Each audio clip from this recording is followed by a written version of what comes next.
more for themselves, but it's only 2 pointers there that's needing.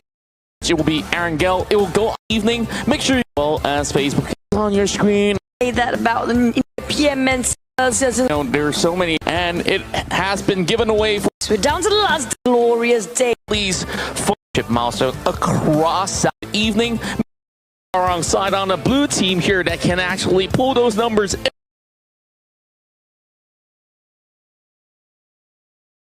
With MK and Pavita, is it the same? Yep, definitely be the same. So they are building the synergy and chemistry between them. 0-0 for now. Kupa Pepe is going to be Pavita. She's trying to find one. Found a couple of heads there. Oh, a bit fast reaction coming up from the red side. They got the first blood just now. 1-2, leading by the red, but it's a very close call.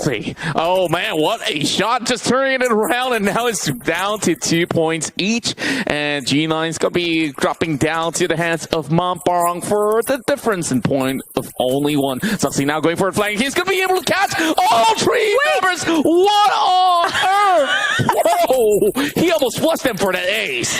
Did you see that slide coming up from the red team just now? What was he thinking? I'm like, that's dying with a swag, literally. But right now, the blue team wants, but they have a revenge back. It's going to be 10-5. A huge lead coming up from this guys. Wohoo. Pmpl is leading the team here. He's going up front for the entry fragger. Cut around the corners, trying to caught sight of any members of red. But no! Pen will say no to that in the big statement jumping moment of leap of faith there. He just swerved it perfectly just to take on Pmpl, and even Mon was pushing in. There wasn't enough cover coming in, but MK is getting shot from the edges there. Carrick takes him down. Well, the superstars, they're having a duke out on their own. Zuxi gets taken out from the corners as G9 is on the watch. He's already got 5 kills overall. Now 14-14. Yeah, MK really low. While we're looking at Pmpl and trying to find the next victim. I think that's one of our celebrities being shot down. Either none on Carrick there. I think that's going to be none on definitely. And G9 tried to cover him up, but it's not possible. It's just too fast for them. Pin cooking up the nade, hoping to toss it out. Oh, he blinded himself. Oh, okay. That's a flashbang. Oh, yeah. Indeed. And with that, every one of his teammates get pushed away. Now it's 18-15. Pmpl still going on top of the containers.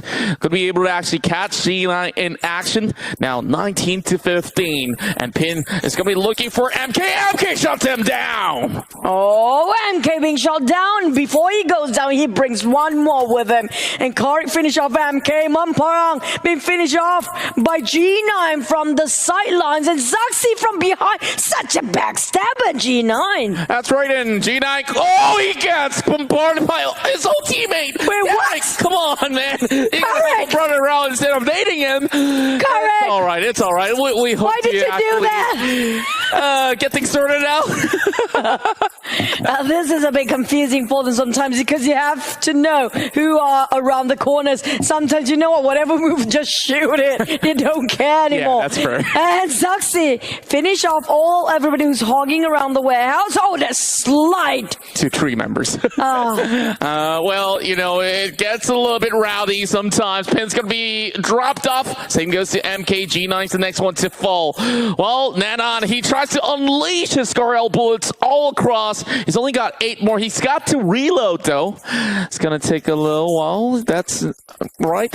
Just go ahead and get those bullets in. Pmpl now dancing across the crates once more, and he will be flanked by Nanon for that 1 kill for red side.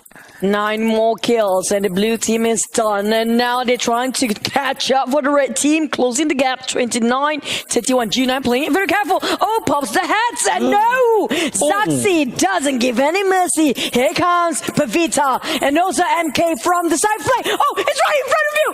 MK, he did it! He did it! But no, he goes down. Oh, wow, this is going all too close once again. 34-33. Now G9 is trying to actually push those bullets across, and there will be MK trying to actually look for that flank. The little damage being done, and there goes 1 more kill for Pmpl. 36 points in. Blue team leads the way. Oh, 3 more points for blue team, and the red team, they're making 2 right now. They are making it faster than we thought. And Zuxi with that weapon, holy smoke, he's going in for the kill. 39, 1 more to go. Day 1 for Zuxi, Pavita Piers, MK, and Monpor. And congratulations, winning the second show match. Just look at how they're so happy about this. Yeah, and you can see right now they have managed to equalize 1-1. So does that mean that we're going to round number 3 just to settle the scores? Because we can't end it on a tie, can we? Well, definitely. It's going to be a cliffhanger. We just leave it there. So we need to end it with a final show match later on between, how do we call it? The blue and the red team, okay? We call it the blue and the red team. So if you wonder who's in the blue, it's going to be Zuxi, Mamparang, MK, and Pavita Piers. Definitely in red team, we have Nanon, Karik, Pen, and G9. Now, hopefully Karik then do something just like he did before. Yeah. Please, Karik. Your teammate really needs you. Don't worry. You know, sometimes you just crack the grenade and hopefully, you know, catch somebody. Yeah. And even if it's your teammate, can you blame yourself for it? It's either your teammate walks to it or unless if it's intentional, you know. So I guess that's, of course, game number 2 between our superstars that has been playing. So hopefully you guys have enjoyed thus far. So are we going to be getting a game 3? We'll wait for the queue to call. But I'm liking what I'm seeing because, you know, I haven't seen G9 for quite a while. Of course, when we have a little bit of reshuffle going to RRQ, and, you know, G9 has been doing a lot more streaming as of late. So I want to see him playing back in the Southeast Asia Championship one fine day. I think everybody does. But for me, I'm liking the fact I get to see MK. And also Pavita, I adore her so much. And also Nanan and Karik, it always inspires us to have such celebrities joining us as well. But here comes, drop your prediction. Who do you think will win? Is it going to be blue or red for the final round? Yeah, we're starting off with 1 taking the lead for the blue, catching up. It's going to be red. That's right, 1 kills apiece, and oh, beautiful cross corner shots coming in from the red side as they will be able to get the 2 to 3 point lead as MK gets 1 few bullets on towards the side of G9, but G9 has him covered up. Now Mamparang tries to actually flush him off from the woodhouse and instead gets headshotted by G9. Oh, you cannot overpay it. Oh, MK got stabbed from behind. Man, G9 such a sneaky guy, and MK, we can hear him laughing just now. He's like, oh, you cheeky guy, I'm waiting for you to respawn again. G9, I have to get my hands on you. That's Zuxi. G9 is actually on fire. Look at him being supported by none other than, I think that's going to be Nanon just now along his side. So they pair out quite nicely between those two. MK on the other hand, got it by Mamparang. And back to Nanon. Pen trying to take 2. Oh, they did get 2.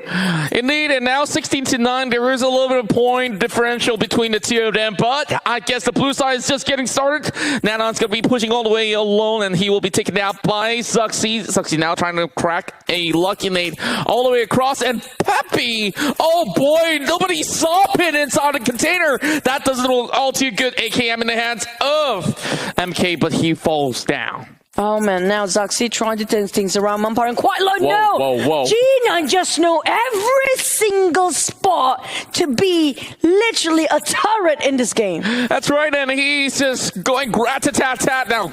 Here comes Mamparang. He's trying to opt for those kills inside of the warehouse instead. Now, Nanon's going to be looking to heal up as he buys a little bit more time, but there is a grenade that's going to be flying right in from G9. Now G9 start to advance forward. He's not going to play the backstabbing game anymore. But he took 1 before he goes down. It's going to be our Pavita Piers, the lovely lady here who took down G9, the master of... I don't know the master of what anymore. He's literally everything. Master of chicken dinners, baby. Hopefully so. Now, there's no chicken dinners to be won here in a team deathmatch. It doesn't really matter, does it? But Zuxi's looking for those kills. Going to be spraying right on top of Carrick. Now goes in with G9 looking for Zuxi as well. 26-20. Make that 27 right now as Pin's going to be able to nail down MK. Now Pen trying to take down on Vita Pierce. Zaxi on the other hand playing around the corners, caught it along. Well, Mamparan tried to go for the flank side. Now they're having a hard time to spot G9, but still Zaxi caught it red-handed straight from the rooftop. That's smart coming out from Zaxi. Yeah, now Pin's gonna be looking around. He knows and he will be relaying a lot of all these information back towards his right side. Now they just need to hold a lead, and no, Pinky gets caught off. Zuxi now going for the flank. He's going to be looking for Carrick as well, 60% of health, and this is going to be G9 pushing in. He just switches his gun. Oh no, turning points for the side of Zuxi himself, and we're still looking for kills for Nanon. Seven more for the red team, make it 6, and now he's cutting short, and if only Pavita can just get a couple of kills on the side, they can catch up now. They're playing very, very sneaky on the side of a G9. He tells Nanon where to hide and where to seek the openings, while G9 cooking up the nade. It's 32-36, a very close call now, and Pen trying to pin down on the other side. Mamparan be shot down. 37, 3 more kills to go. Oh boy, it's so close, yet so far for the blue side, and Zuxi's gonna be looking for those kills, and they really have to play a little bit more defensively. Now G9 gets spotted out. Zuxi's gonna be taking him down, and he's seeing so many red names right across with a beautiful flank. Is it gonna be red or blue? And they need only 3 more points, one more for the red side. Oh, Zuxi closing the gap even further. It's just, the red team just has won. Nanon, Karen, Pin, and G9. Congratulations to the red team winning the show match of the celebrity man. That was really a close last match. Wow, it has been really close for each respective match out there, and you know what? The red side has dominated for 2 in a row. Well, it's Nanon, Carrick, Pin, as well G9, as they will be your champions for this match inside of the warehouse. So I believe that we're going to be having a few words coming in from our stars of the red team. Well, who said actors and rappers can't play? Come on, they are more creative than most of us. The fact that they are making songs, they're making movies, but they still have the time to play the game. That's something in common. That's what gamers are for. Who have one language that we'll be speaking, that's going to be PUBG Mobile. That's right. You know, gamers come from all shapes and sizes, and like we mentioned early on, that these superstars, you know, have the potential to really bring their A game. Now,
Well, you heard it from MK and Mamparang. They were only 2 points shy for 2 of these games, and MK is so determined to just train harder to really get it back at them. We do have more of these CDM matches. You know, MK is Man Knife, MP is Mamparang. So that's gonna be a new album coming out where Mamparang also become a rapper, and you know, MK or Man Knife, I call it. Machete Kid. No, Man Knife. Because he took Mamparang as a mentor. So basically, the new album called MKMP after this, and maybe Mamparang will be the second rapper for that. Well, you know, maybe our MK gonna be the pro player taking Mamparang's place. Who knows, right? Yeah, everything I can't happened. wait for that to actually drop hot on, you know, all the stores. And speaking of which, you know, you guys can claim that Juke's code from time to time if it does pop up, and maybe the album's gonna be right there. And now that we've already got our show matches done and dusted, we'll be preparing for what's to come here in day number 3, because we are about to kickstart all of our matches that will be run officially, and it's only down to 6 more games left as we start things off in Santa. Man, it's gonna be really, really exhilarating. Especially, hey, at least Penn get himself a bit of a warm-up to do because of that show match. The rest of them, take a deep breath, because it's gonna be a wild ride here today. We're talking about the last game, the last sprint, the final push, full force, all out. It's gonna be here right now, starting from the first game of day number 3, the final day, which, if you conclude, this is pretty much the 13th game entirely. That's right. So game number 13 here, of course, will be very monumental for those teams who, you know, are not really in the best of position. You know, we haven't seen those Cinderella story runs where, whether if you were on 13th. Why is it always Cinderella? Why is it not Beauty and the Beast, or, you know, Frozen? You don't want to be Sleeping Beauty, right? You sleep through the entirety of the C finals, then hey, joke's on you. I mean, like maybe they're sleeping the whole entirety of the tournament. The last day, they start to wake up and do something about it, you know? I just hope that they wake up in time, if that's going to be the case. And for those of you guys who, you know, maybe it's still early within your time zone, I hope that you guys are enjoying what you're seeing from the show match. You guys have not missed out all too much, and if you do, you can always check out the VODs here in PUBG Mobile Esports. And make sure you guys drop a like, follow, and subscribe to PUBG Mobile Esports Malaysia and both YouTube as well as Facebook. And if you guys are going to be watching this on a big screen TV, we've got WeTV, always more for you. Always more and more drama, not just inside and outside the game. It's also a lot of other things that you can gain, maybe even some documentaries and some origins you haven't seen before, because WeTV, I've actually watched it, quite interesting. But speaking of which, we're talking about Sanhok for the first game here today. We've seen a lot of Sanhok before. We've seen multiple circles that kind of comprises all the 3 islands, mostly favoring towards the bootcamp area. At first ended up in between, like either outside of bootcamp. We've seen yesterday around Paradise Resort. We haven't seen a lot coming up from the southern side of the map for Sanhok yet. Indeed, and I believe that majority of the case is that, you know, Sanhok, be it a very small map, the first few phases are one of the most important phases, because you gotta position yourself into those territories which could potentially be the game-ending scenario. And many of the times it has ended up in that Alpha Island, sometimes back in towards the mainland itself. But if it goes down towards the southern side, I'm looking at a few teams that might actually get a little bit of a slight advantage. And starting off, you know, FaZe Clan, you know, they had a little bit of a rough run back at day 1. Day number 2, not looking all too hot as well. Is there still any more chances for the likes of FaZe Clan? I mean, like, the last days, everything can happen, you know. Maybe it's kind of hard for them to pin number 1 at this point. There's actually on the bottom 16, but there's still chances are they can get the top 5 still. So the chances still open up for them. There's still the light at the end of the tunnel, as long as they keep pushing. It's all about getting that momentum, and right now is the best time to gain it, because if they don't do it straight from first game of the final day, they might miss the entirety of the tournament. I'm talking about if they're trying to make it out for the last game, it won't happen. Same goes for RSG. They got 1 chicken dinner last night, and it's like the only Malaysian team got themselves that chicken dinner right now. but they're still at number 14 for the overall ranking, so they need something more to push into the first page. It takes one step at a time, but they need to finish off with a bang for every single game now. That's right, and on top of that, not only about the Malaysian side, like we see a great dominating run for many of these Pmpl Indonesian side as well. We're looking at Aura Esports, BisdakReborn, as well as Bigatron Red Aliens. You know, back in the days, everyone kept saying that, you know, it's all about the PTR show, but this time it's not the case anymore because Aura currently has been showing so much strength that they have maintained at that #1 spot of the ladder. And the question is, how long can they retain it? Because there's Orange Esports closing in. Orange Play has been looking really good, and we saw some clutch plays coming out of Skynin as well as Sun. These two players are definitely going to be you have to putting their Pop as well. Sun and Pop has been the best pair I've seen for the Cambodian team. But speaking of the ranking for Aura especially, as long as they maintain getting at top 5 all the way, it's still safe for them. But if they want to be at a very comfortable placement, I have to say at least one chicken with 15 kills, just one single game, and then maintain all the way to get themselves a top 5. Then they definitely get the championship. That's right. And that's it.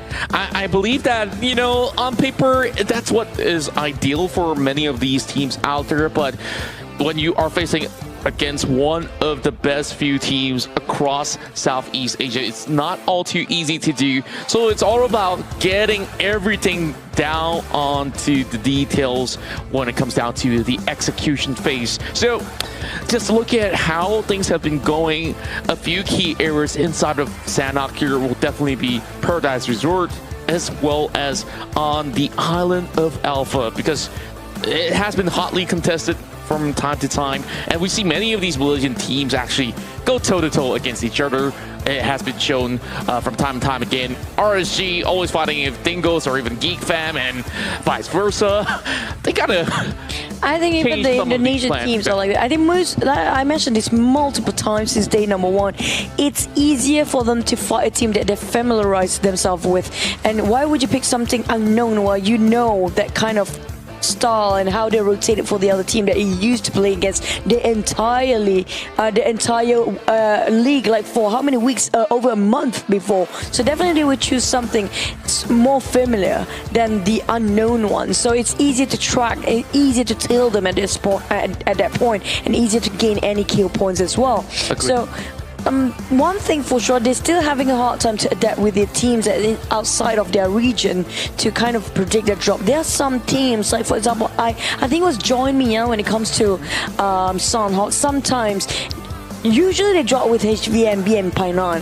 But there are times some of the teams just bail out Painan for a bit, and the other teams came in and they drop a different place entirely. Yeah, and I really do like these sort of big wild strategies that have been brought very to play. Unpredictable. I just want to see a little bit more of these variations that will come into play. And if we actually bring in a few more extra facts out there, you know, the Infinity Thailand, they have been emerging as one of the best out here, and now inside the top 3, the chances are looking pretty good. And you got Tuni, Mela, Newsy, Logan, as well as Near to tank for. So to speak about the strength of this team, it just goes to show that they have so much great skills individually, and when you pair them up together, they can sometimes be too much of a force to be reckoned with. And we saw even BTR had a little bit of struggles here and there, and it's no longer that team being the invincible ones here in Season 3 of the Pmpl Southeast Asia. Yeah, hopefully they got their gear starting to it's moving forward, because right now we've seen a bit of I don't know, a couple of hiccups coming up from Bigatron Red Aliens. Did not like how they used to. The first day when they first swapped in right to the 3rd game of Erangel, that's where they starting, you know, the usual themselves again. The Bigatron that we've always seen before, very aggressive. But when Rise have been shot down, been taken out of the equation, and then they kind of lost their direction. Just set of direction, it's all over the place, kind of messy. So the dynamics of a team really kind of needs all four men, Rise and Luxy and Suxy. That we are set for our very first flight for day number 3. This will be flight number 13 overall, and we'll see who will be the first ones here to get that chicken dinner inside of Sanhok. Let the games begin as we're taking flight from the southeast side all the way in towards the northern west. GE's going to be showing us the way as he's coming across Bun. I believe that he's going to be heading in towards the northern side, looking for perhaps Monglai or even Cow to begin with. And this is actually a rare footage you were looking at. We rarely see this kind of footage in the first few minutes or first few seconds into the game. We couldn't have any idea about the map. There you go, finally it pops, and we're looking at the team that's, well, pretty much going all the plays that they wanted to. Like FaZe usually around the docks, and some of the team, HVMB and Join Me, maybe in Point Nine right now. They are the first few teams who always start a fight first, while the rest of them, well, just their own respective places. That's right. And yeah, HVNB, the other few times that we saw them drop in, they've been sharing the same territories as Join Me Yellow inside of Pine. And just to correct myself, the current leaders are Aura Esports, The Infinity, Orange Play, Eva's Reborn 4th place, and Livescape on the 5th. BTR won the 100 points shared between them as well as Infinity IQ, while Geek Fam of Malaysia, they're still chasing right in with 87 total points. We're going to be having a look at RSG. Now, RSG usually plays this separate village compound loots right over on the western side of Paradise. Now, the thing about this sort of split, it will give them a little bit more of an information to start things off with, and perhaps it will help in terms of rotation. And here's your chance to also win the token for your Pmpl voice pack discount.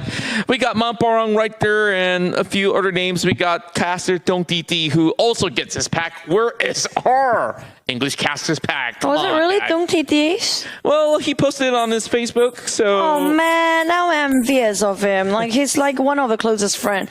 But you know what? Back about the game we go. But before we go into further about this, just keep your eyes out and peel out for Infinity IQ and also Aura. Why do I tell this? Because they are the two teams that's really dominating Sanhok for the entire grand finals. Infinity IQ and also Aura, they have been winning a lot of only Sanhok maps since day number 1. Oh. So be sure to keep your eyes out for these two teams. And keeping my eyes open here, you mentioned about a southern-centric side of Circle, and now this is going to be leaning a little bit over the south end, and Livescape might just be pretty happy about this because there's not going to be teams around them. Now, Small Boys opening fire, giving a little bit of a slight warning to whoever's coming out of Paradise Resort as he walks his way through. It's going to be HVMB actually dropped onto Mong Nai, so they build Alpine 9, so they're going to be unhappy about this, but not that bad of a news if you ask me, because... So I was wrong when I say Mong Nai. Interesting. Sorry? Yeah, early on, like, I thought that they would go into Pine 9. Like, no, that's the thing. Yeah. That sometimes you kind of miss that because we didn't get to see their second drop spot. And they know the moment that Join Me kind of dominates. I think they lost last time. They kind of a 50-50 fight between HVMB and Join Me. So the thing is, being at the center right now, it's a great thing. You don't have to think about going outside of the circle anymore. But the bad news is that you have to defend it, and you do know that once you're at the center, you need to move no matter what, because there will be a lot of teams coming in, and you need to replenish your economy after you take fight after fight. And some of the team that's coming in right now is going to be Demigod. Try to snatch it away against Join Me easy. That's right. Cry has some of the best number of the kill scorers at the very moment. Now, we are going to be looking at Join Me Yellow, still looking for items, as you can see. Still leveling baggage, as well as the vest. Not really the most optimal to get in towards the late game scenarios.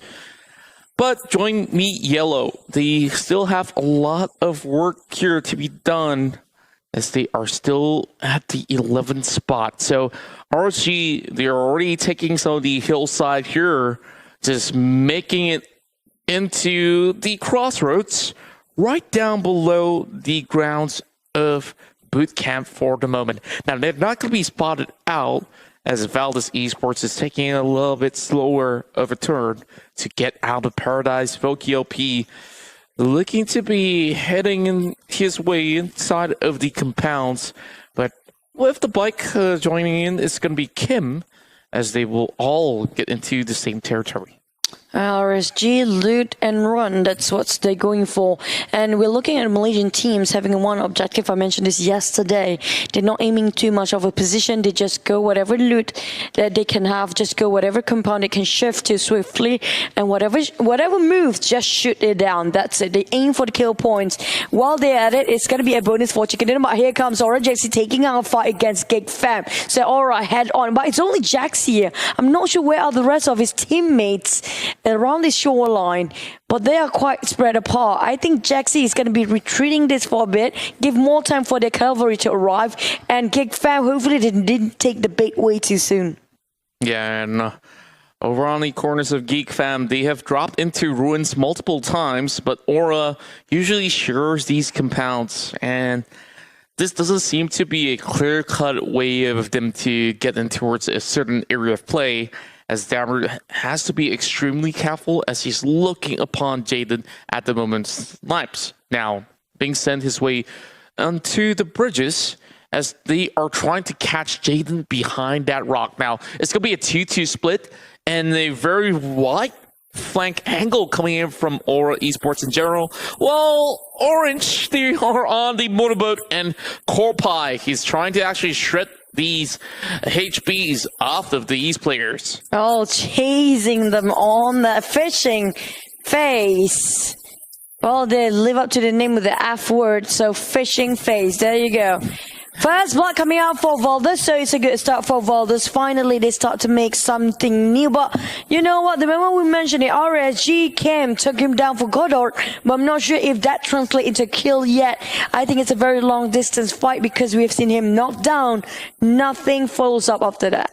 That's right, and we mentioned about Valdez, trailing behind RSG, and they have already secured that one kill, but it's not going to be all too safe as of yet. Six will try to do his very best to revive Goddard, while Geek Fam here has been able to march up ahead. No mercies inside the hut. So that's where Jixie strikes him down. QB is on the ground. Geek Fam, they couldn't really revive their captain at the moment. Smoke's being popped out. And I guess this is where he's going to be cracking a grenade eventually just to secure the kill. But Sane is trying to lob one right back at Mercy. There you go, waiting for it to explode. Whoa, tapping from Jaxi. That's a blind spot. He just found himself there. And it's a perfect prime spot for him as well. Now, Aura, they are trying to conquer by spreading it into 2-2 at first. And they're slowly closing in for them more. And Gig Fam didn't have a sniff about this at all. And this is a bad news for Gig Fam on the side of Valdez. They are actually being cornered by RSG. One of their members being knocked down before, but they got the pick back up. And the problem with RSG, they already lost Batman. I'm not sure what happened, but apparently they really need Batman right now. I don't think when it comes to fighting a team like Valdez, it's kind of hard to not having all full force on your side. Yeah, can't cry over spilt milk right now, as you can already see that members of RSG already being all too segregated, and Valdez, they are already pushing right in. They are going to be taking one fight at a time. If they can actually spot out Small Boy, that's going to be great. Now, FaZe Clan, they have managed to bring down members of the side of Orange Esports, and Orange Play currently has only one player left, as they were traveling on those motorboat, not really having all the best of speed, but I guess it is a little bit of tactic that you can pull up from time to time, but when there's going to be all these players that's waiting along these shores, it's not always safe. But Geek Fam, Geek Fam's in a really precarious spot because there's going to be teams coming from the Alpha side that can push in, and they are pretty much well exposed. Now, Oris is hoping to actually gatekeep them. Now, JC's going to be falling apart. Snipes pulls the trigger, and now he's falling right back. We're waiting for them to rush in.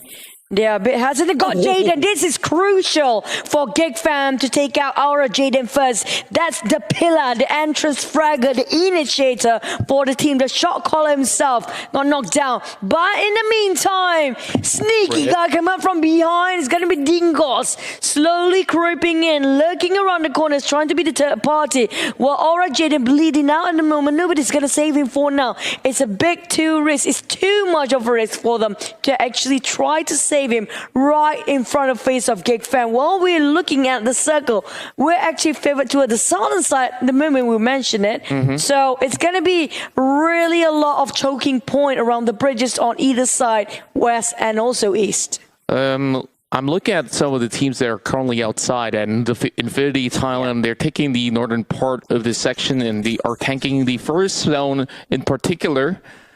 Now, Valdez, they're going on a 2-2 split right now.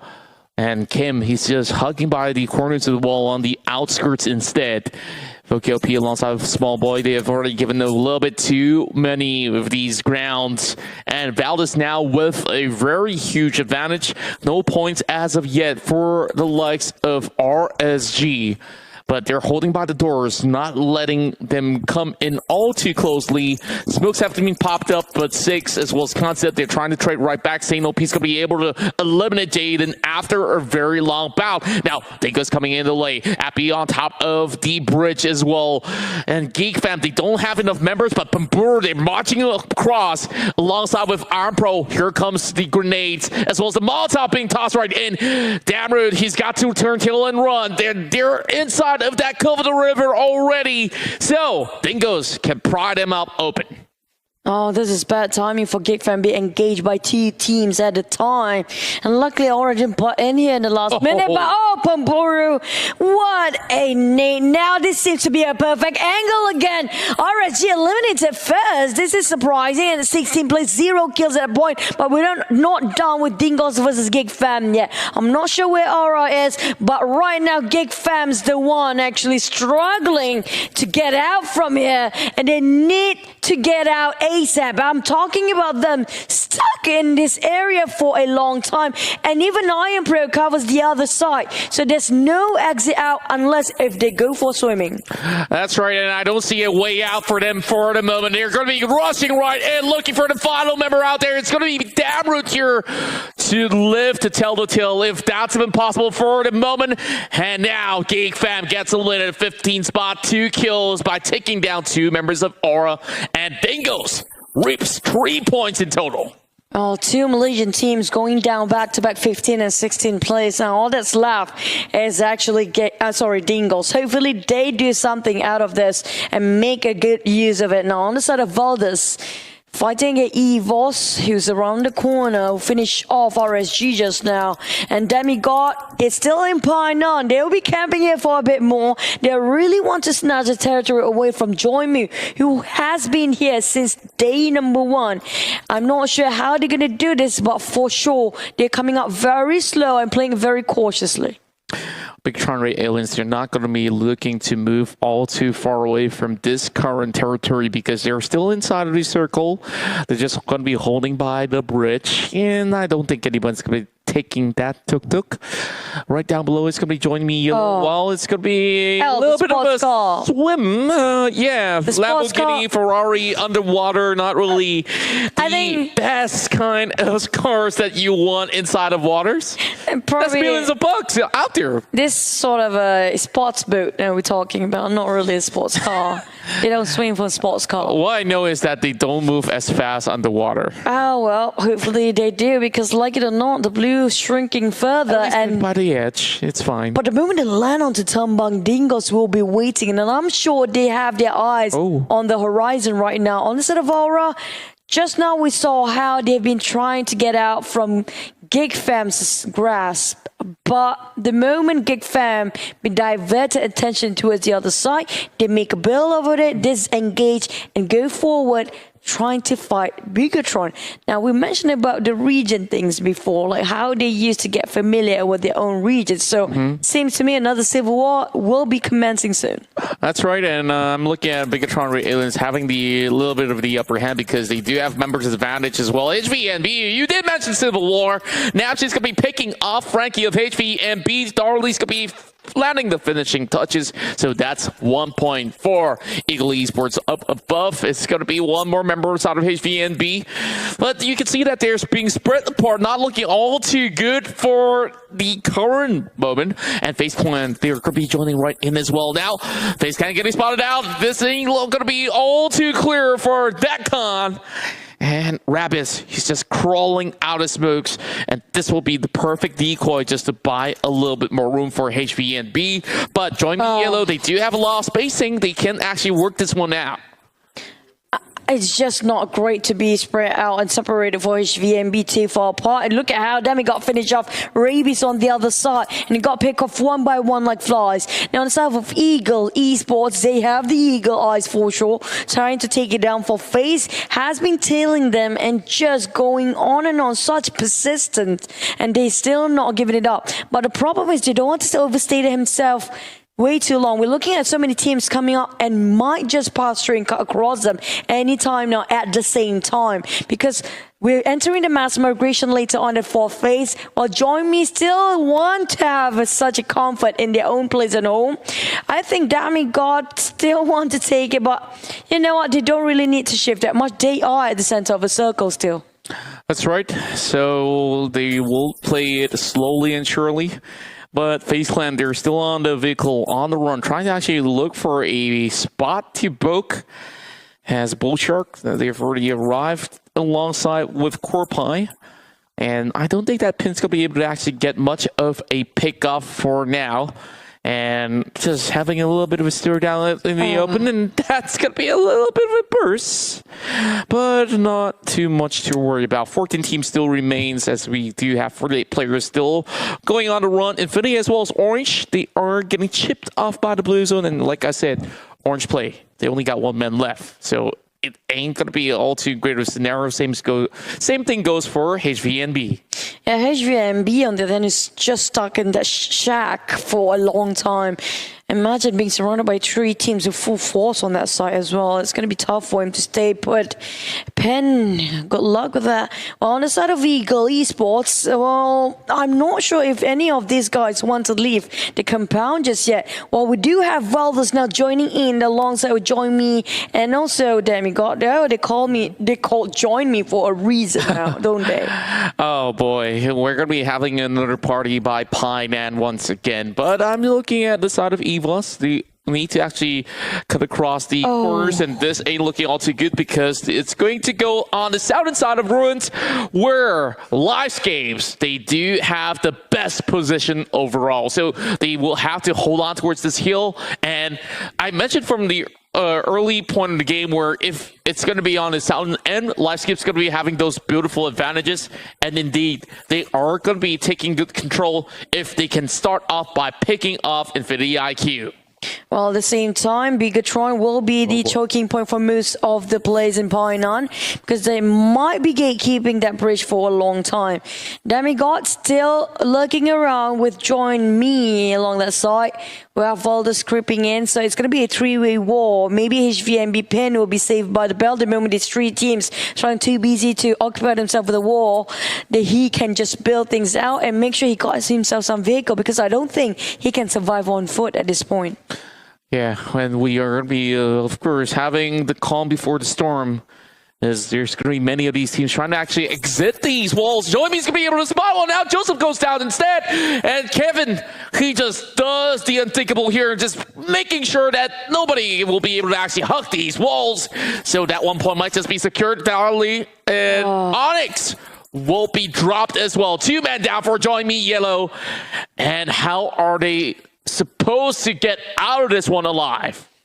This is not what they turn out to be or expected to be, and Demigod took them by surprise right in front of 3 people, but ooh, nice grenade by Demigod and Join Me, both of these guys. And Join Me, they thought they got it easy, not at all, and now there's 1 more members left. It's gonna be Kim. Well, Demigod KRI tried to go for the higher ground, making sure he got himself some 4 walls to cover with. We're talking about Wham trying to find the rest of the members of Join Me, who's trying to revive at the moment, but they're going to build this one. They don't want to overextend their stay. They know it's going to be a problem for them to rotate very late into the circle. They want to be gatekept, but Valdez start to shoot as well. And the smart thing about this is that Join Me has flushed the members of Demigods towards the side of Bigatron Red Aliens, so they don't really have to deal with this situation while Valdez is taking a run up those hills. Easy now getting shot down. What a flick coming in from Martin to be able to actually pin him down on the ground. Now it's only down to Kimley, the only member being alive, and he probably will be the last member to leave Pine. And overall, here comes a couple of grenades being tossed right over his side of Goddard, and Easy, he's trying to hold on. That con now on top of the hill, he's trying to fall back for a little bit more. While Eagle Esports, they are holding across all these hills, and they have what it takes to pin down Goddard. Oh, this is not great. Such a mess. And now we have Demigod joining in the fray. 4 teams in the same place. Valdez didn't see this one coming. They tried to run from the blue. Didn't expect 1 team to gatekeep. So many outside. And now Martin bleeding out. They are tanking and burning. It's gonna hurt this time. It's a 5th circle we're talking about. Eagle Esports on the other hand, having such a great time. They might get 3 teams in the back, and that's gonna be like 12 kills for free. That's right, and Livescapes, they're just waiting for the right moment to actually strike, and they don't really have to emerge themselves just about yet. First aid kit being popped by Martin. He's trying to crawl right in. He doesn't really have too much time. He's only got 1 pack of first aid kit, and he's saving it for later on. 7 points already for Valdez Esports, and he's still got to run. Come on, he can make it out. All right, it seems like it's going to be A-okay for him for the very moment. Demigod's also trying to actually outlast his own. Ryzen now going on a storm and a teardown. Cry's going to be taken out, and looking for Martin as well right outside. Cheese going to be running across side, and Ryzen knows that they will have to actually push forward, so he's going to be tanking it out as well. A burning shot now getting pushed into his body.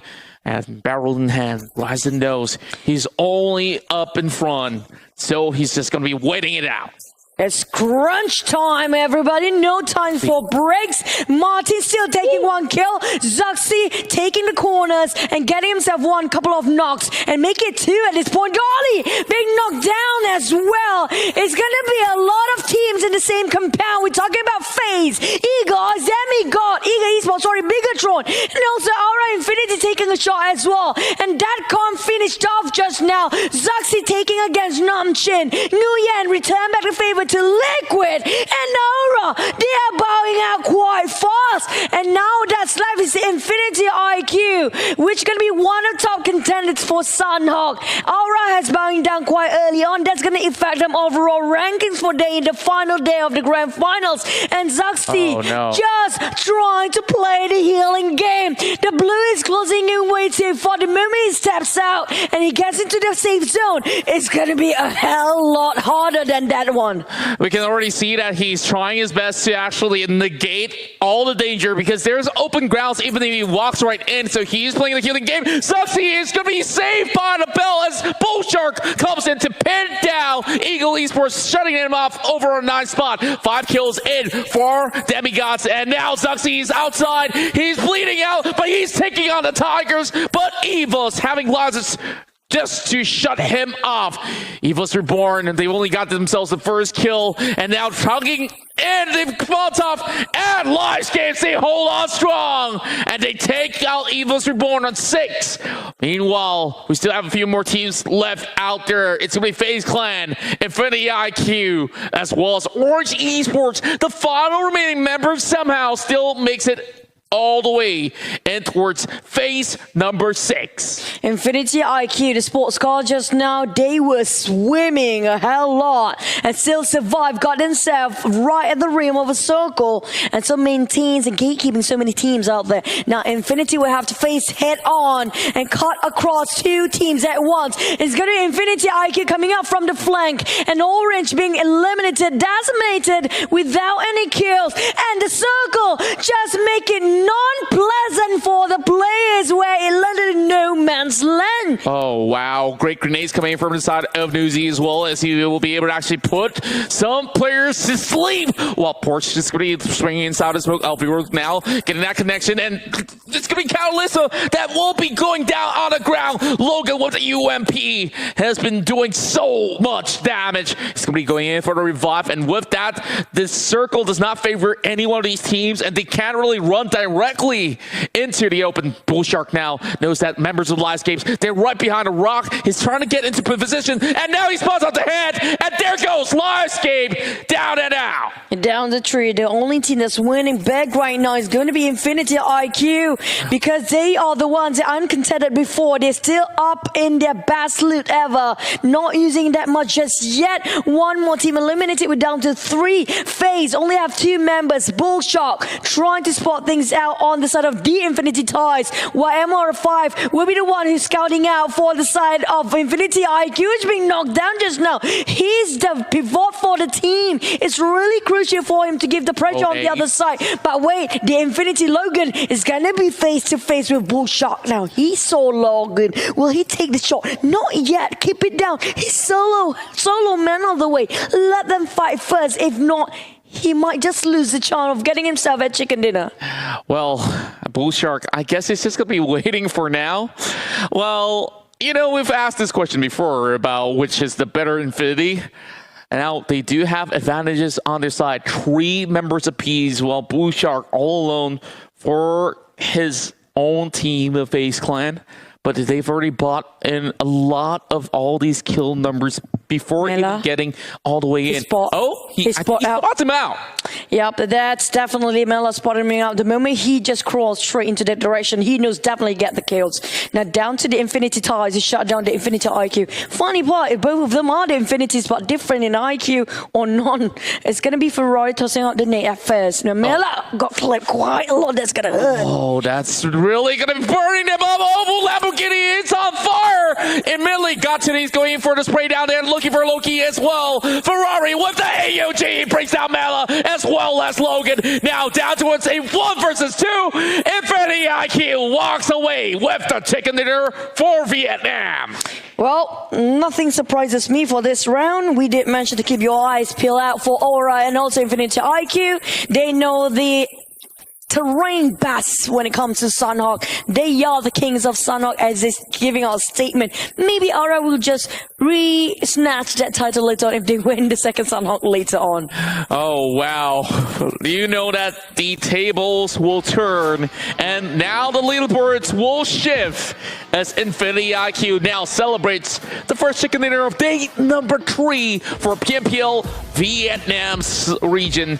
And well, there is a high possibility that this will bring them up high to just contend for the top prize. Well, they are definitely in the run for the top 5 there, so definitely they will get that number 1 spot if they're willing to do more. Not just in Sunhawk, they have to perform quite well. Stella, if it comes to Erangel and Mirama, so it's within their reach for the championship title and the crown.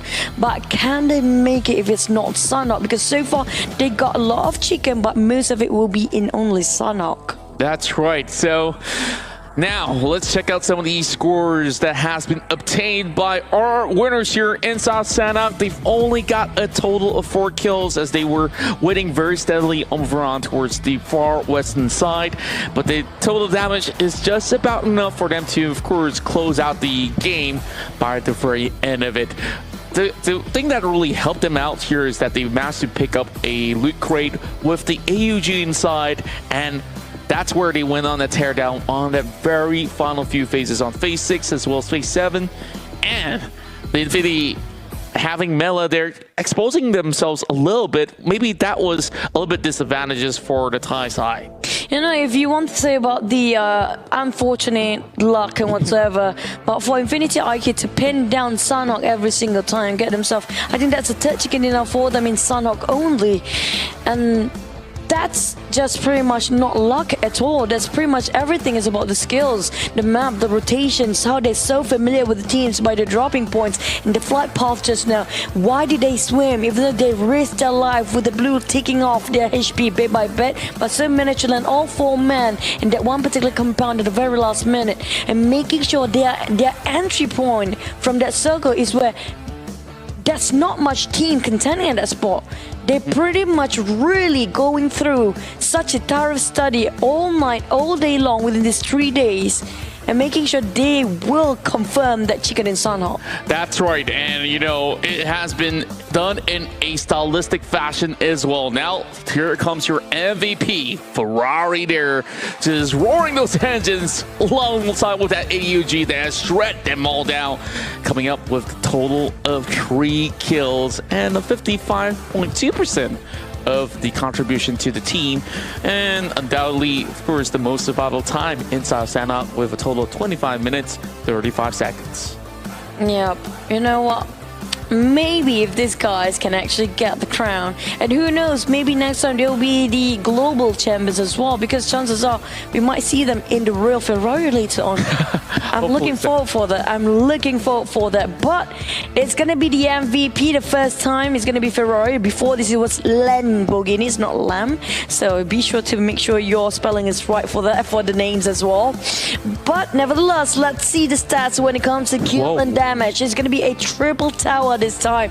Valdez, FaZe, and also the Infinity, even though they went quite aggressive this time, but it's still chicken lays down to the Infinity IQ because that's what they're aiming for, balancing out kills and also ranking position. Yeah, I'm just looking at the Infinity Thailand right now, actually getting the best score lines, 1,621 out there with a total of 10 kills. I believe with this score and they finish on 2nd place, they should have more points to book. So Infinity Thailand, they come up with a total of 22 points because they secured that 10 kills as I speak of it.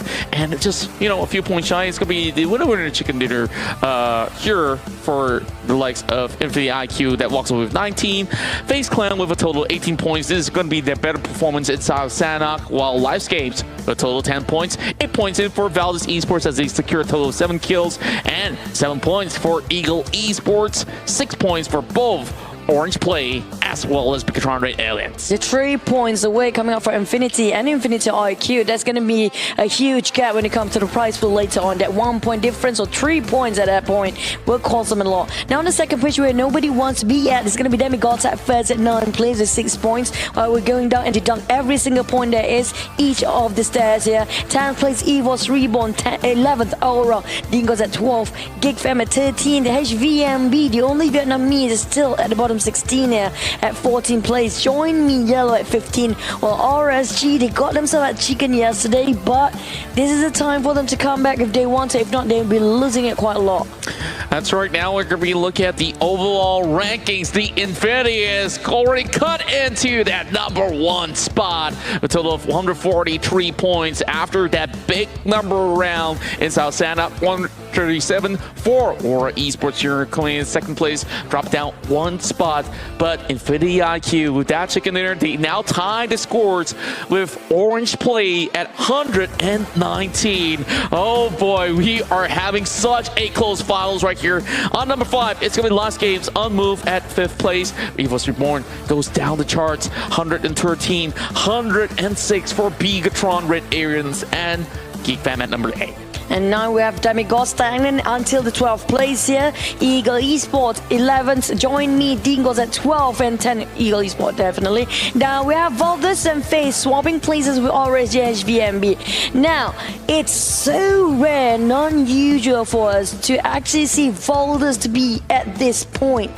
It's so hard for me to see in the South Asia finals here that they're not performing. But here comes a head-to-head between the Valdez Martin and also Newsy come up from the Infinity, even though they are at top 3 and bottom 3, but when it comes to firepower, these guys are still the best. That's right. We saw Val's actually initiating the attack on towards RG at first, and they eventually walk away with a total of those 4 pointers. And Newoobie has been that guy to really pick up kills after kills for Infinity Thailand. So 625 is going to be a little bit of a higher scoreline against the likes of Martin, but it's going to be Martin that covers more grounds with a total of 45% contributed back towards their team.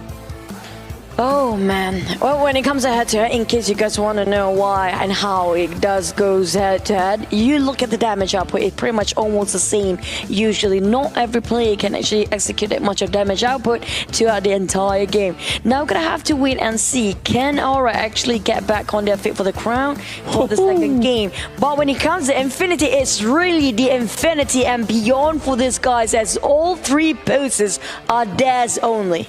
That's right, we got Newoobie for most damage, his longest distance travel. Mela's gonna be the ones with the highest assists. Honestly, it's gonna be only 2 assists, so the rest of them are just having pretty much a tie-in at number 1 with 6. Darley as well as Goddard.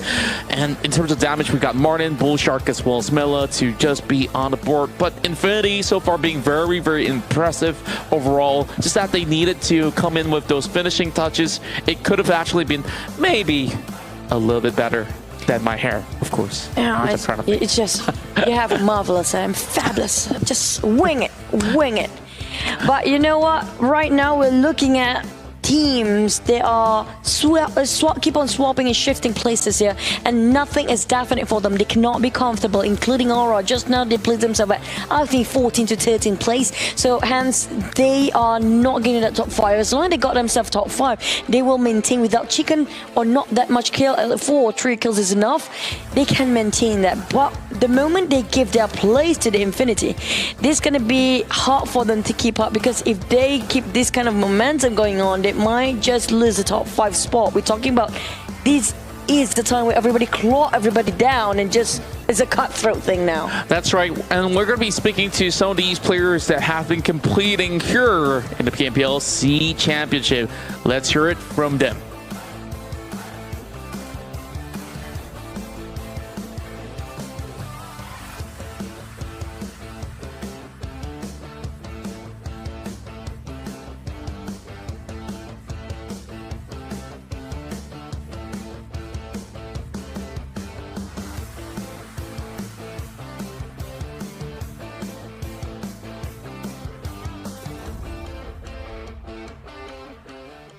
Hello, welcome back with me, Chuchu here. We're gonna interview a bit when it comes to the players inside. We have here today from Dingos, none other than, wait for it, because it's just a surprise. Sometimes you're not, is it Dingos? Is it Resurgence? Sorry, RSG. Oops, sorry, that's like their previous name, their rebrand, by the way. But you know what, we'll wait and see if we get any interviews coming up from the players, or are they really the players? But here you go, we finally get it, the interviews coming up. And we have Pasha, the coach himself from Dingos side. I'm not sure if you want to speak in Malay or English, ni Pasha. It's a bit lagging, yeah. It's a bit lagging. Also, I think he chooses English now because he commands it in English. So, Pasha, can you hear me quite alright and quite okay? Just yet? Give me a thumbs up or no? Like the internet is a bit laggy. I barely hearing you. Okay, we try. Welcome, Pasha from Dingos, the coach. How are you feeling today? Yeah, we're feeling okay. Cause yeah, it's been hard for us for this tournament. Okay, jadi Pasha cakap tadi dia rasa okey je. Saya rasa korang pun faham kan. Tapi what happened to Dingos right now? Why did you lose the momentum? It seems like you guys are a bit lost at the moment. I'm sorry, can you repeat the question? It's okay, I go slow because we're kind of having a bit of a language barrier with the lag in between. We go slow, really slow. How is the performance of Dingos? Why do you lose your momentum? What happened? What happened? Sorry, I cannot hear the question properly because it's really laggy. Okay, what happened to Dingos? Oh, what happened to Dingo? So basically, to be honest, we still need to learn a lot because this is our first time in C, and yeah, pretty much we really need to take a lot of experience here and need to improve more. That's all I can say. So biasanya basically Pasha cakap macam mungkin pengalaman lah yang masih lagi belum mencukupi untuk mereka mendapatkan satu momentum yang lebih baik untuk mereka perform lagi better. Tapi ini satu pengalaman yang baik lah untuk Dingos, dan mereka juga pertama kali masukkan diri dan layakkan diri di dalam Southeast Asia Finals. The thing is, I do want to see your perspective. Can you hear me all right now? Oh, lagi balik. Okay, it's okay. I take it slow. Who do Dingos think the strongest team? To be honest, in this particular tournament, right, I think all of us is on the same par. Is whether who's make the most mistake, who make the less mistake. For me, there is like no one is like outperforming. You know, there is like the difference between our points also is like what 60 points. So we need to say the tournament is quite close, I would say. No one is like the best, for my opinion, at least for me to say. Okay, that's pretty true. Basically, Pasha cakap semua benda bergantung pada siapa buat silap dulu. Semua orang sama je sebenarnya. Tapi thank you so much, Pasha. Hope to see you in a better conversation. Hopefully we don't lag. But good luck, all the best, Dingos. There's still a lot of games to go. Thank you. Thank you. Bye-bye.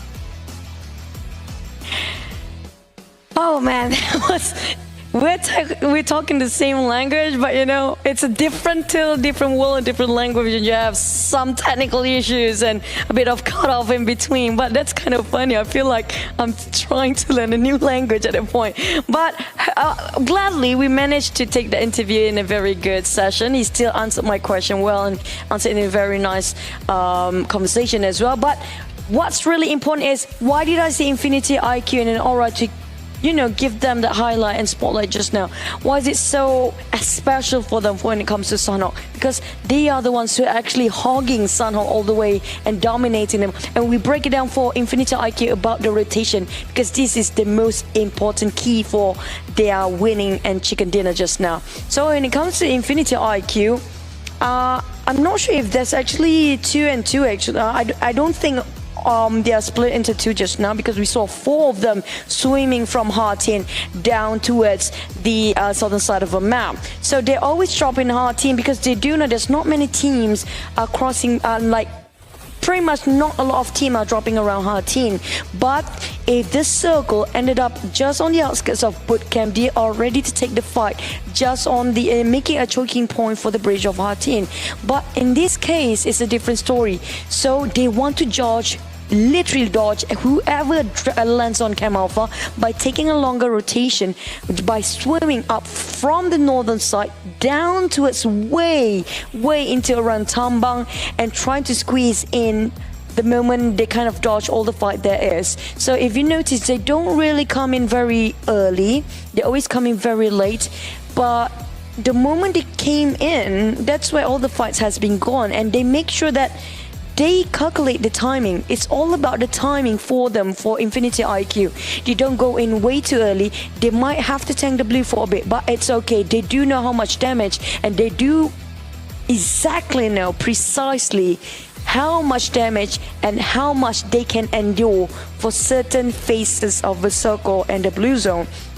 So they know that 4th circle onwards, they couldn't tank even further. So they have to be in the safe zone as fast as possible. This is where they're trying to stay at the edge of a circle, not straight inside, it's in center of it. They do know if they are in the center, that what happened to Livescape. They're being bombarded left, right and center. And a lot of teams want to take that domination around where they are standing right now. So on the side of Infinity IQ, they play very quiet and very smart, ingenious from these guys when it comes to the rotation of Sanhok. They know who to dodge, even though they cut across orange just now, orange play, but they didn't want to force a fight yet. if I remember here, they still got 0 kills at this point. They only get the kills like 4 just now because they want to make sure the kills that really matter the most is going to be the one that they take in the chicken dinner. It's okay to play it safe. It's okay to play very conservative because you will be sure to have that 15 points in your hands if you play it this way. It's still one of survivability skills that they need to win the game. It's still about the survival game. For some teams, they're aiming for the kills because they do know however they rotate, their drop spot is just one of those hottest drop spots, and they are forced to take the fight. And if they are willing to secure the kills and are very confident about their firepower, then it is okay for them to do that. But on the side of Infinity IQ, they want to play it smart, so they don't want to butt in any fight until it's necessary. We mentioned they stay as low as possible, even there are so many gunfires and gunshots being heard, but they are still not interfering unless it's just the last 2 teams remaining. They definitely knows the fact that there's only 3 teams there, including themselves, and they definitely knows there's not many players left. For in their minds, we have all 4 full men. Maybe some teams have 4 men, but for sure there's one more team that's definitely low when it comes in disadvantage when it comes to firepower and men. So when it comes to Sunhawk, I say Aura and Infinity IQ pretty much have the same mindset. That is, they know the key to winning is the rotation, timing and rotation. It's always that. It's not necessarily about the fight at all, even though it is the smallest smallest map, but it doesn't have to be like very aggressive all the way. But when it comes to Marama and Erangel, especially Erangel, like it or not, it's always about a fighting map. It's just a fighting map all over. And that's it. For Sunhawk, it's a different game. It's a different kind of play. So keep your eyes out again for Aura and also Infinity IQ for the last map of Sunhawk here today. But we still have more 5 games to go. Hopefully you guys stay tuned with us. But let's switch it back to the Customers desk right away.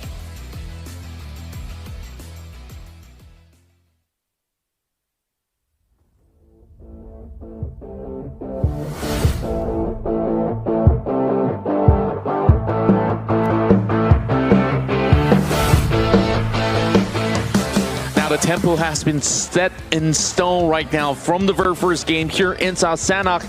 It was Infinity IQ that took the win, but it does not mean that they have got themselves to the top of the leaderboard, and it's Infinity IQ instead that currently holds the most points throughout the entirety of the battle. But we still have 5 more maps to go, and Choo Choo, I'm glad that you read the entirety of how they've moved around from the Hatin side, and you know, it was very, very much of an interesting bout for them when it was kind of like a low ground fight against the high ground, and they have made it out. Oh, that's what I mentioned. They pretty much know Sunhawk right literally since they're in their mommy's tummies. They're not even born yet. They just already know Sunhawk from that point. That's just how familiar they are with Sunhawk. And I'm not surprised they're winning another one by end of today, or even Aura winning that, because these 2 teams are really good when it comes to every nook and cranny of Sunhawk. They know who to judge, who to take a fight. They know who drops here and there. Every single team. And imagine that they can't cut across all the teams that actually cluttered in between, and without anybody noticing. That took high skills to go through that. That's right, and you know, it kind of feels bad for a certain few other teams like FaZe Clan, like Liveskates, where they actually got themselves some areas right there to play. But FaZe Clan, they actually walk away with a lot of kills this time around. But the problem is that they only had Bullshark, the final member out there, to actually fight from the top side of the hill, and you know, he couldn't really make too much of a difference by the very end. But you know, another impressive play was actually coming from Orange, because the last player that was remaining out there, I believe it was Sun, where he was just waiting, healing, and we saw earlier it was FaZe Clan that was shooting those bullets at them. They've already lost 3 men out there by the ocean, and yet Orange played. They made it into at least a top 5 scenario. Good job. There's so many tag teams, like it's literally a tag game in this round. This person was shooting this A shooting B, and then B was so distracted to shoot A back. There's another C saving A and shoot B down, and C didn't see this one coming in. A shoot D and B.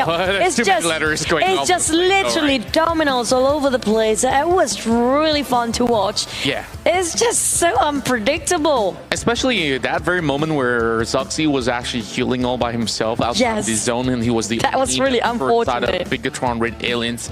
Yeah, he couldn't make the cut as well, but you know, the competition will carry on as we're getting ready to head in towards Miramar for round 2, day number 3. For those of you guys who are tuning in, make sure you guys hit that share button on your live stream right now. Tell us who you guys think will be the champions of the Southeast Asia Championship of PMPL. My name is Contra, this is Choo Choo, and also follow our Facebook pages. It's Choo Choo Gaming and it's ContraCast. Okay, speaking of the games later on, you know, usually back then, ancient times, you're usually gonna say that Sunhawk is actually the World Cup map.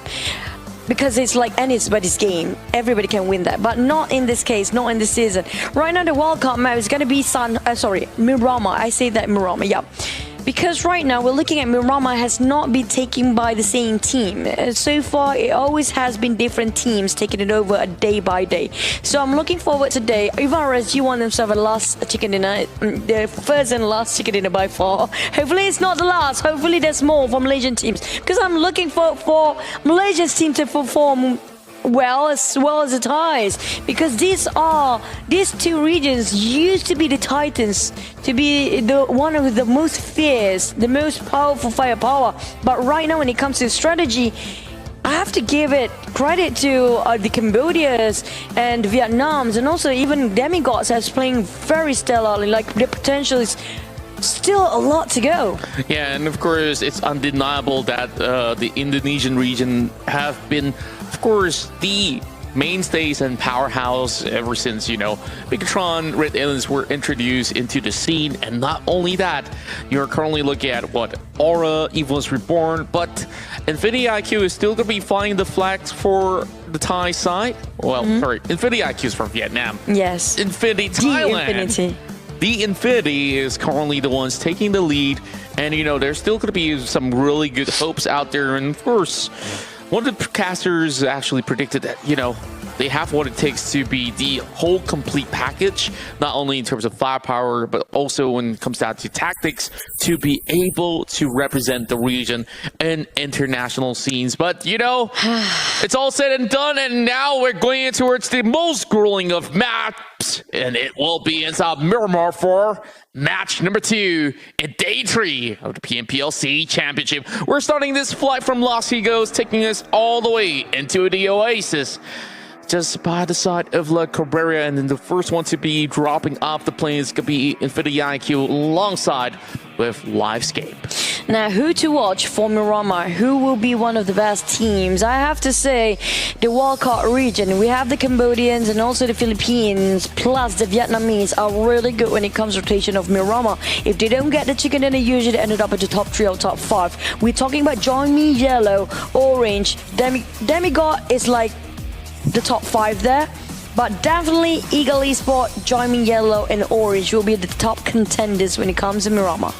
Yeah, and I do believe that there's going to be chances for some teams to, of course, overtake on the overall rankings in Miramar. So this is going to be the first out of the second of the day.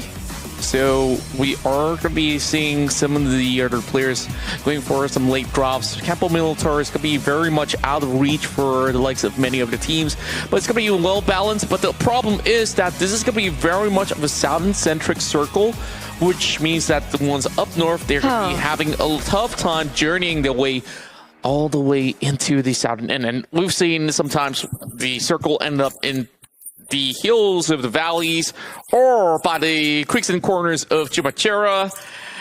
We've seen this circle 3 times. I'm going to say it out loud and straightforward. This is a third circle in the same area. Definitely the same one. I'm a bit disappointed. Luckily, the cloud's not here today. If not, I will be showing myself out the door because I said that I'm so done with this circle. Just done. Oh, well, I guess, you know, there can always be new scenarios by the very end of it. But, yeah. I get you. I get you. A little bit of deja vu from time to time, but for the side of RSG, you know, they didn't really seem to have the best of runs, and I'm not going to be giving them too much of, you know, pressure because, after all, this is their debut here in the Pmpl Southeast Asia Championship. But Batman's running out in the open. He tries to get himself some items or perhaps a vehicle while he's getting something across. You guys can also win the token for your Pmpl voice pack on discount. And boy, is going to be picking up that bike and just going to be leaving Batman here to go in for the item loots. Now, it's going to be Appy here inside Cruz Laval. And for now, Dingos and PX, they are one of the furthest teams away from where they need to be. Oh, I think it's going to be a very quiet first few phases. Definitely, unless those coming out in too much error, because we've seen two teams, or maybe three even, contending the same compound. We're talking about FaZe and also Aura, but high chances are they're having higher respect towards each other, so they will actually respect the territory and mark themselves not to cross that line. So nothing will be happening. The usual players drop from the chute and the plane, getting themselves drop into the compound they want, loot themselves, get their gears, get their weapons, and just rotate base on the circle. That's just it. It's a very simple game, PUBG Mobile. It sounds very simple, but when you try to execute it, so many surprises. It's always not that straightforward, isn't it, Choo? Never. Just like our lives. Yeah, like there are times where you just drive upon those valleys, you think that you're going to be having the smoothest of cruise, and that one little rock would just flip your UAZs over. And in this case, even the Mirados, and we've seen it a couple of times already. Not only in the season, but previous other seasons to come. Appy, currently on number 13 in terms of healings that has been brought in the entirety of this C Finals run.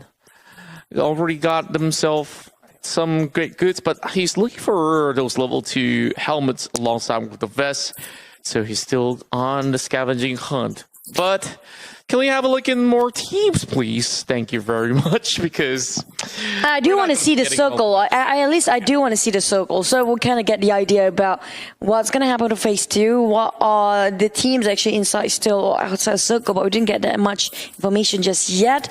But here comes, congratulations, everybody. We got a 750,000 live viewers achieved, and we all get ourselves a perk rate. Thank you, guys. You guys the best. That's right. Add another 250 and we'll be walking away with a permanent Pmpl t-shirt. And, well, for now, you guys can all celebrate. This will all be credited to the accounts of, players that are around the SEA. Thank you very much for your support. So make sure, go ahead, share it all out there to your friends. Now, the Demigods on their rotation, they're going to be moving up those hills. But this ain't the final destination as of yet. HVNB having Rabbits going on a scouting duty, while Corpai is going to be shredded out there on his HP. They're taking a fight against Bigatron Red Aliens, and Zuxy's got the crosshands pointed directly on his head. Oh no, they got cornered by another Aura on the other side. Now Zuxy, that's a nice spray. Didn't even whiffed any. Jaden coming out from the other side. They are sandwiched for FaZe. Now this is going to be hard for them to get out from here, as Rosie and also Jaden, if I'm not mistaken, on the side of Aura, also trying to give a lot of pressure on that side. Now, Aura, will they stick their attention towards FaZe only, or will they start to pick a fight against Bigatron Red Aliens as well? Because it seems to me they are a bit greedy here for Aura. Oh, well, I guess that they're just picking on anybody who tries to peek their heads out of the windows. Well, Bushak has already got his health depleted. Same goes to Corpai, so FaZe Clan is the one that is taking the short end of the stick in this battle. Aura, they honestly don't have to do all too much for the moment. They just have to wait and see. Even if they want one of the flights to be concluded later on, it's absolutely fine. Liquid's still waiting to pin one down through the window panes. So here comes the sniper, hoping to read something out of it. FaZe Oh, they need to. If they want to disengage, hopefully they just run straight out in that direction. If not, it's going to be a graveyard right on top of that. On the side of RSG, we're going against Join Me here. And Voki climb uphill all the way, but the moment he pops his head on top of that hill, I'm not sure if they can catch up on Join Me because it's just build this around Los Leones straight away into a different compound. So they're going around south. But I'm not sure about the next circle yet because we haven't seen it pops out. That's right. We're going to be taking some time before we look into the phases. But Newsy so far has the highest amount of kills with a total of 35. That's put Infinity on top of the table. So Aura needing to do a little bit of catch up. Same goes to Oh, IQ. here we go. And yeah, we're going further down south. So Infinity IQ, they're looking into that sweet spot. Same goes to Infinity of Thailand. That's over on towards the western side. Orange, they're already inside, just right below Los Leones. A little bit of taps coming out from the side of Liquid. No kills being secured just about yet. And Valdez alongside with Dingoes, they're on the march as they're on that convoy into the city across Picado. Oh, here we go. We're looking at a cluster around on the outskirts of Chumachura, just on the outskirts of Los Leones as well, in between. It's going to be an urban warfare, ended up in Los Leones. However, on the side of Aura, still pinning down on FaZe. I'm not sure if Bigatron is still around the corner or not, but definitely FaZe is not bailing this one out yet because they have been pressured to stay in left and right here. Well, we have Join Me now butting in here, coming up for Bigatron on the other side. Hey, look at Camley with that mini 14, tapping it out, but not going to pin and disconnect, and yet, Ventura is so close. And Liquid, he has tried to control the entirety of the recall of the AKM. Of course, it's a little bit hard to do, but almost dropping Ventura's down as we saw. Now, Circle's going to be moving in towards the hill valleys right there, which means Infinity IQ as well as the Infinity, they are going to be having some great leverage. FaZe Clan, they're looking to book out of this place. Same goes to, we still have a total of every single player left alive inside of Miramar. After, a couple of minutes pass, it's only a couple of DBNOs that we are looking at. Well, Join Me Yellow, they're not moving too far. This is the second phase, and there's going to be a huge mess because the moment we enter the third circle, 64 players who will in alive squeezing in into the very small circle based on that kind of a ratio. We're based on how much population we still have. Now, FaZe, they got pressured quite a lot by the side of Bigatron and also Aura in the early game, including Join Me coming out in the last minute. But now they try to conquer one compound for themselves. Livescape here saying hello to the Eagles. While the Eagles are running around their tails, I'm not sure if they have enough vehicles. I think they do. They have a bug in a pickup truck. It's more than enough. Now, Livescape will try to rotate as well. Can we just see where the circle pops just now? Because it's already in the second phase here. Yeah, I do believe it's still around these hills that we are looking at as well, because for the side of Eagle Esports, they are going to be sending that con right down below. Not going to be connecting any shots. Yes, punts.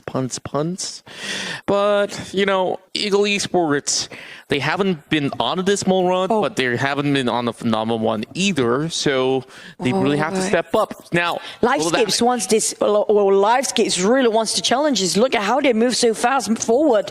And they definitely will be in a war very, very soon.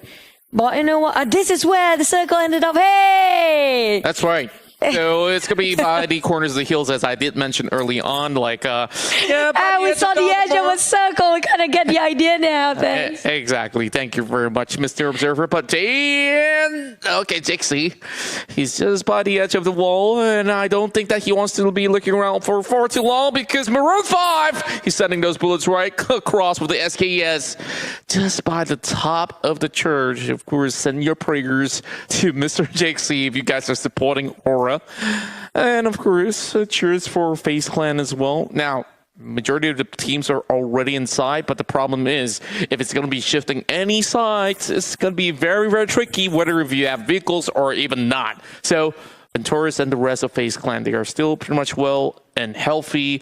Yes, they had some health being chipped away by some members of Aura, as well as Bigatron Red Aliens, as both of the teams were tapping on them, but, they don't really want to expend all too much of your utilities for the very moment. Now, Eagle Esports having Darley going to be on top of the kill. Loki still scavenging around. He doesn't really have too much meds to work with. I count. And now further in towards. I was praying not to be this circle. This is a tricky terrain to play with. Not just we have multi levels of terrain to work for the players. It's gonna be. Well, it's really entertaining to watch because there will be some of them on top of the mountain, some of them right inside of the river, and some of them will be down in the valleys. But problem is how to get up there. Those actually at the center and also on the highest point at the vintage point precisely. Like the Infinity and also HVMB might have the biggest advantage, but never mind. Livescape already start fire against them. It's going to be Vilo giving up a bit of a warning shot, but not going to connect. Well, they will migrate themselves to higher ground as well. Livescape will again meet up with Infinity or even HVMB. That's right. Now we do have first blood for Venturas as he goes into takedown. Join me, Yellow's vehicle. Onyx being popped, so that's going to be 2 members down in the blink of an eye. And so far, FaZe Clan looking to be starting on the best note for today.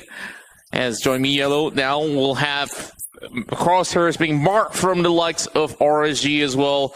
And thank goodness for them, they do have the buggy, so that means that they do have a little bit more speed as compared to the pickup truck that Voki is currently driving upon. Now, one member being not from the side of Eagle Esports is Nguyen. He's getting picked up by Darley, so coast is going to be clear, but Pikatron and Aliens, you can see that they're going to be taking the lower side as well. So it's just a little bit of wear and tear of armory, but Orange play, they are arriving to the scene. Astro now getting shredded by the rest of Dingoes. Oh no, there are a couple of shots now. Exploit themselves forward. Their positions are for Dingo's happy. They have to care for the flank side. Sun, he tried to go for the blind spot, but he got caught. Straight away, he bailed them out. Said, nope, never mind. I know you saw us. We won't take that fight anymore. It's okay. You take yours. We're going to leave that and respect your territory. Oh, boy. He tried to sneak in. That's cute. Yeah, and I gotta say, that's a little bit of a dangerous play as well. Now, I got busted. Replay as well. This is how Ventura has secured that double kill, easy peasy. Now, back to what we were saying, right? Dingoes, of course, they're having all the greens through their teeth, but on top of the hill is going to be Eagle Esports that will be marking Dingoes and PX as well. Oh, yeah, they're going to gatekeep this round and this angle because they got the high grounds. Dingoes, smart enough, they're playing around the slopes of a hill, so they cannot land quite precisely for the side of Eagle Esports.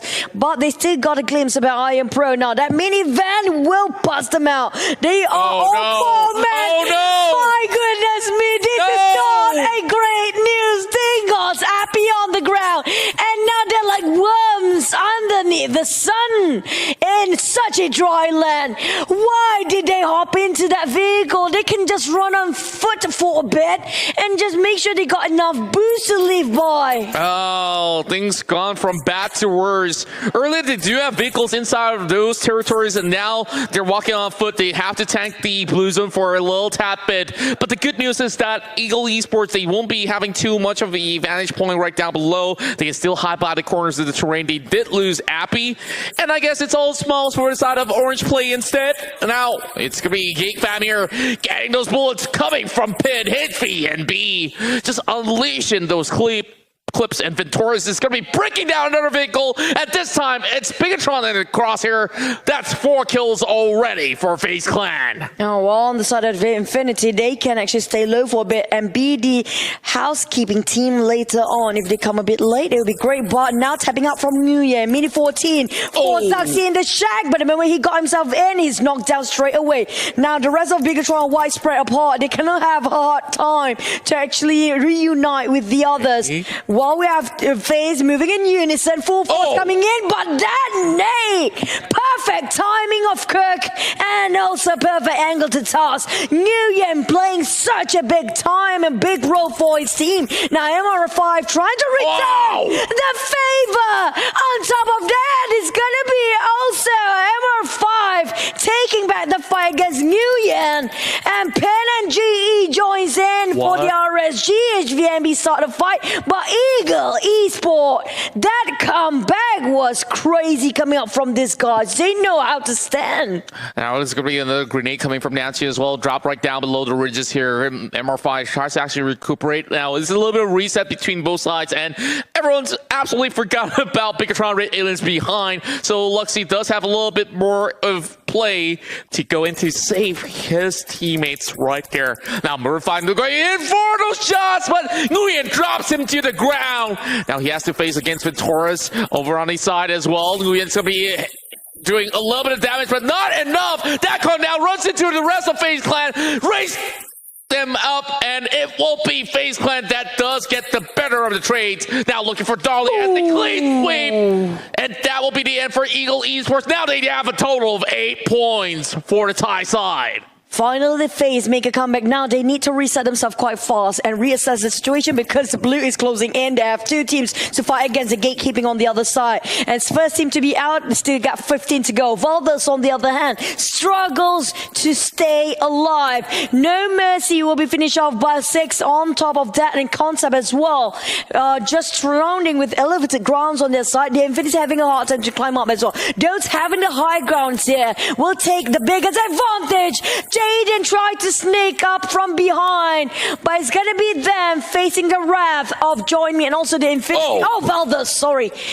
Jaxie and the rest of Rose stuck in between 2 teams. That's sandwich, literally just sandwich. 2 bad rounds in a row. Aura Esports will crash out this time with no points remaining, and that's a beautiful grenade coming in from Infinity as well as Valdez's murder. Now Mela getting spotted out, looking for Goddard as well. Goddard now tries to trade right back. He will also fall to the ground as well. Logan tried to actually heal up. He doesn't really have all too much remaining, but they are still trying to actually save Mela in this sort of situation. Smoke's now being popped, and Valdez, they tried to recuperate while Geek Fam's going to be on the lower side of the ground. Valdez loses 2 members outside of the play zone as well. Now with that Molotov, they are trying to spray in towards the smoke, looking for Concept as well. Newsy now going on a push, going for FPP. Now he spots what he needs to.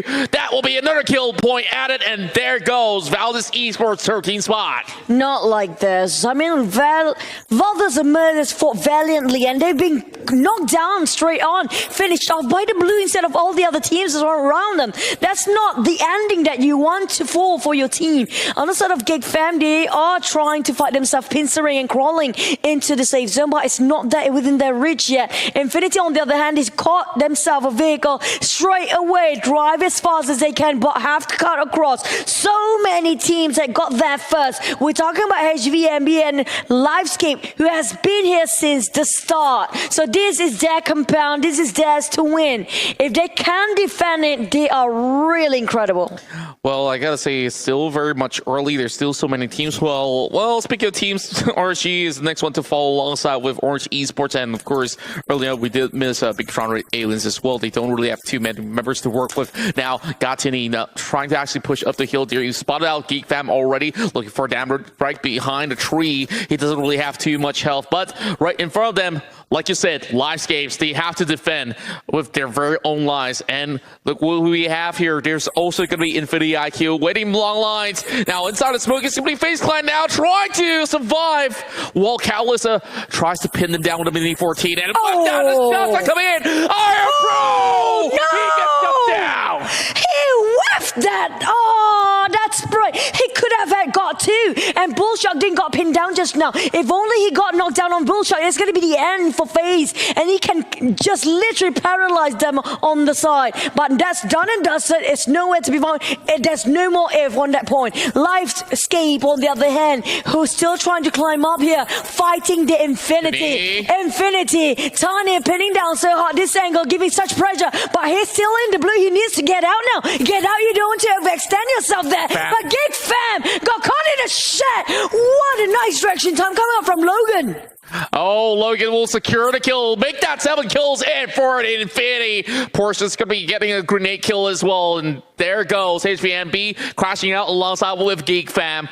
Well, Livescape's now trying to push upwards. Toms, he is onto something right now, looking for Gatuni. And if he actually gets this open cross here, he might just be able to actually secure the kill onto Logan as well. Now, his health is dropping low. He's going to be cracking in that first aid kit. XF's going to be able to actually spot a member of the side of demigods while Tuni tries to reposition, looking for that kill, and they will be able to spot him out.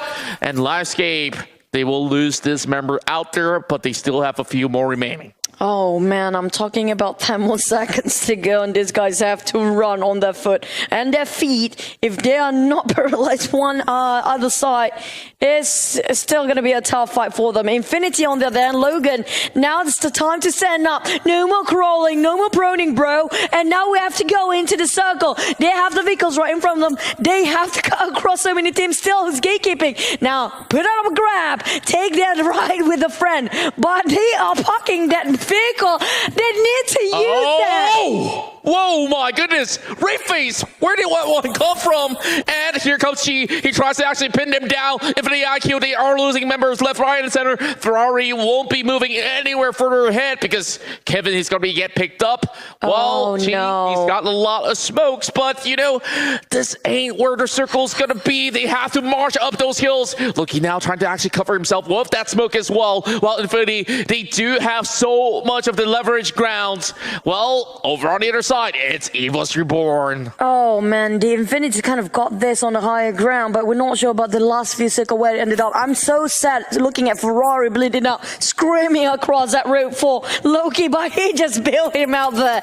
There's no way he can save him in such an open plane. Back towards the demigod, they're playing the slope of the hill, trying to scout things out around them. There's so many teams playing at the edge. This is what we talked about. It's going to be the terrain that's really tricky to play with. Well, they have to face the open plane right the moment they pop themselves onto the open street. While Ferrari's still not being saved, we have Evos pinning down from downtown, way up and beyond, and Demigod button from the flank side as well. So Evos have to be careful about two directions at a time. That's right, and they are looking to actually stop Demigods first because there's still a little bit of an area of play. Kevin's going to be able to spot out, you know, a couple of members of Infinity IQ, eventually eliminate them because they've already got the knock. But now Catalyst of the likes of Livescape, we talked about this entirety of the area that they needed to actually safeguard, and they've been able to do so. Oh, unfortunately, Gatsuni will be able to get Alvirlo, and that will be the rest of Infinity IQ with a total of 8 kills. And the last time we saw them, they were on the top of the table. That might just actually be a little bit of switch up because BisdakReborn, Infinity IQ, they are still in the running. Same goes to Livescape, who has 2 members remaining.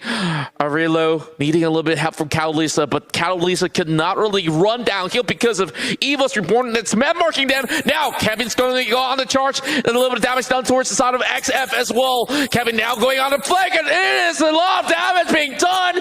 30% still left for the side of XF, but the rest are marching right in. Whether that shot coming out from just now who knocked down on KF, that's the question, because we saw him knock down 2 members right across. Where are the shots coming out from? He's going to be on top of that hill, and they're still inside of a circle for BisdakReborn. They've got Wham trying to spot them out. There's still one more team right on top of that mountain. It's going to be Livescape, who's still touching the rim. If they want to take this fight, they have to fight on the street. Now Evos managed to take down on 1. Demigod Wham tried to just capitalize this area, but it's making it so hard for them. Evos is such a hindrance. They literally neck to neck with each other, even though it's just Wham on that side. And we are looking at the shift of the circle as well, actually giving them a little bit of advantage if they were to march up ahead, but they need to actually go in towards the open fields where currently Livescapes have been able to actually save Alvirlo while Loki is just hanging by the blue zone. He can actually slowly move inside, but Wham, he's just by the edge of it all. He's hoping to actually make his way across. Livescape now spots out Alvirlo. That means Livescapes, they will only down to 1 member, and they don't really have too much time. Loki now bleeding out. He only has 2 more first aid kits to work with. Well, Wham relying on the smokes. Wham's going to be looking for Alvirlo as well. Tries to secure the kill. Instead, gets shot from Loki. Loki will eventually bleed out as well. Oh my goodness. Now Evos looking for that taken there. I take you down with me. This is Evos' game. Definitely. No question of that. With only 2 members of Livescape remaining in the shack. There's no exit out. BisdakReborn taking the chicken dinner. And will they get back that crown as we speak? Oh my goodness. As we add up the scores here, we will be seeing whether or not will BisdakReborn take that #1 spot away from the Infinity or even, Livescapes. They got so much points out of this game itself. Oh boy, we've got 4 more matches to come.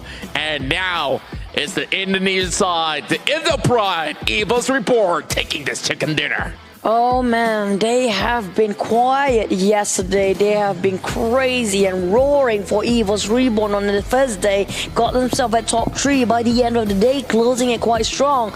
But when it comes to the second day, they are quiet. Now they're rising up to the occasion again, roaring louder than before. BisdakReborn. Now, I do notice about the Infinity just now. They try to play it safe. At the same time, just try to maintain the consistency to be at least at the top 5 for the entire game. If they do that, then it's a big problem for the other teams that try to snatch the title of #1. That's right, and this is where the momentum will be building up for BisdakReborn. And well, that was some phenomenal plays because they have fought out so many teams to get to where they need to be. You can see from the total of kills that they've achieved and also the damage of 2,148 with a total of 9 kills and 5-0 in Chinese. That means I love you, and a total of heals that has been brought to play. I love you too. Yeah, issue. We've been working for some time now, since season 1. Confessions. Yeah, confessions now. It's just out in the open. But you guys, you know what? I'm liking the fact that this BisdakReborn with the Microbo edition is just so strong. That's right, and we saw Lyzer XF really working their magic out, especially when they were fighting on the lower grounds. It's definitely not an easy task. Many of the teams didn't make the cut, and even FaZe Clan, you saw some of these spectacular plays that was being brought out to play. Pmpl almost smashing them down, but that final few bullets not connect, and FaZe Clan managed to survive for a tad bit. But FaZe Clan, they start off on such a great note, getting a total of 8 kills, and they just tried to do a lot more, but they have so little members left. And anybody up the hills, we're hoping that, by the time that this closes out, we have that perfect push right towards the lower grounds, but it's not exactly the case. Oh, bless a little you. bit hiccup, It's don't okay. mind me, but if they were to climb down that hill, they have to face against 40s. Tigers, so it's cool. The evils, when it comes to Mirama, I don't know if you noticed since way ancient times, since the dawn of PUBG Mobile or not, but when it comes to Mirama, I don't know why. If a circle ended up if it's the 5th or 6th circle, the 5th we ended up in the high ground. Usually the last few circles ended up in the lower ground. So it's better to play the lower ground all the way sometimes, even though advantage was a high ground to shoot people down. Here comes EVOS KF. We have to give this player, the stellar performance coming up from him, because he took so many shots. He tanked so much just now. He got knocked down out of nowhere, but he managed to take down couple of players, knocked down KOs first before he being knocked down after that. 3 kills, 779 damage with 30% contribution to his team. I think that's equally divided between their teammates. That's right, and of course KF was in charge of knocking down many of these members of Demigods, putting them into this really awkward position where even the last man standing for Demigods have to change his plan, go up to the main track of the roads, and left himself exposed to the shots that was coming in from the likes of the Vietnamese team right off the hills. And he was just getting themselves pretty much warm up, because this is KF's very first MVP title. So congratulations to him, and hopefully there's more to come coming in for the White Tigers and the Pride of Indonesia right here. Let's have a look into total kills as well as damage done by all 16 teams. BisdakReborn, they've actually gotten the chicken dinner with a 9-kill total, but it was FaZe Clan here really strutting it out there with a total of 11 kills and 1,569 total damage being done right there. Oh, a lot of team being ambushed here, definitely 0-1. There's a lot of binary numbers on the screen here. Well, we have a lot of teams that kind of get quite a decent amount of kills, but I have to say I'm a bit sad for BisdakReborn. Look at the damage output, but the amount of kills not as much as FaZe. Now FaZe, that's ingenious coming up from them to actually kill still all the way, 1,005 only, but still more than that they have it on the board. Well, we're looking at the match ranking just now of the game number 2 on the final day, Grand Finals. BisdakReborn getting themselves a first place with Chicken Dinner plus a lot of kill points, 24 points in total secured. Life Scale still Indonesian team at 19 points. We have Infinity IQ still maintaining top 3 at 16. Fourth phase Demigod, 5th Infinity again, but the Thai ones, and it's gonna be the Thais Infinities at 6th, HVMB 7th, and GigFam Malaysia squeezing in at 8th. That's right. So we're going to be seeing a little bit of changes there. I believe that inside this Miramar run, many of the teams, they don't really have so much of a great vantage point. That's where you see, like, even Dingoes, they had a really good run until they were spotted out by Eagle Esports. So they only walk away with 2 points alongside with RSG Orange Play. They come up with 1 point alongside with BisdakReborn Aliens, Valdez Esports, as well as Eagle Esports. While Aura as well as Join Me, they walk away with no points. Wow, we are having Infinity still taking that number 1 spot, and Aura needs to chase in 20 points, but BisdakReborn, they're tying the number 2 spot alongside with them with higher ranking points, not enough kill points, and Livescapes, they move up the ladder, 136 in total. 1 point behind is going to be Infinity IQ, while Orange Play, they're moving down those spots. 120 points is where they're at.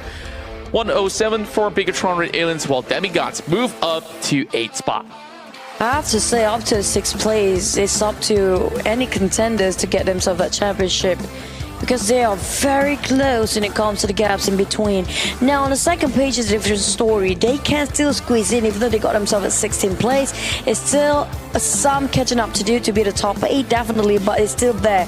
GigFam 9 with 92 points, and we have Eagle Esports at 10th, not budging at all, at 88. Nice number there.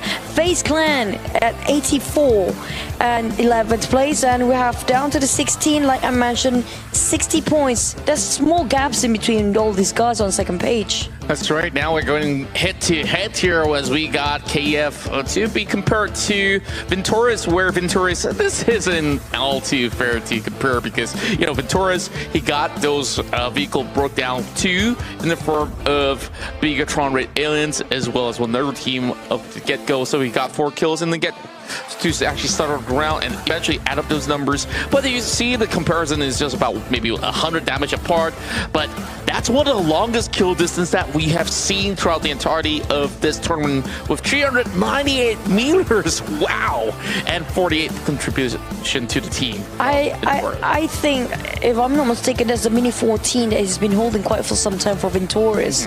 And we're almost breaking to the 400 marks here. This is, I have to agree and tend to agree, this is the longest distance of kill by far. I'm not sure if he's using sniper rifle at this point, possibly, but last time I saw him with a mini 14. But the overall stats says it all. I do remember a lot of Valdez esports player being taken down by the play zone.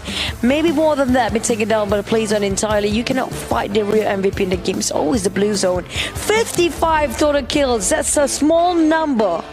That's right, and I believe that this is one of the hardest terrains to actually play out in any parts of the map, and Miramar always giving them a heck of a challenge. We see a total of headshots, and undoubtedly Venturis has been perhaps the best player inside the field when it comes down to the number of kills and the longest distance covered in the overall scheme of things. Now, we do have another interview coming along the way. We'll be speaking to some of the players that are participating in the Pmpl finals here. And, you know, you guys can still share to your friends as well as family to get yourself some free rewards. And we've just unlocked one more great news for you guys.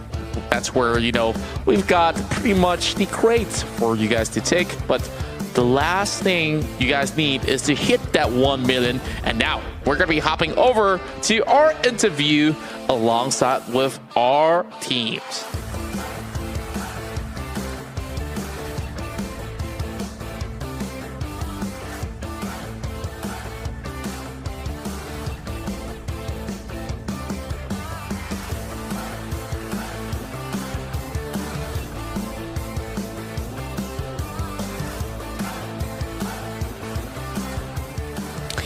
everybody. Welcome back to the interview session. Also, analyst for today is going to be me, Choo Choo Gaming. But we're going to jump into straight the interview first when we have to have an insight of our player here. It's going to be Gigfam. Okay, kita cakap bahasa Melayu ke, Kibi? Boleh. Boleh. Apa khabar Gigfam? Macam mana cerita dia? Apa rasa tadi kena tembak? Macam mana ni Gigfam? Apa cerita? Basically zone tadi, circle tadi agak jauh lah. Tapi kita orang tak bawa gameplay kita orang macam mana kita orang main dekat MYSG. So ada perubahan lah kat situ, ada effect lah, which is ada certain map perlukan guna strategi yang lama, ada certain perlu buat benda yang baru. So tadi tu mistake lah, salah decision, dan sebabkan circle jauh kan, so tak ada rezeki lah untuk 2 map pertama ni. InsyaAllah lagi 4 kita orang akan bagi yang terbaik lah. Okay, so basically Kibi saying that they are not performing as well as their MYSG run before, so they're having a bit of maybe some things to work things out to get back on the same page. Hopefully they will get better when it comes to next few games. They flunk it out for the first 2 games, but hopefully they will get better in the next 4. Okay, QB, saya nak tanya lah sekarang. Apa yang membuatkan korang tak ikut macam mana korang main macam MYSG tu? Kenapa tak ikut macam tu? Hello. What happening? Hello? Okay. Kenapa tak ikut macam MYSG punya permainan? Kenapa tiba-tiba korang tak boleh nak buat macam tu balik? Kenapa? Sebab kita orang tukar dengan cara diorang punya, apa yang kita tengok pada screen, diorang punya pace diorang main agak laju lah. Agak laju untuk tim-tim yang C ni.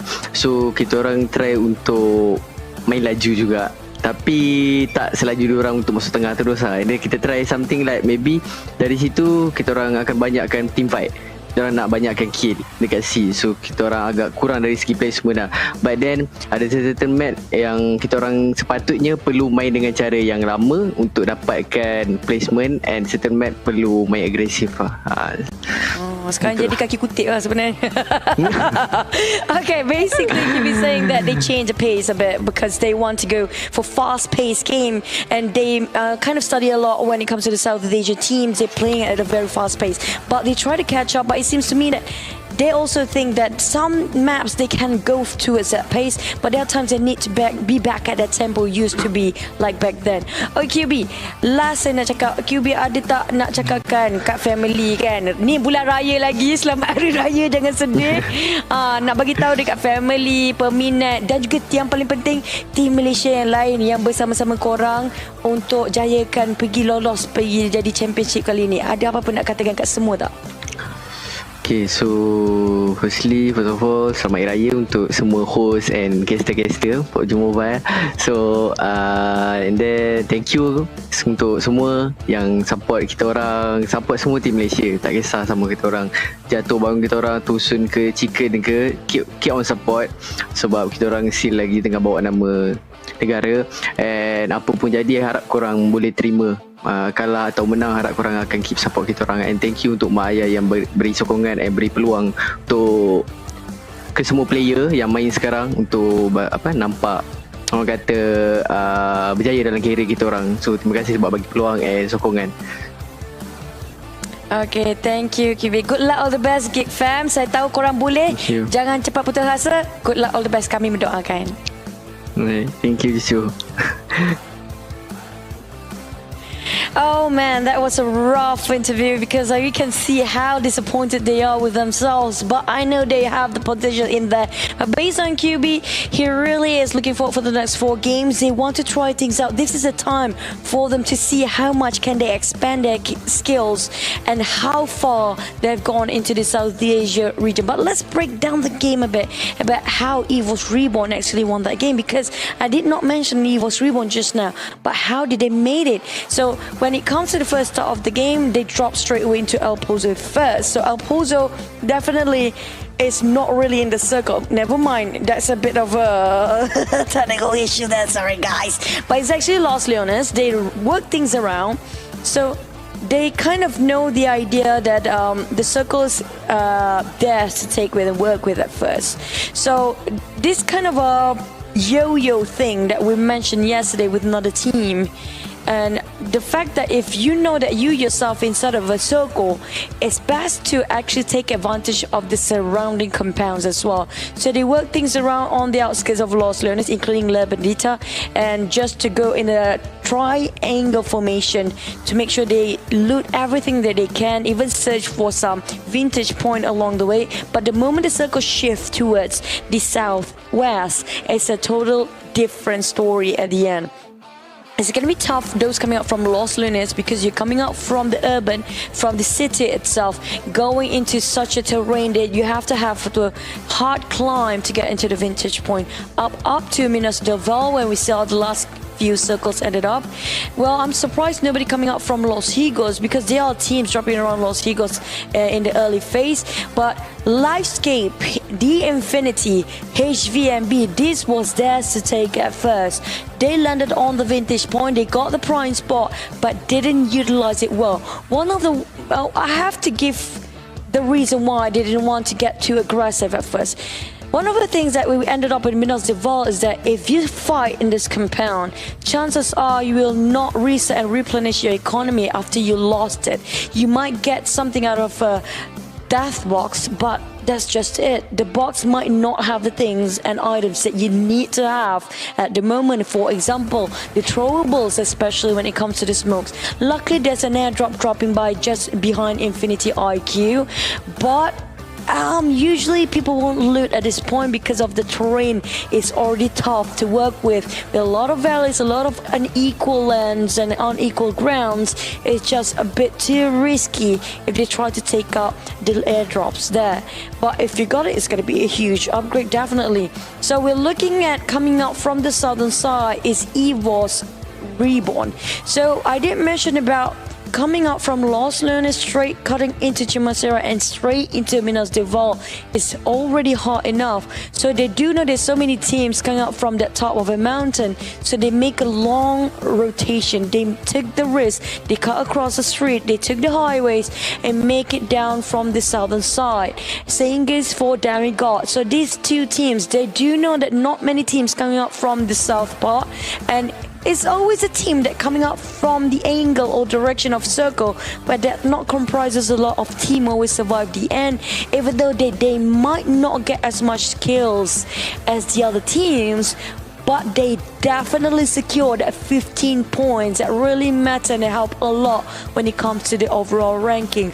So I'm not sure if it's just me or not, but definitely after we've seen a lot of Miramar plays, at first, it looks like it will have not 80%. If you look at the last map, seems to me that it might ended up in that kind of a high ground when it comes to last circle. But when it actually, in the end of the day, it's still going to be the low ground when it's actually the 20% left in that map. The whole entire circle is going to just the ones that nobody wants to be in. So Evo spot that one out. Hopefully it's actually the same mindset as I do. But you know what? We have more exciting games left with 4. But let's jump straight into the Caster Zest first.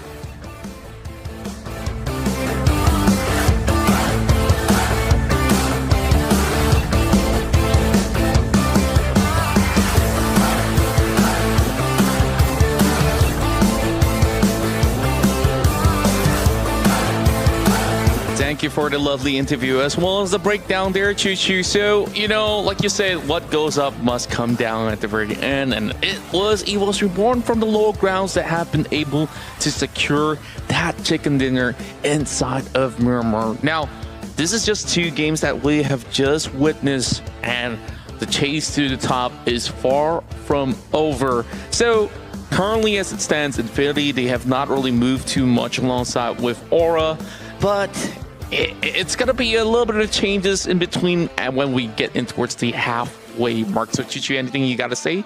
Oh, man. Erangel next. That's Rumble Erangel.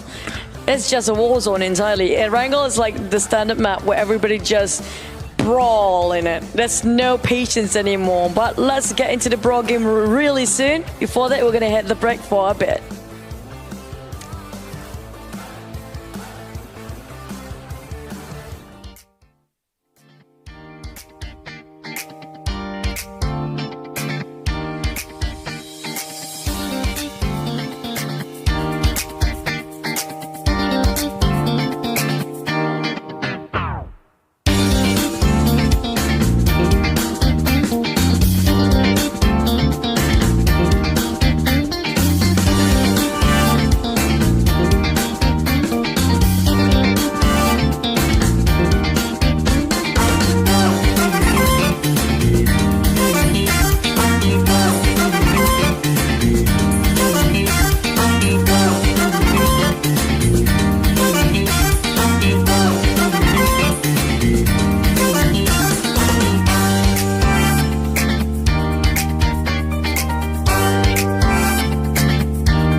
back, ladies and gents, to the Pubg Mobile South Asia Season 3 Grand Finals final day, which is hosted by Pubg Mobile, also brought to you by VSPN in collaboration of Tencent Games, Pubg Corporation, Lightspeed and Quantum Studios.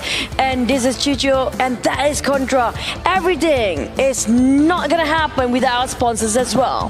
That's right, of course, all this is hosted by Pubg Mobile in collaboration with VSPN as well as said Tencent that? Games. Once again, and with our sponsors coming in, it is Xiaomi, where you can challenge your boundaries with their Redmi Note 10 series with Xiaomi. And not only that, you can also follow us on our social media platform. That's going to be Facebook as well as YouTube at Pubg Mobile Malaysia. And you can catch a lot of all these dramas and excitement with our official media partners, WeTV. Always more, and you can stream premium Asian selections there when it comes down to originals and all kinds of docu-series out there. And you can claim this Jukes VIP code with Pmpl SEAMY. Okay, tune in your songs, watch your dramas, while we're gonna hop into Erangel next. So the Classico will be the hardest. I called it the brawl map. Literally everybody will be start fighting since the first phase, and even some of them still parachuting down. Somebody already got shot in the air above them. So there will be, I hope there will be a lot of splat moments as well. As people driving through, they're just gonna run down some other teams. It'll be fun to watch. We haven't got that quite a lot, that much in South Asia, but maybe 1 or 2 times. I guess so, and so far it's all about the standings right now that we are focusing on, because we see a little bit of a change of scenery from game to game, where Infinity IQ, they are trying to climb upwards, but it's the Infinity of Thailand that's holding that #1 spot, while BisdakReborn, we saw them get that chicken dinner inside Miramar. That changes a little bit of the scene, where they are going to be looking to topple down some of the heavy favorites out there. Orange, you know, they've been having two rough games already, and I guess this is where they fumble a little bit, but there's still a little bit more time here to catch back up within the time frame of 4 matches. So after this Erangel run, we'll go in for another repeat of Sanhok, Miramar, as well as Erangel to close out the entirety of the day to see who will be the one to be the champions of the Southeast Asia bout here in Pmpl SEA Championship. Is the map repeating? Everything is repeating itself, including the airdrops and everything, but the outcome's always different every single time, except for Sanhok. We only have 2 teams so far with that. I'm not sure who ended up with the Sanhok chicken, and hopefully it'll be a different team. Please, no more Infinity IQ or Aura. I do wish somebody else get the chicken. But speaking of chickens, there are still some teams living themselves without any dinners yet.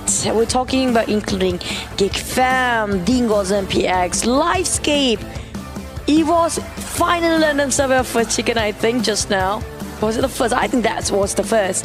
And we have also Face Clan, Volders Esports, HVMB, and Demigod, definitely. And the others already got themselves those chicken, but this team, they need it more than the others. Let's not waste any more time. And we walk straight into Erangel as our match number 3 commence for the grand final day. That's right. Now let's see this flight starting off from Sanaska Military Base, heading in towards the top hills of Stalber. Well, Infinity IQ so far has been the overall winners of points with a total of 66 inside of Erangel alone for the past 2 days. Aura coming in second spot with 51 points, and Live Games for a total of 46. Orange Esports not too far behind with a total of 44. After 6 is going to be Demigods and BisdakReborn on 6th place with 34. Now, as we take flight for the IQ, they've already hopped of the plane already as they look to book it very much early from the southern end. Same goes to the side of Join Me Esports as they're looking to take shape in the Lord Noe. Now, BisdakReborn, they usually start off by the Cronus Affair period. This is where they will be hopping off the plane alongside Eagle Esports, looking for Milta, while Big Tron Aliens, as per usual, will be headed to farm. Now, interesting enough, like many of the teams, they're looking to drop a little bit tad later. So I'm looking at many of these teams heading in towards the east side instead of the west, because, you know, there's ample more opportunities for those loots, especially inside of Ilipavka.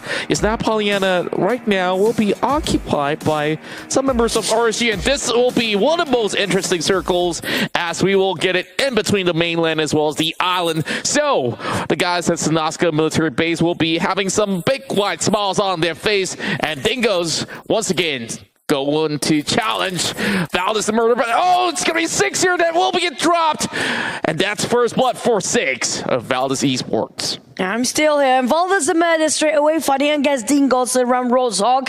This is no surprise anymore as one of them get one knockdown edge. But while they revive, they don't have that much medications to work with, and that's going to be a big problem. And straight off the bat, they're already low in terms of economy. I think Ironpro will be leave here and left behind as the rest of Dingos moving forward out of Roadhog. They're trying to find themselves a different place to work with. Well, here comes the Pig Viewers milestone again. We're almost hitting the permanent for all of us if we hit the 1 million views. Come on, guys, keep on sharing. Call every single person you know living in on earth to watch the stream. That's right. And as much as you guys could for the very moment, we've still got many of these road kills, and Bullshark alongside with Corpie unfortunately will be taking a little bit of hits here coming from Dixie or Esports.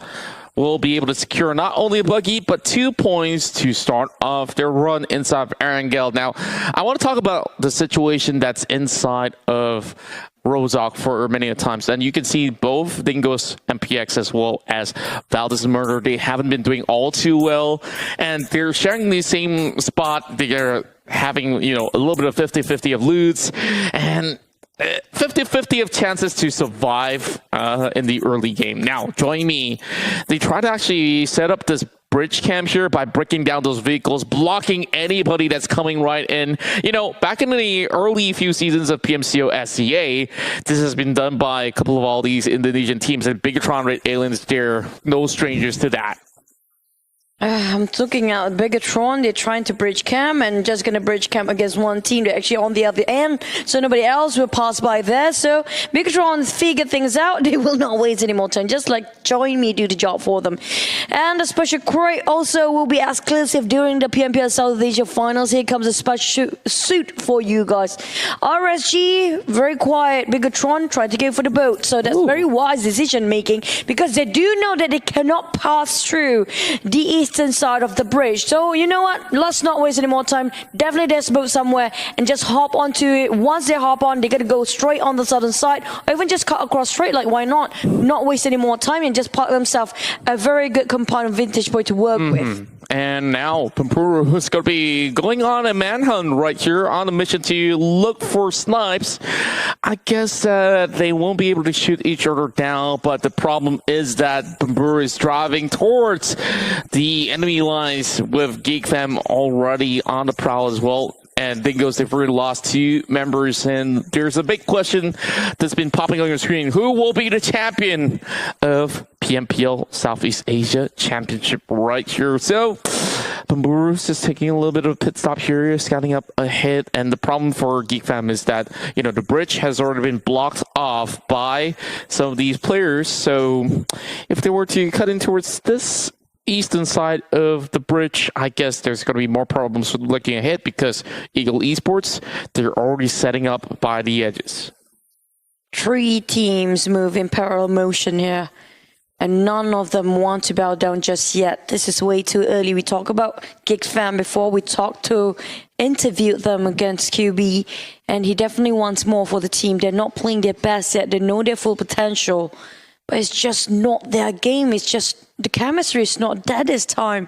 They're having a hard time to be on the same pitch. And Dingos have been tailing quite a lot, if you ask me, when it comes to GeekFam since the start of previous game. And now the first one to see the boat gets it, and they will go away with it. Hopefully they go unscathed, because right now we have 2 teams might hover around the crosshair on the same boat. Will they leave New Year now? I'm not sure.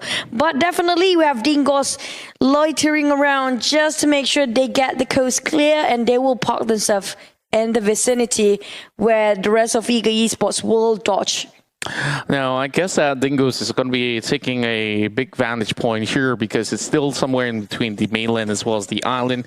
It's still very much early into its phase number 1. We won't really know where exactly it will end up. There is a low possibility of a chance to be cutting back across and towards the mainland. Now, the problem for Eagle Esports, they're off of their boats already because it has been shuttered by QB, and I guess this is going to be a little bit of a duck hunt here by the waters. Nguyen now trades right back, and he does have very little health left, and he's still trying to trade right here, just suppressing Nguyen by the side, and he will be able to actually pick him off. That's going to be Damroot here, chipping right in. Snipes covering the other side of the cove, and Darley's going to be drowning himself, not giving any points to the side of Geek Fam. Well, Dakon, he gets spotted out, and Damroot somehow gets those pickups. Oh, this is sick coming from Damroot, sitting in the water and pinning people from down below. That's just filthy play coming up from him, and there's a free kill coming up from this guy. It's just really ingenious. That's right. I gotta say that this is a tactic where you can use, especially when you will sacrifice one of the vehicles, the most optimal one being either the UAZ or even the buggy, because that gives you a little bit of the spacing to just peep out. And currently, Ferrari and the rest of IQ, they are going to be taking themselves a little bit of small shack just to have a little bit more of an overview by the river of Synopska, while Ferrari is having his hot rod parked right in between. So he's still trying to have a little bit of the overwatch here. He spots out Horizon's boat much early on. What was it? Zuxies? Of course, we got to get a little recheck for that. But many of the teams are coming in from the far eastern side. And I'm looking at Demigods. They're really far away. Orange is going to be the next one to be joining right in. FaZe Clan taking real slowly by the corners of Georgia-Pole alongside with Aura. Meanwhile, inside the island already, it's History and BisdakReborn, the Infinity, as well as Bigatron Red Aliens. Now, Orange will have to fight Gate to cut across into join me, who's been camping bridge camp there. But those coming up here, I'm so worried about these guys that there might be a chance that we don't have a Sonoska circle in the last few seconds. If it ended up back at the mainland, it's going to be a headache for these guys to just swim across back to its ferry pier. While FaZe Clan and Aura might have to fight through this, and hopefully they don't actually collide that soon, because if they both collide quite soon enough, none of this team will come out alive. I'm talking about them way too much into the blue. That's right, and you can see that they only have so little amount of items to work with, each having 3 first aid kits, and I guess it can be confirmed that it's going in towards the islands already. So Aura is trying to book it. FaZe Clan is already on the move as well. Valdez Esports, they're just looking by the edges of Watertown, and I guess that they need to find themselves that vehicle to be moving right in. Oh, it's going to be Arvelo that shuts out some members off of Eagle Esports as they were trying to leave the town of Lipovka a little bit too late, but I guess they still need to make sure that they have those vehicles to work with, because they're not really all too near into the upcoming phases, so it's still not looking all too clear for Demigods. I wish we didn't miss actually the first team to be out. It's actually Eagle Esports. We're down to 15 because of the blue is actually kind of, oh hey, oh yes, I'm getting this one quite right. I'm loving this, flying around the corner, Skynin, you're the best. He's living up to his name, making a backflip, and the backflip land, that's the master of it. Man, if only he flew across, it would be great, but you know what, might not risk it. This is the grand finals we're talking about, so Asia, and he has to bow down for that, for now, relax a bit. He might not want to take it in just yet, but here comes a team that's still in the blue, Orange Esports.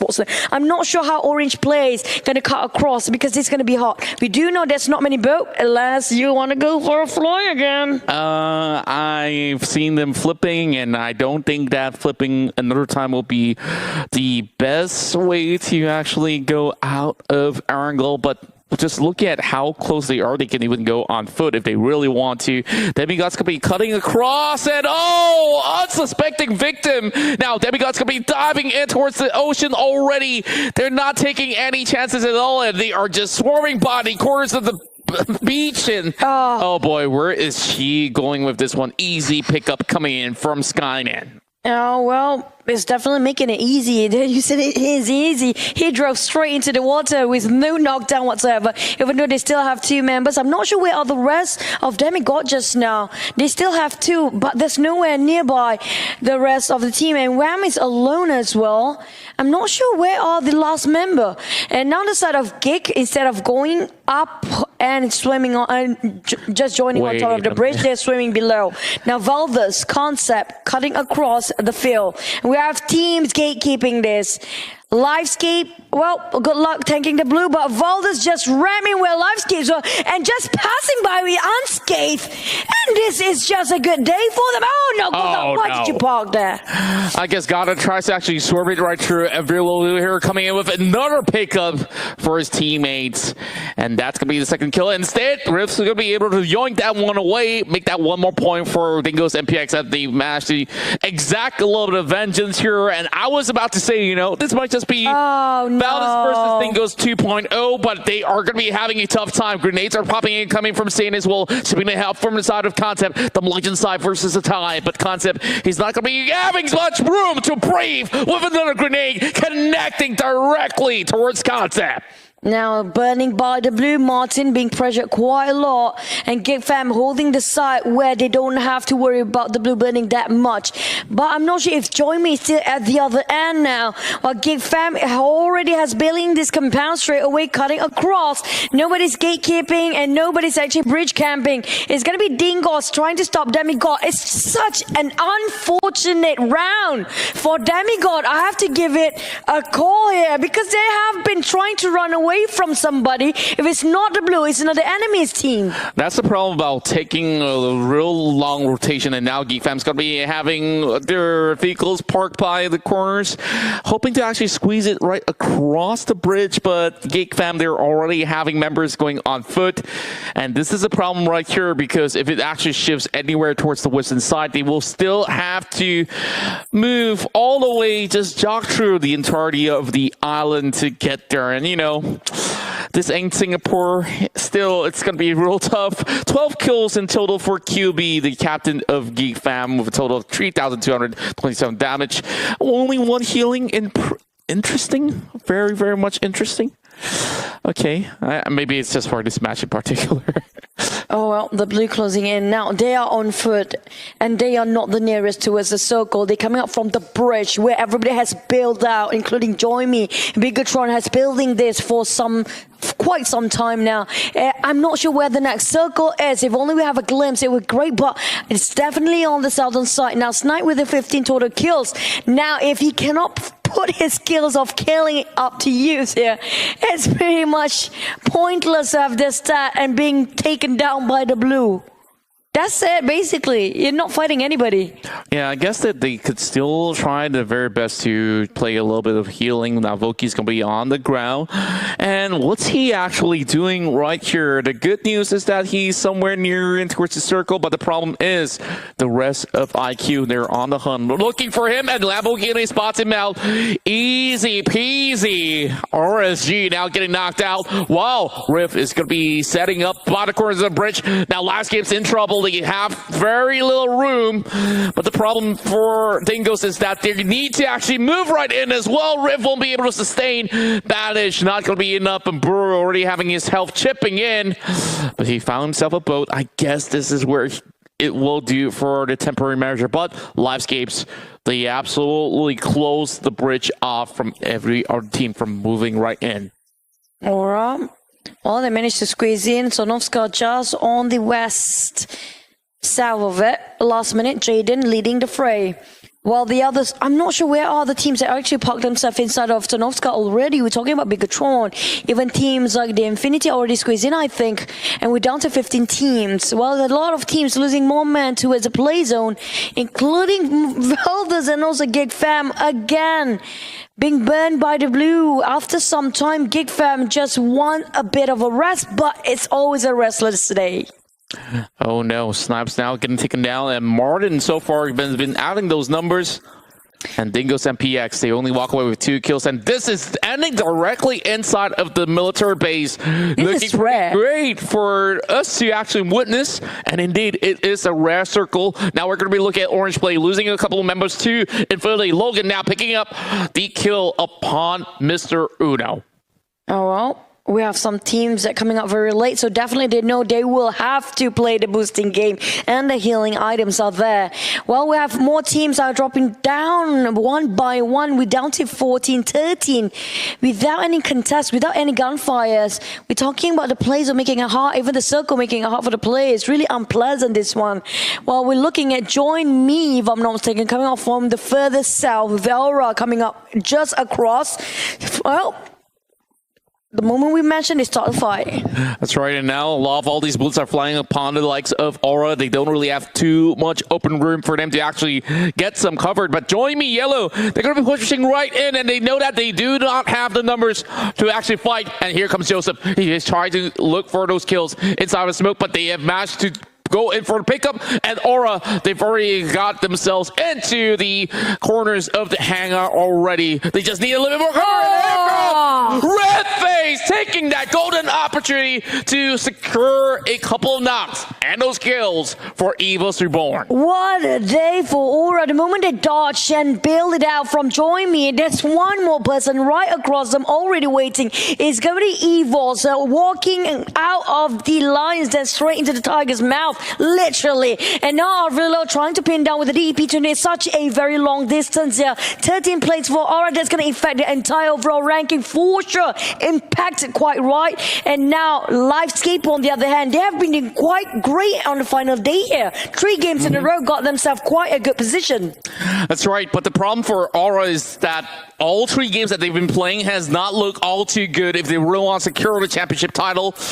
But for Evos, things are looking very good. But for Join Me Yellow, they are trying to climb as much as they can. They only secure 1 kill. For Yellow now trying to actually trade right back with the P28 through the smokes, trying to actually clip the heads, but there's not much healing. He needs to get right in, and he is just trying to take a big gamble right now before bowing out. Oh, now they have to move. Like it or not, they have to build those that just stay in the blue. While we're looking at Livescape, still wondering when can they smell a bit of that chicken dinner while they're running low on man. Join Me, Oni's coming out with a DP to do it, so we're over with M416. Now, straight into the car, they're going to advance forward. They don't have a choice because right now is the 4th, down to the 5th phase, which could burn quite a lot, and the blues aren't going to hurt quite as much. While GYGFam has been running since the start. And the moment they get the breather, the circle just want to favor the other teams. Indeed, and I speak about it going in towards the corners of the hangar. Yes, it will be. Evos now does have a little bit of advantage alongside with some of the players of Infinity that's inside of the military base. Now, Ryzen's going to be looking for those pickups here. He does get a knock secured as they're looking for those kills upon the likes of IQ. While FaZe Clan try to actually move in from the northern side, the rest of Bigatron, they can actually pin them down. Well, there's going to be 9 more teams that are remaining here. Infinity is going to be moving across, while HB and B, they're going to be having a situation, but looks, he gets picked off by Venturis. Oh, right across and right in front of his face. He's trying to go for the scout first. Didn't expect somebody already waiting there, camping for the longest time for FaZe. And now Bigatron on alert mode. Now HVMB on the other side. We have Infinity Argue coming up from behind. They are stuck for Bigatron Re-Aliens. As long as they made it out for exit, it's going to be okay. Join Me literally going as aggressive as they can, but they have one more team on their side, which is going to be GYGFam. Now, can they get back their revenge, or will they be taken down first for GYGFam? Oh boy, Bigatron Re-Aliens, now they're getting hunted down by Porsche as he's trying to unleash some of these bullets coming out from his M4, but now trying to actually reposition while Liquid's trying to heal himself up. There's going to be grenades being plopped right in. Zuxi still on his belly on the ground. But Liquid, though, he's got to look out for this one. Thank goodness it does not clip. Ross is going to be able to provide a little bit of cover while the rest of IQ, they still have 4 members strong. They're going to be lobbing a couple of all these smoke grenades to cut across and towards the middle of the field. But the problem is that Bigatron Re-Aliens, they're still around. And if they were to be spotting them out, it will be a problem. But Luxy gets taken out by one of the members of FaZe Clan for the moment. one, and there will be a little bit of turmoil coming in through the open plains of the hangar. Oh, look at that. Infinity IQ. Moving in such a fast pace, by the way. But here comes Loki bleeding out, but I'm not sure if he can be saved by the bear or not. Got Tony, Infinity. Again, both Infinities are still there. They want for more. Bigatron Ray Alien slowly creeping in. Advanced forward, even though they've been pinned down before. HVMB is their next contender. And this water tank gonna be the in-between for them. While they have a lot of covers, HVMB, if they still there for some time, they might just be the first one to be out.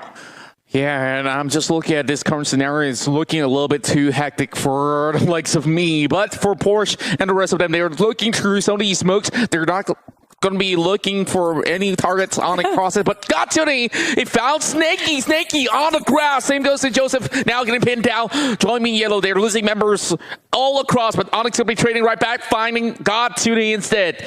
So that's going to be one kill secure for the likes of Join Me, Yellow. And oh boy, look at that hard shift all the way in towards the south side. We're going to be having war erupting up north, while the rest of Evos, they do have a lot of room over on the west.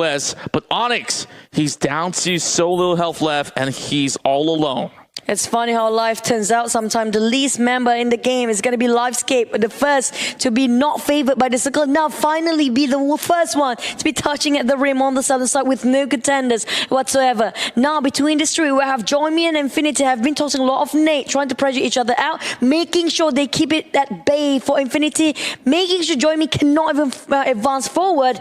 We have Fintor's already start to fight against HVMB. Don't say I didn't warn them about this. HVMB is in the middle of everybody else, while Evo start to fight against FaZe and Bigatron. Still stuck in the blue, only Zuxi left. Oh no, grenades are popping right in. Molotov now burning the health of Zuxi as well. Here comes the rest that are charging right in. Porsche tanking the blue already. They need to actually find those kills. Ooh. And nothing with the AUG. He will be managing it out. Meanwhile, we've already got 12 kills for Infinity. Well, it won't be Porsche trying to heal himself up. He needs to crawl right in. I don't think he can survive all too long. Join Me, Yellow now crashes out on 8 plays with only 3 kills. Now GE coming in to chip some damage upon the likes of Zuxi, the final member remaining first out of Bigatron Ray Aliens. Oh, GE almost got that one out for Bigatron Ray Aliens, but Porsche still gonna play the healing game. We have HVMB in the middle, and they are touching the rim of the circle still. And HVMB, and now Zuxi finally finished off. It was down to 5 team, but HVMB still holding on the ground,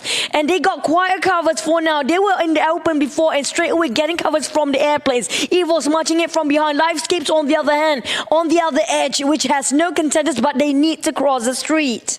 Infinity now having such a big kill streak, but IQ, however, will finish off at 5th place. They've got a number of kills, but just look at Newsy as well as Mela. They're playing such a phenomenal run right now. HVNB, they do have the numbers advantage, but they will have to pick on the likes of BisdakReborn, who have just secured that chicken dinner back in Mirama. They're looking to secure a back-to-back win for the Indonesian side, but Infinity, they are still here, and that's going to be grenades being lobbed right in. Lizer tries to find a little bit of opening in this crash side, but they won't be seeing anything at all coming from HVNB. Oh man, I'm looking at Livescape might just take this game away. Look at how close they are at the circle. While this is a brawl, we're looking at Liza versus HVMB and also Infinity Miller on the outskirts. Oh, such a nasty guy being the third party, just standing there, pinning everybody down from such distance. My God, the Infinity. This is the game that they want to play. That's right, and Infinity can just do what they need to, playing from the outskirts. Now KF, he's already spotted all these lurkers all across, so Newsy don't really seem to have much room. Lysic already being taken out by the likes of HBNB. Meanwhile, 2 more members remain over on the side of Infinity. Here comes Newsy. Oh, Newsy, he gets the 5th kill of this match inside Erangel, and still chances are looking good, but he gets popped out by Microboy alongside Newsy. There'll be a little bit of trade here, and HVMB, they're getting sandwiched right in between. Now, Infinity, they still can't win the game, even though just now we have a lot of people. Now, not anymore. It's going to be 2v2, v3, v3. Infinity Mela coming up. Oh! What? Perfect! Mela! Hey! My goodness, holy smoke, Mela! Where did that shot and that nade come out from? Wiping the whole team squeaky clean.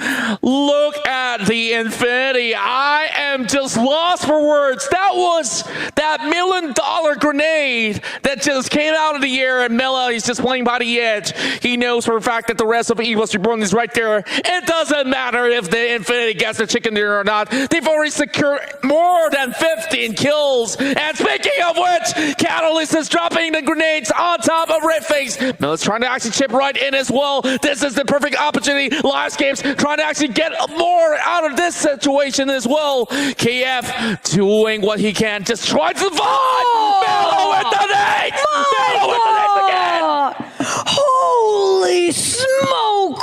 That is just crazy, insane. What? Oh, 19! we're hitting the 20 mark. That's a history been made by the Infinity tie. This, guys, has just gone crazy good. Mela with insane Grenades again!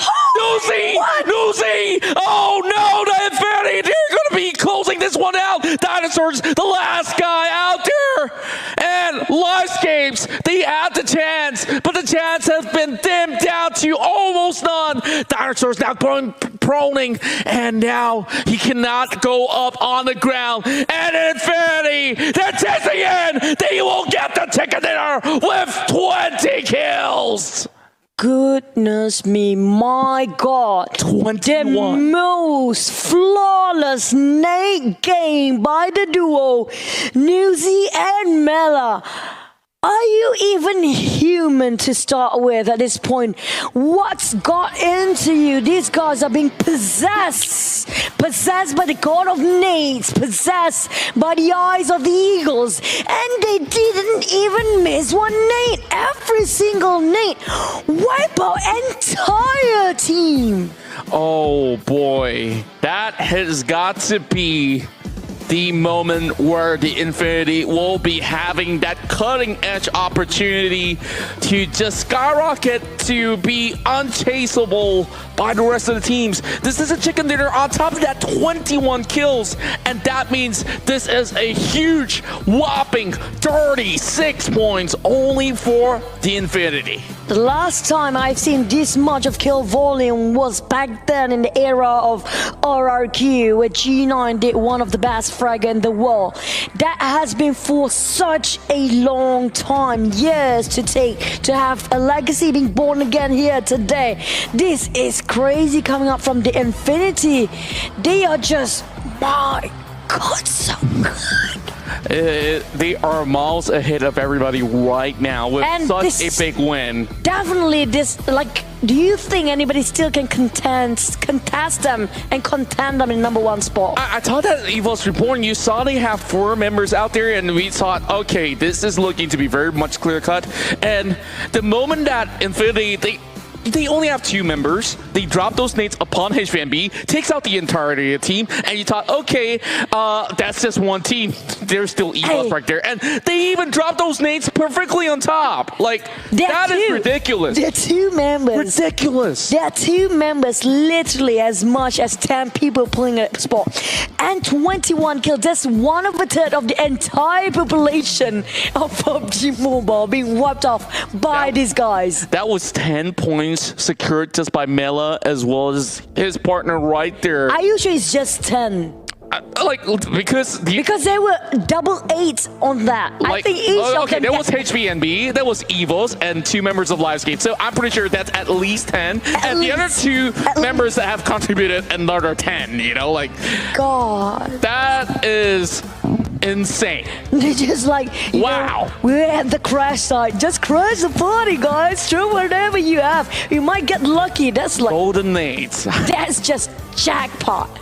The Infinity Stone Now, This is literally them beyond. yeah, I'm just looking at this very moment here, and let's just break it down because Newsy, yes, he was working it out with Mela, and he himself has gotten 8 kills, and that's only like what, 34% of contribution? I think Are you kidding me? he 8 and- kills? He and Mela have the same kills, if I'm not mistaken. It's 8. And there's another Yeah. 3, there's another 2, if I'm not mistaken. Yeah, That wait, was wait, what last I saw. We're gonna check that out later on. We're gonna see head to head later. Yeah, just look at the damage. Longest distance, yeah, you got 300 meters covered. Okay. This is beyond Mr. Beast. Like, 1,152. I'm screaming it right now. I'm looking at them having the highest chance here to beat the champions of Pmpl SEA. You don't say that, bro, Captain Obvious. But you know what? This just breaking on the history. Are they going to be one of the new teams taking the championship in global? Of course, that They is have for us this to find out. Yeah, that's the fun part because they are having such an insane, mind-blowing place. I think they have a spot there, but are they willing to venture it out and make themselves uncomfortable to go to that spot? Well, of course, there's still 3 more games to go to. Of course, tell what the story is going to be like. my But what? He won! Oh my goodness, no one else have gotten double digits? This is creepy. Like, look at this. We're looking at the highest being 4 kills for Valdesmer as well as Infinity IQ. And the rest of them got the scrapes of like 3 kills, 2 kills in 1. I don't care about the damage, guys, because you look at Infinity Thailand here, 2,793 The highest. has got to be the highest, and that is the number to beat. Well, that's gonna be the Snow White and the 15 dwarfs down there. Definitely. Who else got? Dwarfs. Literally, look at that kill. Nowhere to match that 21 or even the. Okay, the damage wise, you know what? If you can get 21 kills with only 100 damage, that's a miracle. Oh, boy. But this is just. I don't even boy. want to read the overall or match ranking because it's just insane. You look at Evo's Reborn as well as Livescape here getting 15 points as well as 12 points. That's great, yes, but look at the kill points. Like, it doesn't add up. I can't even fathom what this is all about, but the Infinity has done it right here to pull off the biggest statement that we can get out of PMPL Southeast Asia. And this is on the very final day here in match number 3. Like I said, it's 3 more games to go, and they are already showing that they won this more than anybody else. The Infinity has gone beyond. Way beyond the human world because that's not human. The way they play is They're joining the aliens right now. Joining the Literally, aliens. definitely the aliens with them right now because that's nowhere human. The way they toss Nate, how much more perfect it can be. It's like every single toss, wipe the whole team. Not just one, make it 3. Oh, wow. No, not like this. Production, you guys are evil. We cannot see the top 4 right now, but we can see that Aura's number 5 getting pushed down. Orange play at number 6, unmoved, 122 points, 112 points for Bigatron. Demigod, so I can guess who's there. It's between Infinity, Livescape, Evos, as well as IQ. I think we kind of get the math now. Okay. Thanks so much. But you know what? The fun part is both Infinity of different countries are up there. And we're having like a lot of different banners also for the top 4. That's kind of a very, very tight race, I have to say. It definitely is, but I'm just looking at the other part of the standings. 3 games, how much can it actually change for the likes of Geek Fam, Eagle Esports as they match a 9th into 10th place finish. FaZe Clan unmoved at 11th spot with 87 points, 85 for Join Me Yellow, while Dingo's MPX is at 79, 78 for HVNB. Valdez Esports now with 77 points, and last but not least, RSG, 70 points. I mean, like, if suddenly one of the teams at the bottom 16 get possessed by the aliens once more and turn out to be the 2.0, the Infinity, and then we get another 30-ish kind of score. Oh my god, this is the best game, the best day ever. We had a slow start, but here you go. Hey, we went wrong. Ella. Jeez, just now the grenade. I think he kind of gets the most grenade kills the entire tournament, possibly. Probably so. 8 kills for his fellow brother Mela right there, and I guess it's the difference of damages. It's 1,152 once again from Snoozy, 651 for Mela right there. And even when it comes down to coverage, they both have the same for the contribution of 34 each. Damage received, both less than 200. That's good news as they survive till the very end. Wow. It's just short of what, like maybe about 70 meters of coverage when it comes down to long distance. That's what's separating them apart. There's no different at all. The only thing that's kind of different is just the damage, but it's almost the same as well.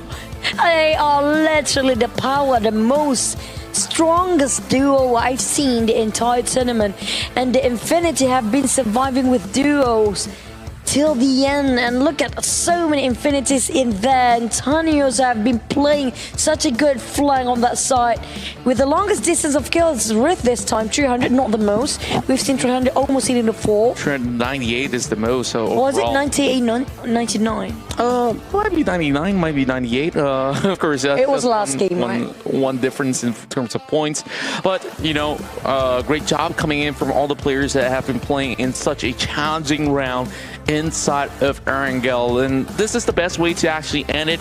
And we did not even expect it, the Infinity, to come up here with 21 kills along with that chicken dinner. So, you know, there's a lot to be said about this team, and I wonder about the players' reaction to the Infinity right now. 21 kills, chicken dinner. This is surreal. No, I mean, like, it's not impossible to get 20-ish kills, but to actually get within few minutes Inside of Sanaska. and within few minutes of different teams in the same compound. That's, I mean, like, even Godzilla looks small now. Let's jump straight into the interview about the teams and their insight. We have to ask about how they're feeling as well. Straight into the interview we go.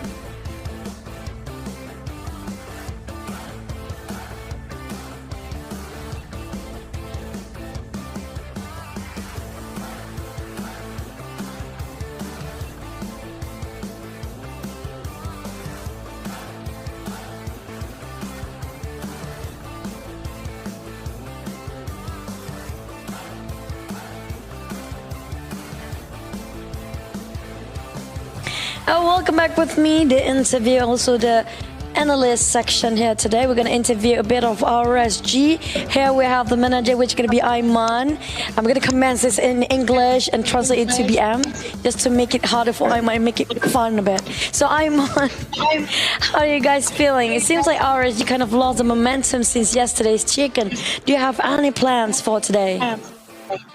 Yeah, alright. So for today, actually, we kind of like try to change quite a bit approach to our Sandhawk, because it's usually our problem, but it didn't go well. But then again, we tried, but same goes for Mirama and Erangel just now. It's not according to what we planned, and it was not executed properly. So yeah, I think for the next 3 maps, we're just gonna play back our game lah. Okay, hopefully they do, because the same goes for Geekfang. We also familiar, they have the same problem. Most of the teams are. But what do you think about the Infinity just now? Are they the most fearsome team, or you think that's just lucky? No, definitely not lucky, because during scrims they are quite consistent. It's just that maybe it's hard to kind of like predict what they're going to do. But definitely their firepower is very strong. So yeah, props to them. And I think that's one of the reasons why they are at the top there. So basically Aiman cakap tadi memang performance diorang tak dijagakan jadi macam ni, macam semua benda plan terjadi. Lepas tu Infinity, saya dengar OTG pun cakap benda yang sama kan, yang Infinity memang persistent dalam screen memang kuat, tapi semua sempena raya ni lah kan, sempena raya. RSG, do you have anything else to say for the other Malaysian teams, for your own teammates, for the players and coaches, even the fans supporting you out there? Alright, pertama sekali kami sangat-sangatlah minta maaf kalau performance tak mencapai expectation. Menjadi yang pertama kali bertanding DC sebenarnya bukan alasan sebab we had like times to prepare and study other teams as well. But yeah, we're gonna take this and bring to next season and belajar balik lah. But still, there's 3 maps to go. We try to aim as high as possible. So yeah, we're just gonna give our best and hopefully other teams in for Malaysia, for Geek Fam and Dingers also will give the same energy and ni lah, buat yang terbaik lah. Okay, I think you still have 3 more. It's too soon to still give up. There's still a lot of push, but all the best to you guys, and I trust and believe in Malaysian team. All the best. Good luck. Alright, thank you, Chu. Bye bye. Oh, that was the interview coming out from Aiman, which is the manager of the RSG right now. And apparently a lot of Malaysian team having a hard time to trying to make something new out of the South Asia, but they are trying to get back into their old momentum to make it better. They're just still adjusting, but the problem is they don't have that much time anymore. Let's jump into the breakdown of the game. Back into Sanhok Erangel we go. The first Erangel of today, where the circle, I think this mainly is because of a circle. Well, the Infinity, definitely they have been Sonovska owner of the base, the island itself for the whole time, the infinity, endless time. So they know every nook and cranny. They know exactly everything that goes around Sonovska. So this is a huge advantage from the start for the Infinity to get their homeland, to get their own place, home sweet home, to work until the end of the game itself, of the match. So they know, when you saw how they stand themselves in between the plane crash, in between the angles, exactly all the shots come out towards them, and how for them to actually defend themselves from the outskirts instead of going into the plane crash site immediately. They are playing at the fences outside first. They know which direction to see all the wide field of angles inside. That's just how familiar they are when it comes to their home sweet home here in Sonovska military base. That's one of the biggest reason why Infinity got themselves that chicken dinner, because of every nook and cranny is just for the take. While the other teams, on the other hand, having a hard time to cross both bridges, eastern and western side, because there's so many bridge camping going on. Some of them have been resorting to try to swim, and some even spotting out the boat. So coming up from the northern will have to go a very long way, but a lot of them actually swim through, and some of them even get found swim under the bridge. Evo's coming out from the western side. Well, that's basically it, because Livescape here, I have to spot things out that Livescape kind of fortunate enough that nobody spots them out. They did lose a couple of men in the first few minutes and the first few phases, but finally ended up with 2 men left, 2 member left.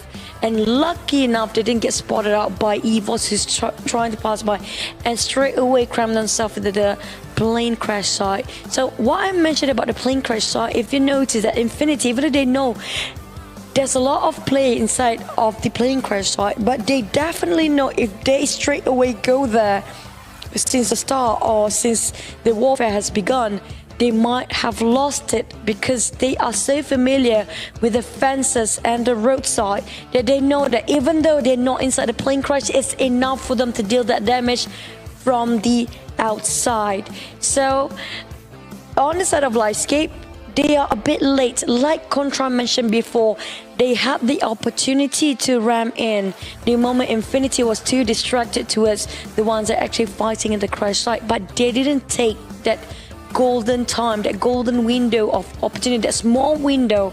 They didn't use it too well. But that's it for the side of the breakdown of Wrangler. Unusual, I have to say, a very unorthodox circle, but we expect much for the grand finals. Then we got it right. But let's just go back into the caster's desk to see about the insights of their views about how mind-blowing the Erangel map was.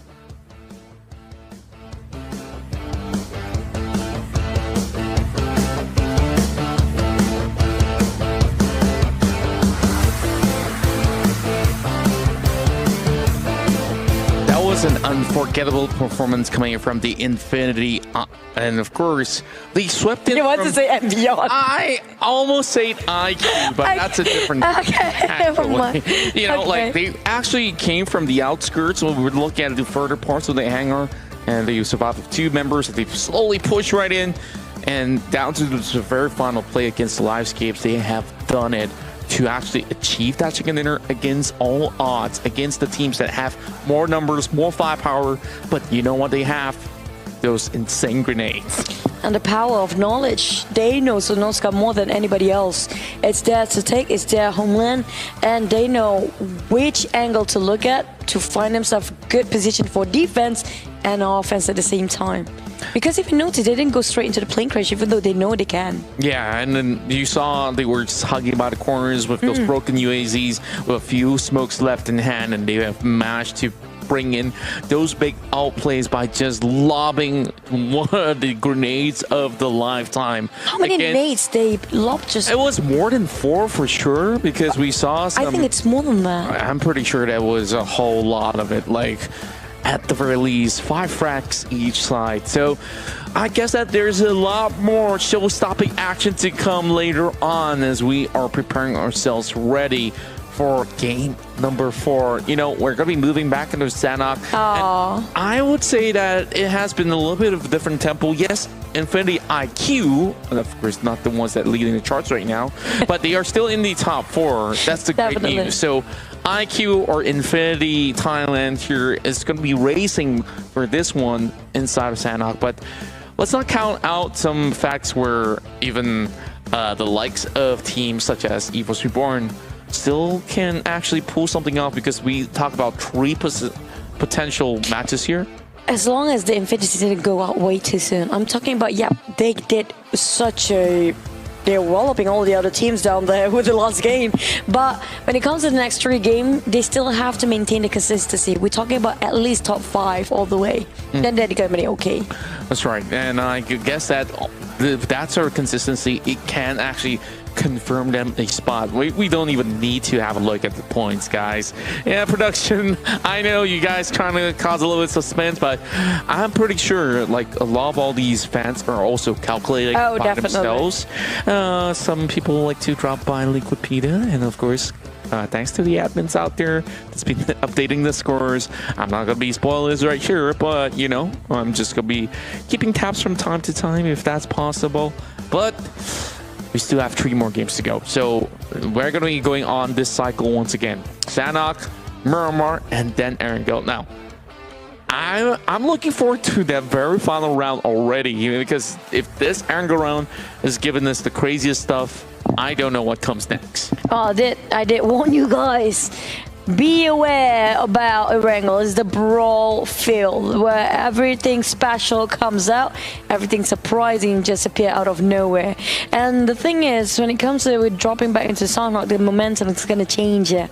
Especially, I did mention about Aura. Aura's still in the top 5. We saw them at number 5 literally. So if they actually can get back their title for the Kings of Sanhok, then they might be in the run for the number 1 spot as well. That's right, and I do believe that there is still opportunity out there. It's for them to be making it possible for the count here, especially now going in towards Sanhok. It has been a little bit tough to actually predict some of all these areas of play, but the trend right now is that it's been swerving in towards that Ruins Island, where, you know, 2 games have already ended up somewhere around the same corners of the southeast side of Ruins. So is it going to be something that's a little bit more different? Is it going to go back into the alpha side of things? It's going to be hard to tell, but we're just going to be bringing you throughout the entirety of the journey. Thank you guys for still joining the entirety of this run here with Pmpl Southeast Asia Championship. This is Contra alongside with Choo Choo, and of course, all of this is made possible by PUBG Mobile, and of course, the ones that have been hosting the entirety of the event, and this is all in collaboration with VSPN as well as Tencent Games, Lightspeed Quantum, and also PUBG Corporation. Definitely thank our sponsors. A lot of players here challenge their boundary. Did you challenge yours with Redmi Note 10 series from Xiaomi? Challenge your boundaries with them. Who knows, you might be one of the best player and lopping out nades, insane kills like just now. Infinity did it. But back about their sponsors. Also, don't forget to watch all the live action. Catch it on Facebook or YouTube, which is going to be PUBG Mobile Malaysia. And also, we do know you love the bigger screen. What happened? You don't want to even miss one pixel of shot. Be sure to watch it on WeTV. It's always more, bigger screen, bigger 4K, 2K, 8K, thousands of K down there with a lot of dramas and a lot of originals. Just catch a lot of new stuff in WeTV. That's right, and you guys got a code right down below. It's for you guys. The VIP is Pmpl SEAMY. Just pop this code and redeem it on Jukes. So we are about to actually kick off our fourth game of the day, and that will be pretty much, if I were to actually count, I myself has lost count, so I guess this is game number 15. Or how about 7? 12 plus 3? That's it. 12 plus 3. I don't know how many. 12 plus 3, that's 15. This is going to be game number 16 because we only have 18 rounds of it. So, game number 16, here we go. We're going to go back to Sanhok. Drop your predictions. I hope it's a different team except from Infinity. Well, it's kind of... I want to see somebody else sell Infinity IQ and Aura just getting Sanhok. Please, somebody else. All right, so you heard it from Choo Choo. And if you guys are not agreeing with her, don't worry. I know you guys have your own favorite teams to support. But here we go. The flight's going to be starting off from the Alpha Islands as it take off from Camp Alpha, heading in towards Mong Nai. It will be a little bit of stretch to get in towards docks, but you know, it's a 4x4 map. After all, it shouldn't be too much of a trouble for them to float all the way towards Kampong or Cave, get some vehicles, rotate to wherever they want to be. Dingoes now immediately gets to secure the Alpha side for themselves. Infinity IQ up in Hatim. Meanwhile, Aura going down in towards Bantai as well as Ruins. While it's going to be pretty much of an equal dropping for most of the teams, let's check out Geek Fan. Oh, they're looting, definitely. I don't know what else to say. We just saw he picked up a pan, and he put the pan into his stash, and that's it. That's the most what Geek Fam has been doing. But all the teams are... Oh, wait, Bigatron taking on Demigod. What happened is Demigod is actually in boot camp. Oh, I guess so. And right now, Join Me Easy, not having an easy time at all. Getting flushed upon as well as HVNB now tries to push it. And he gets caught out. Oh boy, Pin only having so little HP. And Join Me Yellow. Bring in those shotguns. Bring in everything you got because Frankie's coming in. And Frankie's getting taken down. Frankie is going to be absolutely disappointed on that opportunity miss, while Rabbit's now the only member left outside of HVNB, still bringing some of the pain out there. Wow, Join Me Yellow now gets all the challenges in. Oh boy, he's still alive. Rabbit! That's not done and dusted yet. A lot of them being knocked down. Ah, so many people knocked down here on their knees while Reb is still looting. Hoping he got enough to save his mates. We're down to the last Sanhok, by the way, in the grand final. This is the last Sanhok, and everybody has mindlessly just go in to take the fight. We have known for ages HVMB and Join Me in the same compound of Pine Non, but not this early. They're not done yet. Oh, yeah, and they know exactly where they are. They're going to be marching up these staircases as well. Easy's going to be looking at the walls, and that will be it. HVNB, they only got one kill, and you hear the rat-a-tat-tat on those crates? Yeah, Join Me Yellow. They're infuriated. Oh, I'm surprised that I think one of Demigods actually scouting of a boot camp where they got caught by Bigatron. But here comes a big view of Milestone. This is your tournament as well. Just a tiny bit more, then we can unlock the highest level, the permanent t-shirt season 2, exclusively in here only. Just share it, guys. We're almost there. That's right. And Small Boy just spying around, trying to actually catch some members of Valdez Esports out. Meanwhile, Geek Fam taking a little bit of dip. And I guess this is what QB and Co is going to be up to. Well, meanwhile, Rosie just going to be holding on towards that corner of the cliff all by himself, though. Might just be surprised by a bunch of geeks swimming across. Well, they love death swims, Geek Fam, for the last few games. I can't deny that. That's too apparent for us to not agree to that. We've been, every single time the camera hops onto them, they'll be swimming across. Now, the problem is, you haven't seen, did we see the circle yet? We haven't really seen much of a glimpse of the circle for Not now. even the first one, right? And I guess we're just going to leave it for some special moments out there. And speaking of special... I do want to know where the circle is. I want to know. Because then we get the idea about which team might fight each other. We're looking at the corners right here, so probably the mainland. I think it's still going to be boot camp, seems like it. It's still a little bit of a 50-50. It's in between Alpha, Bravo, as well as Charlie at the moment. I ended up there because if it's the same pattern, just like how the past 2 days, well, I'm not surprised. We've seen a lot of deja vu circle before. That's right. Pmpl now going full speed, and you know, now Pmpl's going to be taking over. One of the players that will be resting right now, coming in from Dingo's MPX. It's really loud just now, the pickup truck. Oh, yeah. That's the problem about riding Ronnies across the field. Like, you just absolutely give away your position now. Speaking of positioning, now Geek Fam, 2-2 split amongst themselves across the huts, while Aura is going to be looking for a little bit of... Hey! We've already hit the million viewership. Thank you, guys. You guys are all the best. And you have done it once again on the very final day. 1 million viewership milestone reached across Southeast Asia concurrently. Congratulations! That's celebrations! You know, guys, you are the best. But what's best right now is Aura taking down Bigatron Ray Aliens. So back about the game. There goes the tap coming out across downtown. Jaden from downhill up below. It's going to be Kings trying to return the favor. Now they need to pop the smoke because it's going to be a long distance coming up from bootcamp. Luxy coming out from the high ground as well. So everybody seems to be moving this way. So this might be the center of it. That's right. We're still guessing, huh? Yeah, it's looking to be really tough for side of Bigatron. And this time, Ryzen is not playing at the moment. Kings will be subbing right in. I guess he's going to be taking a little bit of a breathing room inside of Sanok. And sometimes it's a little bit of a tactical switch as well on, you know, maybe certain players are a lot more...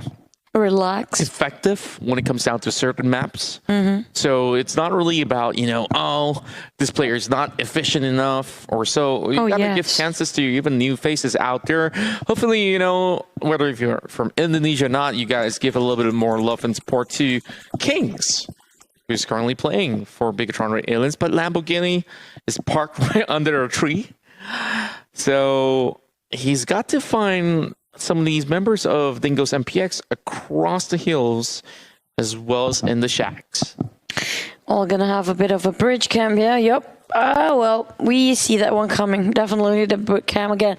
Maybe ended up on Painan or even the outskirts of boot camp. Usually ended up there. Maybe shift to Paradise Resort. Who knows? It's a very generous circle. So nobody has to actually rotate quite fast. So they don't have to move that swift anymore. Take their own sweet time to just do whatever they want. But Cam Alpha will be vacant very soon. We're talking about Dingos. And also, who else was there behind there? Well, is that IQ? Yes, I think that's IQ. Exactly. IQ was right across the bridge. Meanwhile, Infinity is going to be taking it very, very slowly off of Cow. I'm wondering that if that's going to be efficient for them. But the good news is that Paradise Resort absolutely empty, while RSG is taking a slower pace this time around. They're not going to be looking to march up ahead, and they are having some snipers from Aura to point right at the side of Bigatron Red Aliens. Now, taking over the hills, meaning to say inside bootcamp is going to be absolutely empty. Well, these bullets are just going to be chipping only a few HP off of Luxy coming from that distance with the M416. Are you sure bootcamp is empty? Somewhat.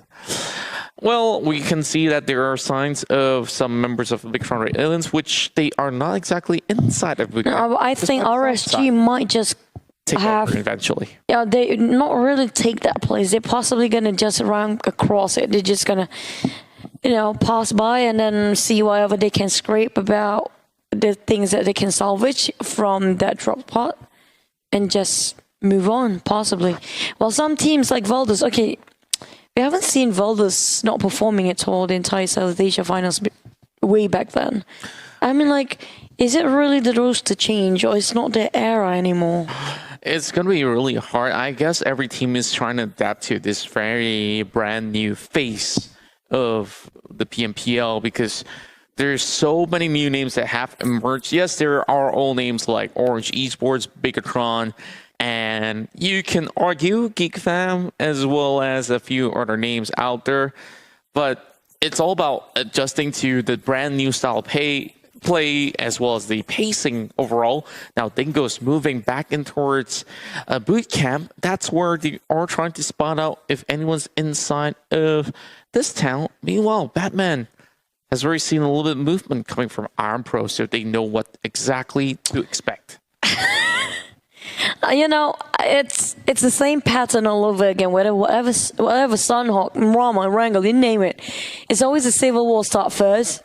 After the civil war, like 2 or 3 rounds, then only they start the international fights between all the players and all the teams. I guess so. Every single time. Like Bigatron just now with Aura Evils, and then it's always Dingles with GigFam or GigFam with RSG. And then we have, except for the world cards, definitely, they're fighting all against the world. Oh, okay. I guess that IQ, they're running right back to fight against another Infinity.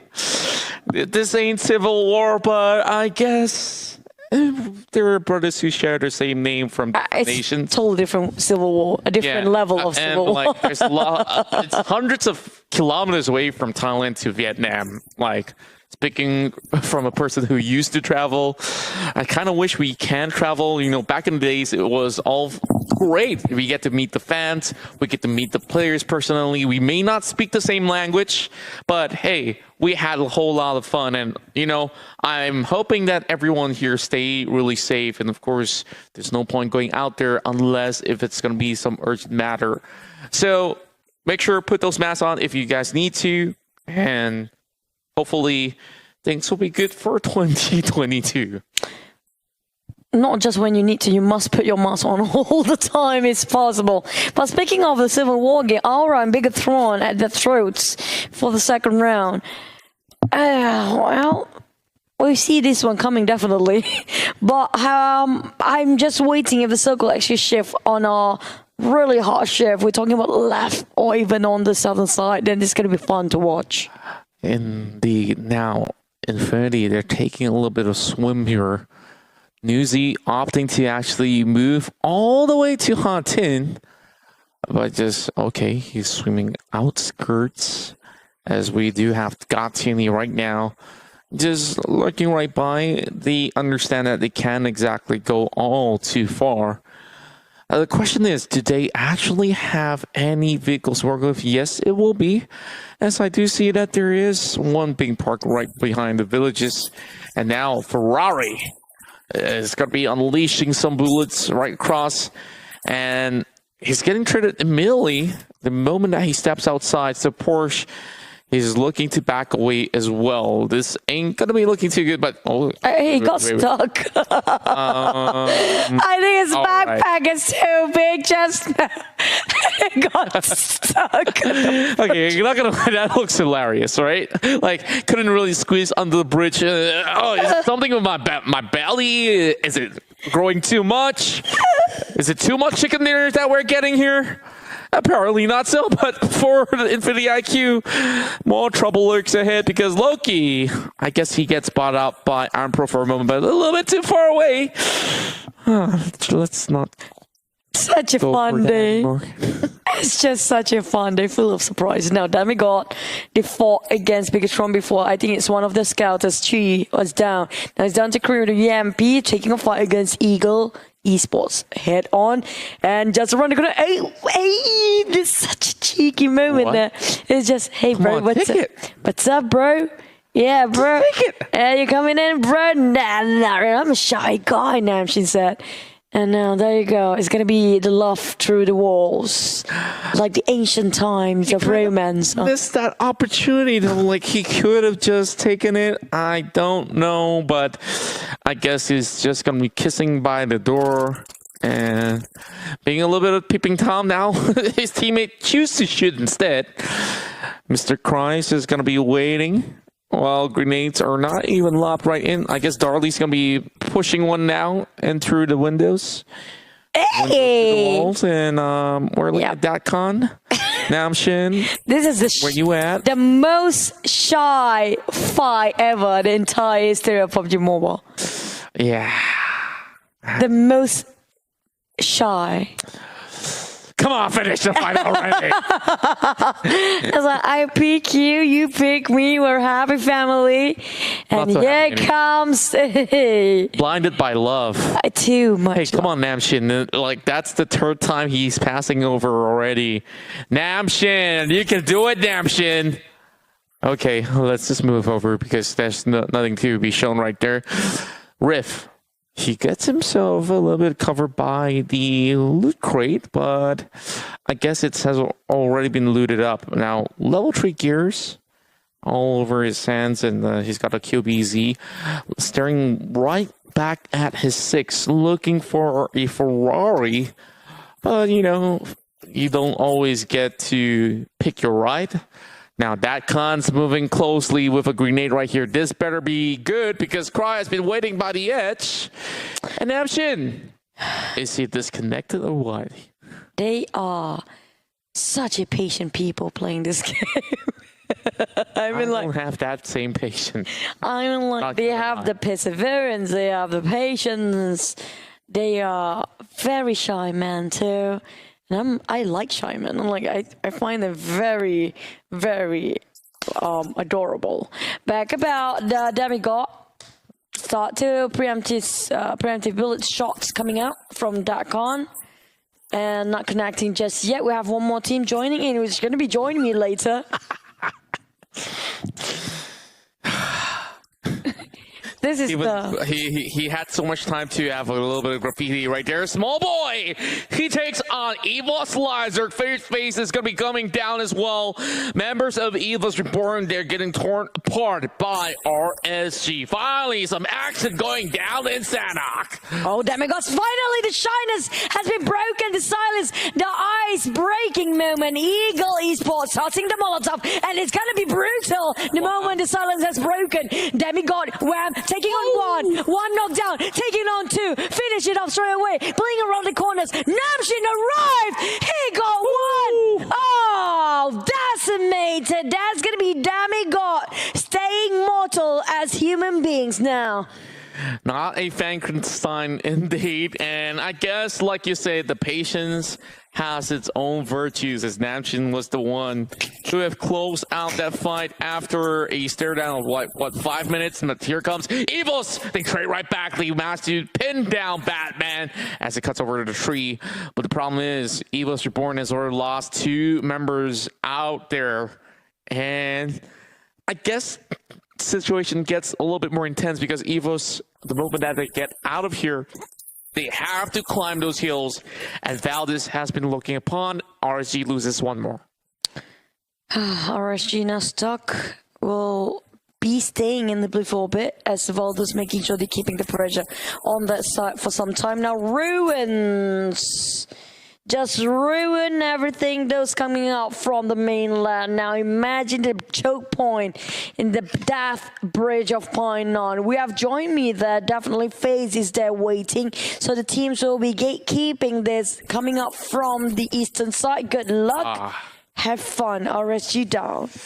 That was absolutely out in the open. I guess Volky had no clue whatsoever. He was just trying to move out of there, and he got taken down. So now down to KF as well as Microboy, who's going to be playing the waiting game right outside the zone, while DatCon's going to be able to bring down Maroon 5.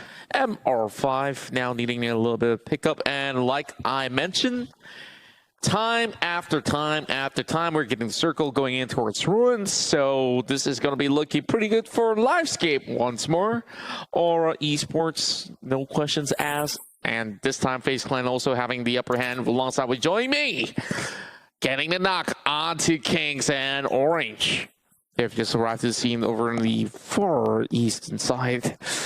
Oh boy, Beatron Red Aliens, they are taking some shots, and Jada now goes in to pick up Iron Pro. And Valdez has arrived, taking one knock, and he's going to finish it off straight away, maybe. But Orange, no, the pixel shot is crazy coming up from Concept. That is just X-ray vision coming up from that guy. We didn't see that one coming. I thought it was the other way around. It's like the other side of the house. Yeah, and wow, such sharp eyes to spot him down right below the village stilts, as I mentioned. And even since he does not dare to just cut through, I guess they need to smoke up. That's the first thing that they really need to do. And here comes the grenades now being lobbed right in by Concept. I guess it's going to be a little bit short, but Goddard's going to be able to actually knock the member down off the side of Orange. Well, Sunsun has already hopped out of the vehicle already. Now he's going to be receiving a little bit of a blow. And oh my goodness, Martin with the damage.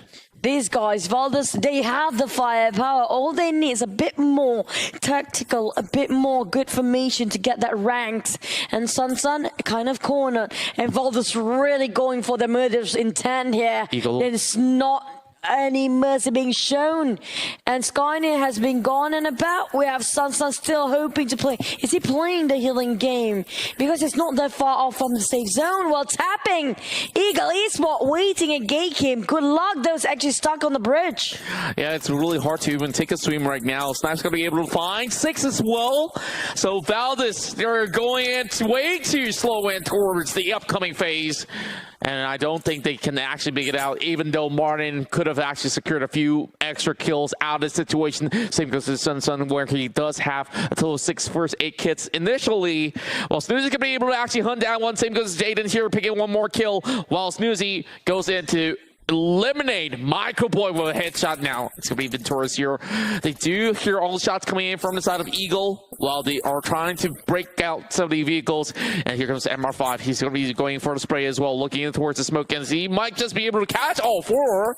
And first, he's going to be going in for Darley. Now missing a few more blows, but no Mercy's going to be able to keep away the rest of Geek Fam. There goes Molotovs being thrown multiple times. FaZe keeping them at bay. Eagles trying to advance, but denied entrance entirely by these guys. Well, Eagles still hoping around to just get the kills out of Valdez Esports. They are the ones that kind of stuck not in the safe zone just yet. We're talking about Join Me already joined himself among the safe ones, but is it safe enough? Now, Datcon notices out on Kopai. He don't want to overpick himself. There's so many teams have to climb up the hills. The hill is the vintage point, but Bullshock knocked down first. Infinity is behind them. FaZe pinning down on Eagle, but they were stuck in 3-way war if they're not careful enough. Oh boy, now it's really down to Venturas. He's going to be making sure that he stays healthy before taking out Datcon. And now she's going to be going for the push as well. Here comes a little bit of nades now being lobbed right in. There will be a little bit more smokes here for coverage. Napshin now almost getting spotted out. He's going to be proning all across. His health bars is being chipped away. Ventura's now looking for Napshin, and he will finally get it. While the rest of them are going to be playing on the outskirts. Datcon is trying to actually heal himself out, playing body zone already. While the rest of Join Me, they're moving right in. There goes Evil Esports. 9 plays finished with only 1 kill. The next one to fall is going to be Orange play with only 1 pointer out there. Dixie's going to be finding that Lamborghini, purple Lamborghini. Oh, here comes Tooney as well. This is scary. Infinity again, they got themselves that circle. 2 games in a row now. While the other team's still holding on to their wits. We're talking about Eagle and FaZe. Join Me is still in the fray. While Infinity IQ is fighting the Infinity. Who's the original? Who knows? But right now, FaZe the one is actually struggling. Core point on the ground. So many Molotov been tossed. Nobody brings barbecue yet, but a lot of knockdowns in between. Or still in play. Join Me. Yellow's going to be slowly getting a little bit more leverage by the corners of these ridges. Meanwhile, it will be Rosie down on the ground. No Mercy has been able to actually spot out Loki as well. A little bit of trades here, but Aura, they have been able to actually stash up a total of 5 kills out there. Meanwhile, Porsche just creeping right in. Infinity IQ. They're just trying to do whatever they can just to squeeze as much points as possible. Wow, this is looking to be Infinity TH here securing majority of the space in the upcoming phase. Not just that, the only compound there is they got it, they hog it, they dominated. And this might just be their round again. While Aura is too busy against Join Me, pinning them down. Nobody is contesting the Infinity. While FaZe is playing the healing game, hoping to get a number top 3. But the circle shifted. Infinity, they have to move now. Aura finish on 4th. We're down to 2 teams. That's FaZe bowing down as well. On 3rd, just made it on time for the 3rd place. Now, Join Me or Infinity? Well, I guess Join Me will be ended right here. It's the Infinity that has been able to get that back-to-back winner chicken dinner. Oh boy, I think that we are gonna be having a champion being locked in if we get another consistent run for the Infinity. I can't. The puns are there. It's like, you know, you can make a sentence out of the teams named today. Join Me to the Infinity and now beyond. Again, another chicken dinner for these guys. My God, there's no stopping once they got the momentum. These guys just bulldozing every single team there is and just flexing their biceps now. That's right, and they are looking so consistent. Remember the very first game that they played today, they matched a 2nd place finish inside Sanout, and finally they managed to close it out against the likes of Aura and the rest of them. And this time, 2 chicken dinners in a row. That's already 30 points out of chicken dinners alone. We haven't even count those kills as of yet, and now we will do so as they secure a total of 5. Not as stellar as the previous game, but it's great enough. They're keeping the momentum here. The first team to get back-to-back chickens in a row. We haven't seen that one just yet, so they're making another history here for Infinity. Will they get a hat trick? We have to wait and see.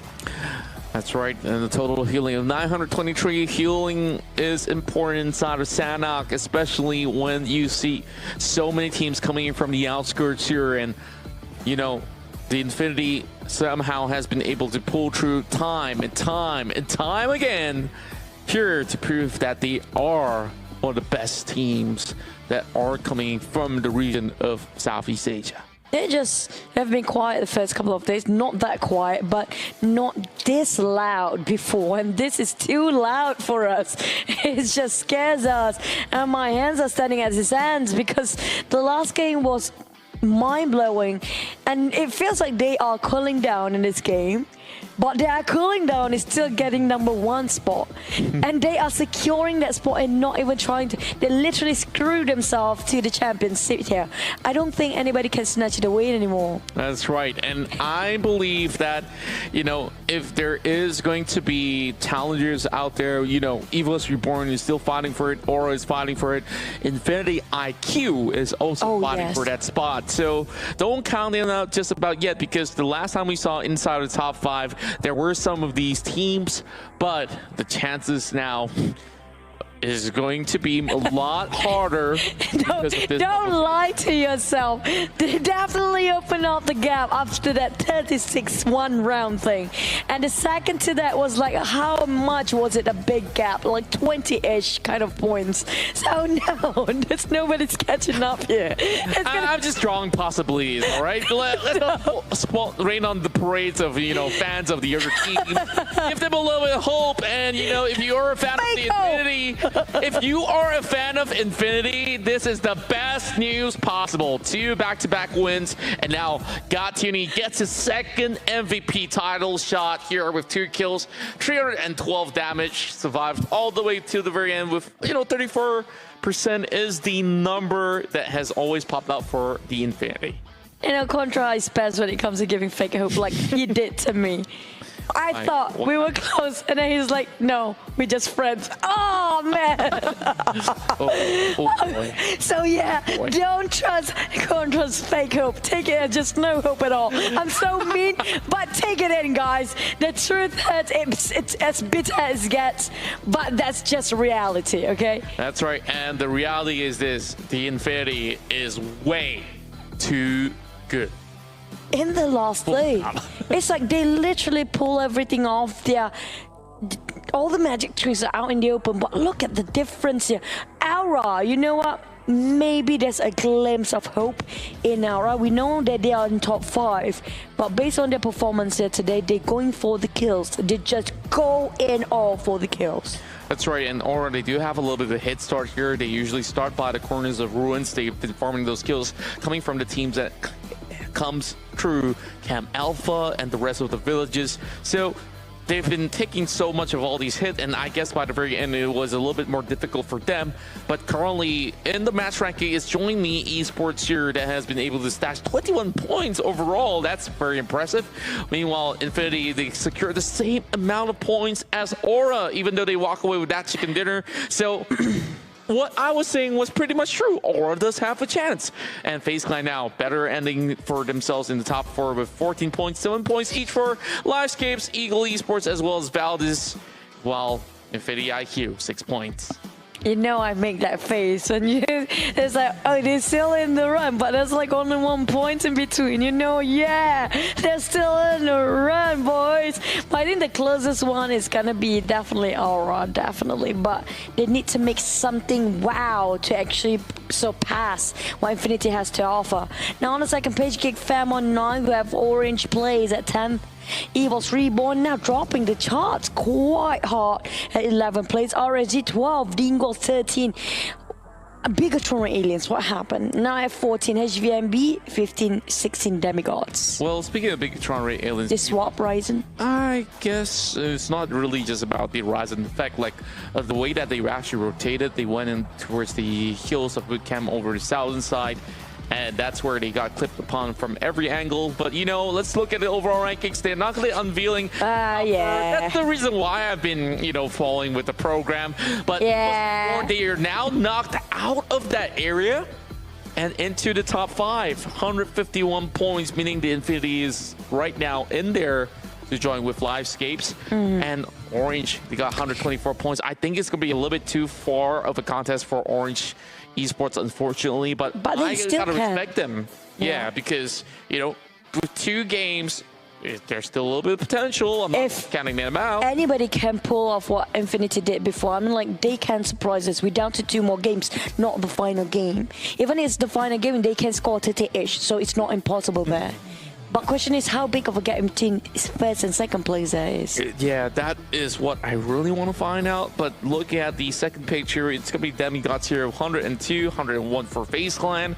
And FaZe Clan, you know, they're showing better performance overall for today. Not enough to catch the number 1, unfortunately.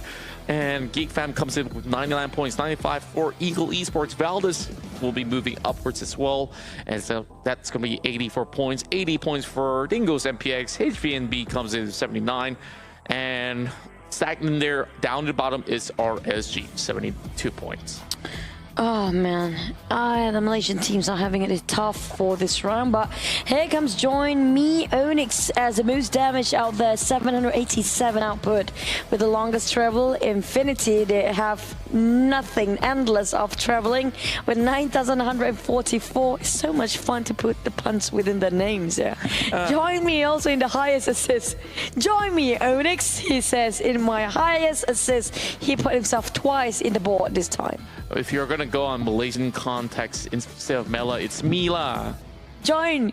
It's like, imagine if like, join Mila. If you join, actually takes Mila in it, right? It's like, that's so confusing. I'm sorry, people. I'm It's so just sorry. fun. We're just having a little bit fun, too much yeah. fun with that. But, you know, I'm seeing too much of the Infinity for the past few games. They are looking astounding. Same goes to Aura right here. You can see Jaden as well as No Mercy putting a lot of damage. And it goes to show they have tied up the same amount of scores inside of this Sandhawk battle.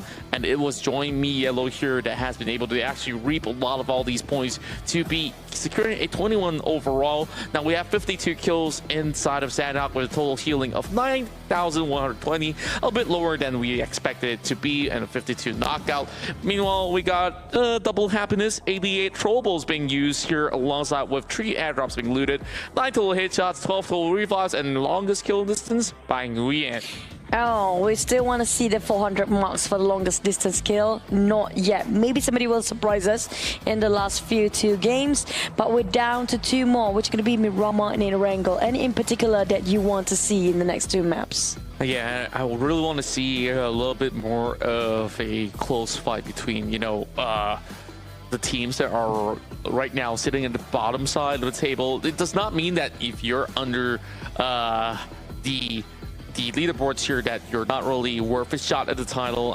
You can actually go out there, prove to, you know, all the other top players that, hey, I can stand toe to toe with even the likes of Ryzen, Luxy, Duxy, and all of this kind of stuff. So Big Tron Ray Aliens now, they're not looking in their A form, but then again, now we might just see our new kings here as we have an interview here with the Infinity, I believe.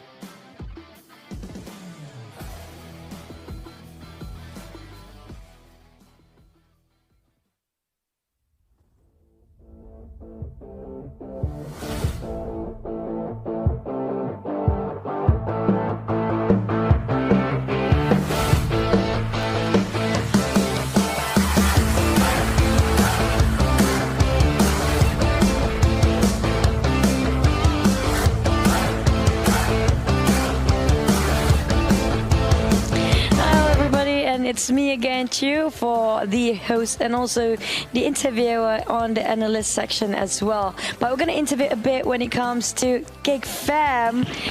Oh, it's so cute. Hi, it's nice. Allah. Ni kira dah santai ni. Santai lah. Oh iya, ada makan-makan tak? Ada kuih raya? Lagi. Oh, okey. Tak dapat ayam ni. Aduh, tak dapat makan. Tak dapat makan. Rendang ayam tak jadi lagi ni. Belum puasa, belum raya puasa pula kan. Okey. Kita nak tanya sikit lagi, Fam, apa pandangan korang pasal performance yang korang nampak daripada hari ni, tim-tim terutama Infinity. Pada pandangan korang, diorang ni tim yang macam mana? Masa lepas ni aku main ML lah. Kita rasa Infinity, saya rasa dia tim yang fikir ke depan lagi daripada tim yang lain. Sebab tu diorang punya position mantap semua. Itu saya rasa lah untuk tim Infinity. Tu je? Aduh, Mak. Itu je. Lutut siapa kat tepi tu? Betul kan ingat sikit lutut anda? Lutut. Okey. Lepas tu saya nak tanyalah, apa yang terjadi kat Geek Fam sebenarnya? Sebab korang macam, sebelum ni kita nampak korang semangat sikit. Tiba-tiba korang macam nak cuba something baru. Tapi macam, kenapa tak buat yang lama je? Sebab kita rasa semua tim lele gameplay kan. Kita orang kena nak adapt tu agak lama lah. Sebabkan screen pun ada yang tak masuk, ada yang masuk. Itulah bagi saya. Salah kat screen ni. Salah screen ni. Tak salah kat screen. Siapa tak masuk? Okay. Saya minta masuk tu. Saya nak tanya Geek Fam lah. Korang rasa siapa yang champion? Ini last soalan saya. Siapa yang champion? Dan kalau lepas ini, korang punya plans apa lepas habis selesai Southeast Asia Grand Finals ni? Kita just siapa champion? First saya rasa Infinite dah champion dah. Dan dah champion dah bagi saya. Lepas tu planning pasti kita ni lah. Dia tanya plan. Dia tanya plan. Kita training lah. Sama training. Baik-baik. Cari chemistry tu lagi. Itu plan dia macam ni nama ML lah. Dah tak tahan. ML Team B. Aduh, kelakarnya. Okay, thank you Snipe. Thank you QB. Good luck, all the best. Boleh lagi 2 game. Come on guys, semangat. Okay, boleh ni. Kita buat sebaik-baik. Bye-bye. Oh my god, he's so adorable, little Snow. He's such a cute guy. But you know what? They tried their best. They're up to the point like, we're just gonna do what we can. Someone like Kiwi is like, I'm so done with this game, up to the point that he doesn't know what else to do. But what's more important right now, we're gonna jump into the breakdowns of what happened in last Sunhawk for the Grand Final South Asia. Now, Infinity has not been playing as aggressive as the previous Erangel game. They toned it down for a bit, and I'm loving the fact that we are having a new team in Sunhawk this time. It's also with the Infinity, but not with the IQ. This time it's just the Infinity. So Infinity has been dropping kind of far from the others, and they are the ones coming up from the northern side. They are very quiet. If you ask me, they always go it low sometimes. I think there are maps that being very selective for the Infinity to whether they go for aggressive or will they go for a very quiet game. In case of Sunhawk, they're gonna go for the quiet game. Coming up from the furthest north up, they're passing along Haltins and then just gonna go on looting at first, taking their own sweet time to get into the circle, because they do know this circle is unpredictable. So the moment the circle is readable about its ending spot, because if they went on the phases just before this where it still comprises of boot camp, they might have to risk to travel back and forth if it didn't end on ruins, or will it ended up in boot camp or at the edge of Ken Alpha Island, just like how Dingos is standing at right now. But Infinity, they are very smart. They know this is the hardest map to read when it comes to this circle. So they waited until the circle is 100% certain, ended up in certain island, and there's nowhere they're gonna hard shift it that they have to cross a river again. So they're playing this one very quiet, not aggressive as Erangel, just taking themselves a very good spot to take covers from and let everybody else do their thing and just finish off their own fights. And they just come in and do the house cleaning and making sure they take the house cleaning with the pay of a good big fat chicken. And I think that's a pretty simple come up from Infinity rotation. I wish to cover all the rotation of all the other teams, but we don't have that much time because we still have 2 more games to go. The last Erangel and the last of Miramar. See you guys in a bit for the last 2 games in the grand finals.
Welcome back to the PUBG Mobile Pro League of East Asia Season 3 of the Grand Finals. My name is Contra, this is Choo Choo, and you know, we're only down to few remaining games left. It's going to be the penultimate round right now as we'll be heading in towards Miramar. But of course, all this is hosted by PUBG Mobile, co-organized by VSP, and alongside with, of course, the likes of Tencent Games, PUBG Corporation, as well as Lightspeed and Quantum Studios. Yes!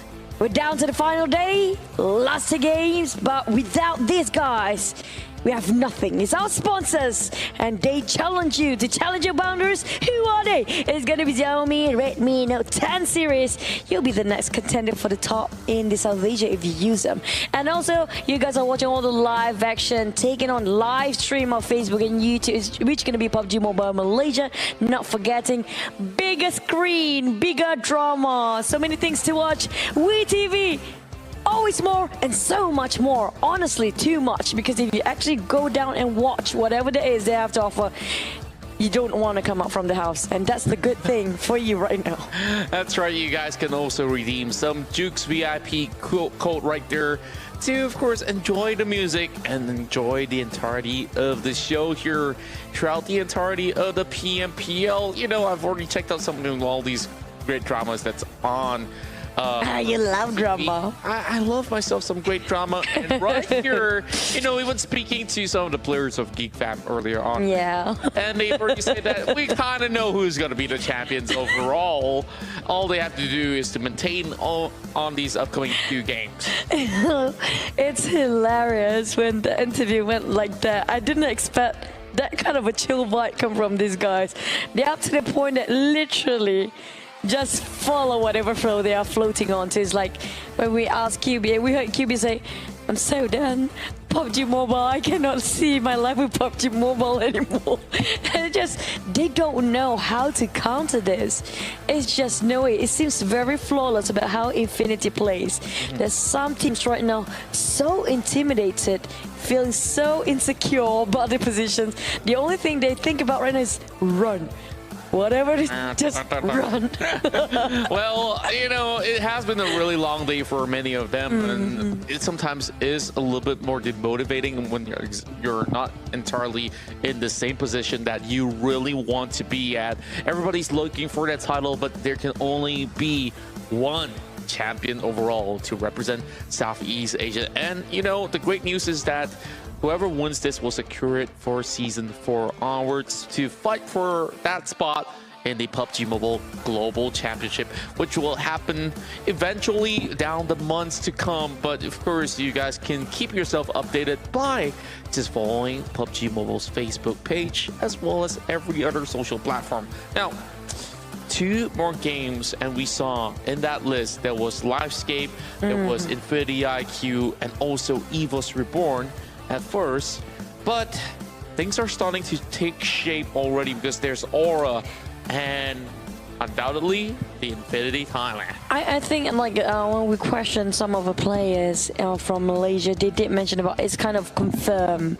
It seems to them it's confirmed that the teams are getting the championship is Infinity, but I still think, oh, fake hope here comes. Aura still can do it if they can pull something off just like how Infinity did, because it's not impossible. It's still not impossible. Because the last match we saw Aura, they managed to tie the same amount of points alongside with the Infinity with 20 points. So if, say, Aura gets one chicken dinner right here, the game will be blown wide open to actually secure it by the very end. So that's the sort of possibility that we are looking to calculate, because, well, technically it's been 2 games that we don't really receive the score. We can only predict with rough measures on how this is going to get closely. As for Infinity IQ, it's a little bit tougher for them because we saw them, they get themselves into its top 4 in the consistent basis, but they don't always come up with high volume of kills as compared to either Aura or even Infinity IQ. I mean, Infinity TH. And I mean, like, Lifescape is more aggressive when it comes to the gameplay, but they don't really care about much when it comes to positioning, getting them top 3. They just go for the kills all the way. But speaking of Aura, I think there's one way for them to get the championship certain in their hands. It's a very high risk, high reward thing to do. If they contest Infinity straight into their drop spot and win that fight 2 times in a row in 2 games after this. If Infinity is out at first, then Aura is in the run for the championship. As long as they can take down Infinity out at 16th place, challenge them in their compound and drop spot, and have to get a chicken dinner 2 games in a row. Ooh. It's a tough one, but it's high risk, high reward. That's one of the biggest options there is. It is really too much to actually digest when it comes to that. But if it's going to be other teams that hot drop, then what then? So maybe the standings may or may not be affected. That is like, if you want it for certain, you do it that way. But if you want to leave the chance to 50-50, you can do that way too. But chances are, what if Infinity kind of still in the top 10? Then that's kind of pointless. Exactly, right? So I guess there's still a lot to be chased right here, especially for the other teams. I'm looking at the Infinity. They're set into a very comfortable spot already at the very least. So it doesn't really matter right now if they get a hot drop or not. And in cases of hot drops, we would see those close quarter combat sometimes. Even if the trades go 50-50, 2 kills apiece, and then they just disengage, you can still consider it. It's still hiccuping. That's cute. Bless you. And speaking of which, I mean, like, this is Aura's call. Do they want this so bad, up to the point that they're willing to risk the double-edged sword, that they might have that kill entirety of Infinity if they chance straight away from the dark spot, or they might actually giving themselves as the sacrifice to its Infinity if they lost that fight. Yeah. And it just making it more points for Infinity. It's up to their call. If they really want to go for that championship, if they're willing to risk it, why not? Why leave it to chance? If you can eliminate them at 16th spot, and you can still get that chicken. That's right. So it's really down to the final games to actually decide who will be crowned as the brand new champions of Southeast Asia this time around. I believe that we're getting ourselves ready for this penultimate flight and towards Miramar. And the last Miramar battle, we've already seen that BisdakReborn, they've managed to take 1 win over here to actually solidify themselves into place. But they're currently still within the top 5, but it doesn't really mean that, oh, if they were to be, getting any lesser points, they'll be lesser favored. You see, if they were to get 1 chicken dinner and maybe the next one, just a big fat maybe, there are chances where even teams like BisdakReborn could actually make a resurgent comeback into the very end. That's a lot of teams' names in between. I'm just giving possibilities, right? I mean, like, that's the funny part. I mean, like, the names of the teams here today, we can make a sentence, a full sentence out of it, which is fun to put as a pun. You know what? They should make it as a fun game next season to put I'm going to name myself Infinity Got Punny. And I say, join me. I mean, like, I'm loving the team's name. They're getting more creative every single season, every single year. But drop your predictions. We want to know what you think at home. And congratulations again for reaching the 1 million sick CCV, picking it out. And you guys are awesome. We're getting ourselves permanent t-shirt of season 2, in-game item. Hey, we got all 3 items now. That's right. It's all free thanks to you guys who have been tuning in from all across the globe and also throughout Southeast Asia. You all are MVPs at heart. So remember, in the future, there's going to be even more tournaments to come. So let's get ourselves ready to rumble inside of the Desert Dunes of Miramar for match number 5, day number 3 in the Pmpl Southeast Asia Championship. Here we go. It has been a blast throughout the entirety of the 2021 sword kit thus far. This time, it's going to be a similar flight pattern coming from Las. He goes all the way up to Doria Ahumada. Well, definitely some teams will drop quite early. We do know they are very nearby their hotspot. This is a very generous fight pass, splitting the map equally into two. They can reach wherever they fancy for most of these teams. But question is it worthwhile to drop where they want to be when the circle is not favoring them? And watch out for the Infinity. Do they have to contest with another teams that might want to bring them down? Well, I'm not really too certain as we are currently looking at the Infinity. They're going to be flowing their way across and towards the corners of Monte Nuevo. So that's where FaZe Clan is going to be moving about as well. So there are a little bit of the chance that it may be such a certain place, but then again, FaZe Clan, they do favor themselves. Maybe a drop in towards Power Grid as well, as we can see FaZe Clan members are being scattered all across. Meanwhile, Geek Fam Dingoes, they're going in towards the northern end, and this time it's going to be looking to be a little bit different. And it could end up somewhere between the Quarter Fields, Picado, or even Chumachera. So we're going to be starting off here. Infinity, they're picking up those vehicles, and they're ready to move. Straight away on a minivan and a very peaceful day. They're not even having Logan to drop spot yet. But here goes straight into a pickup truck. How convenient. The moment he drops out of nowhere and news is still in the air. Goodness me. These guys really taking their own sweet grandfather's time to actually land on the land. While QB, well, he's just playing his best. Here comes the pick viewers Masters. Congratulations, guys, again. We'll unlock the permanent set and it's all yours to be taken, and this is your tournament as well. Thank you for sticking with us all the way since the league of day one. That's right. You guys are the very best. And, you know, keep tuning in to all these esports action.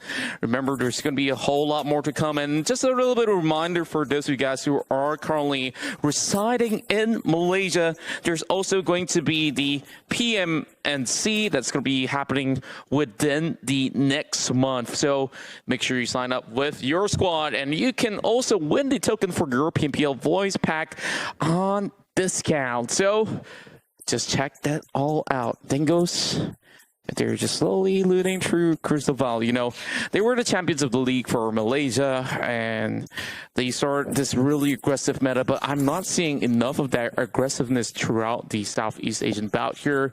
I don't really feel like they are at their most comfortable spot as of yet, and they're still trying to look for the best formula alongside with RSG. No, I think most of the teams here, it's not that they don't have the potential. Definitely they have the skills. They are the best of the best in their own respective country finals and regions. They have let the South Asia Grand Finals into their heads way too much. And it messed up their head quite a lot. And it's all down to the mind games, really, when it comes to this kind of esports, PUBG mobile competition and competitive mode. It's all down to the mindset and mind games. How strong are you when it comes to your mental health? How strong are you to your confidence level and your wits? Can you turn things around? Can you adapt to the environment? That's what really matters for these guys. Indeed, and of course, one of the philosophers globally or ages ago have said that the biggest enemies is indeed yourself.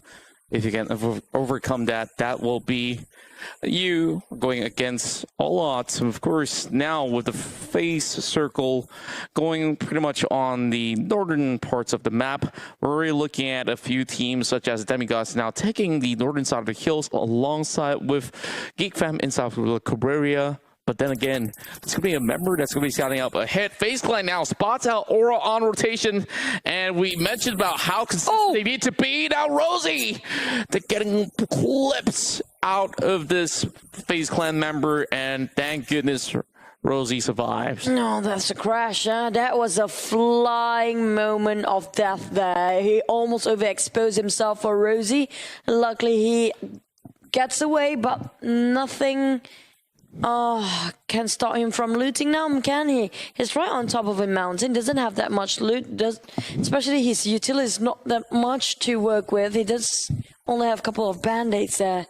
And the moment he uses his band-aids, it's the end of it. Face is actually at tails of Rosie, of Aura. Now, Corpai is scouting over this area. I think there's nobody else except for the scouters on both teams. And Rosie now getting spotted by Corpai once again, but it's going to be hard angles to land those blows. Jixie now going to be unleashing this clip. Immediately gets traded right back by Corpai. 1-for-1. But no mercy. He's going to be going in for the rescue as well.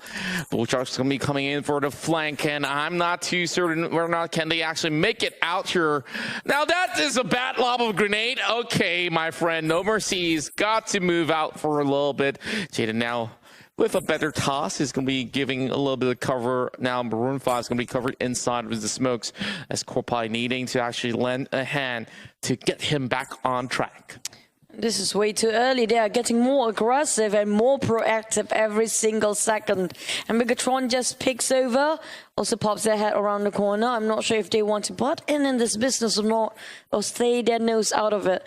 Here comes Jaden, trying to scout and relay back the information towards the team, but slowly Megatron is crouching upon them. It's around power grid right now, and Aura no mercy on their knees. It's going to be Megatron arriving with finishing off Liquid, getting the first blood. Who is playing? Well, definitely it's not Ryzen again. They're just going to swapping in till the end of the day here today. That's right, Jaden now going to be having a little bit of a difficult time moving out and about as Dixie is just giving him a little bit more smokes to work with. Liquid just going for the taps. And like you said, you know, Ryzen, maybe he's still not really feeling it thus far. And Jaden just tries to reposition. Meanwhile, Zuxley's going to be dropping in that grenade. Jixie's going to be taken down there by Corpai. It's a three-way warfare, and FaZe Clan is now going to be able to actually dominate that part of the hill. Rosie gets taken down as well by Corpai X. And Jaden now having nades flying towards his direction. Meanwhile, Bigatron takes a little bit of a reverse gear, and Corpai secures a kill. Rabies is rabies. I'm not sure he infected himself with rabies or not, but apparently he got himself on the ground. I'm not sure if he's being ambushed, but definitely there's some sort of shots coming out from Infinity. They are playing aggressive for Miramar. When it's Sunhawk, they're playing very quiet, so they are very selective when it comes to which map to go all out.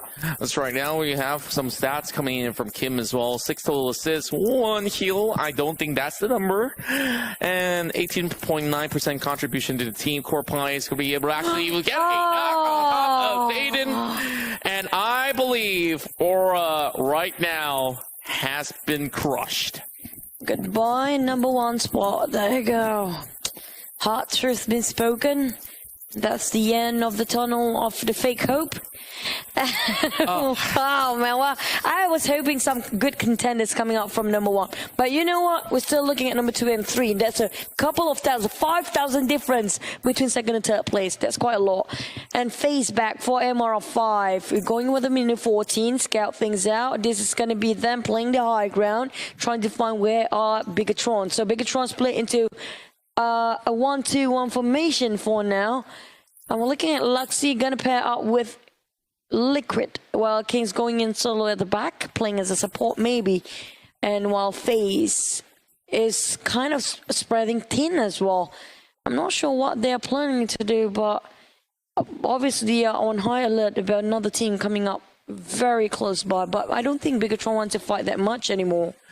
Indeed, it is a little bit too early to pick up kills or, you know, put yourselves into precarious situations. And speaking of which, Ventorius is still on top of the other I think parts of he the saw kill. them. Yeah, Definitely. and I believe that, you know, if Ventorius opens fire, it's also going to be a little bit dangerous. Meanwhile, Orange, a team hailing in from Cambodia, has been playing spectacularly in day #1, and we saw the dropping point heading towards day #2, and things haven't been looking all too great in day 3, but Ventorius now all alone though. He's not getting any backup, but he will have to try to take on Bigatron Red Alien. What he's playing right now, either he's... This is not I mean, like, he deliberately trying to open fire. Maybe he's trying to bait all the rest of BisdakReborn to move towards his way. Well, the other's FaZe clan is actually on the other. And you notice he might corner them from the back and try to backstab that. But I'm not sure if that he intends to do so, or he accidentally just opens fire just because he's too eager to actually take somebody down. I guess it's still pretty much all right. After taking those taps, he's playing a little bit more passively, just to make sure that, you know, no open angles is going to be, poking over on his side indeed. Well, with this sort of circle shift, you can understand why many of them are actually climbing the hills of Power Grid. For this very, very good reason. But, you know, Aura, they went in a little bit too early. They got taken off as well.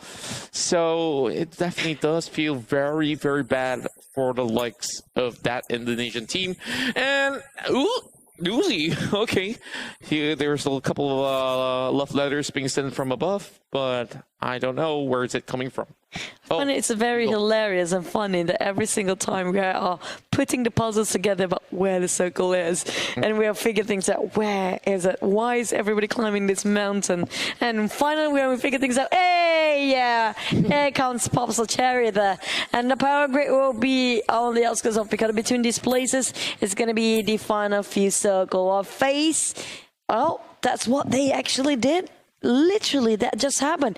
Venturas fishing them out to take the bait. Wow. The rest of the FaZe coming up from behind. So I wasn't wrong. It was a deliberate, it's like literally put up the plan down from Ventura's side, and BisdakReborn took up the bait, and this is them cornering and conquering. The problem is Zuxi is being knocked out by Venturas already, so he's going to be pinning them down once again. So the Twin Brothers got to be looking an eye out here. MR5 now clicking a grenade, and that's going to be one grenade being tossed right in. Same goes with Kings. He's going to be looking for a pickup. Instead, that grenade connects. Coming in from Bullshark as well. BisdakReborn, they mastered going for a revival for Luxy to just recuperate. But Luxy is going to be holding one grenade of his own, dropping it to MR5, getting that knock as well.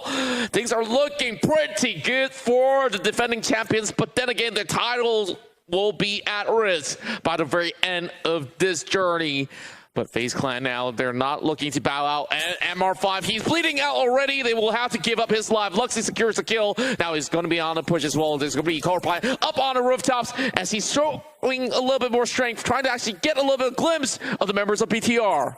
Oh no, he stepped down from the roof. Now Corpie, I would prefer him on the high ground if they want to win this fight. This comes to the QC. We have also Kings on the ground, will be revived by Luxy for now. Zuxi on his knees, and he's going to be pruning for a bit while Ventura is scoping things, relay back information, being the eye and the watcher for the rest of FaZe. While Liquid tried to shut him down, it's really crucial for BisdakReborn to take down Venturas if they want to win this fight, because he's giving way too much information from high above. I'm pretty sure that BisdakReborn aliens here are going to be gasping for a little bit of an error. As you can see, that there's not much areas of play, and they don't really have much vision being secured. While Bullshark, they're going to be making a big wraparound. Damage being done towards the side of Luxy as well. Now they're going to be looking to get themselves over the lower ridge of the hill while they secure a little bit more of an escape plan. Let's see, they've already lost out on MR5. Venturas again goes into knockdown Luxy, but Kings already having a vision alongside with Liquid. They're going to be putting those bullets to use from the lower end. But Martin, they're coming right through just to take a knock onto GeekFam. This is Valdez now having a very close by neighbor of GeekFam. Tossing out the smoke, kind of exploit their position, giving it away. Now Valdez marching in, power grid. So many nades being tossed all around the place, but whose was it? Is it going to be GeekFam now winning this, or Valdez being nickpicked by another team across them? So far it seems like two of them, but I think across that mountain there's another team that's waiting to be the housekeeping team. While these two are too busy among themselves, I think that was FaZe looking over here as well. Yeah, it's going to be hard for FaZe to actually get a little bit of catch here. We see a little bit of exchange of grenades coming from both ends. GeekFam now being spread apart. I don't really think they do have much advantages here. as Valdez Esports, they're still pressing on the attack 6, just taking a little bit more of that cover, just in case if GUI or Concept gets knocked off, that's where he can actually provide a little bit more support. The question now is, where exactly is Martin? And we might just see a little bit of party inside of POCO later on. It's going to be the fall of POCO, where everybody trying to get to the center of it. While some teams will rotate late, we're talking about the teams playing outside. I think it's going to be HVBN playing it very, very slow. Or is it Eagle Esports? Both of them, actually. We still have 15 teams intact. Now, Bigatron has been going on this wall for too long. They have another visitor coming while GigFam and Valdez start to exchange kills and knockouts. Martin still have one only knockdown for GUI. They haven't lost any men yet, but GigFam, this is the time for them to disengage. They need to go for a retreat. I don't see them winning this anymore. Not at all. Damroot now being left out all alone, and he's inside of the smoke as he tries to trade right back, but he doesn't have the vision, and that will be the Malaysian side getting crushed with no kills whatsoever, while Valdez the Murderer walks away with a total of 4 points. Now, more and more teams are looking to be docking by the city of POCO, while Demigod's managing to get a knock on top of Gatuni and, well, Infinity. I guess they're slowly losing members. I saw Valdez bomb himself for 6, Okay. so I don't even know how to say how I feel about that. But I think there are some accidents prone to happen here and there. It's pretty normal. Back towards Infinity, they start to pop the smoke, maybe try to cross that road to make sure they got themselves a more solid compound to work with, maybe coming up from behind to fight against RSG, Infinity IQ, also Orange plays. Infinity, one of the sneakiest yet so witty. Nobody can see their plans through, but they are losing one man first. It's going to be Tani being finished off straight away. But they're going for the high grounds here. Are they planning this? They're hoping this place to be the last few circles. Well, if it's going to be it, then why not having... And they're picking the highest building there is. So if they want to jump down, it's going to be really hard. Oh, boy. And speaking of which, it's going to be Bigatron that will be joining alongside. They have the same idea as well. But Liquid getting picked up right now. Looks like he's pretty looking for the Honda. He got that Thompson in hand. It goes in to shred them out. And Zuxi will go down as well. Here comes Kings. The next challenger on the scene. He's going to be all alone, though. He needs to revive his fallen brethren right down below, and he's going to be taking it slowly.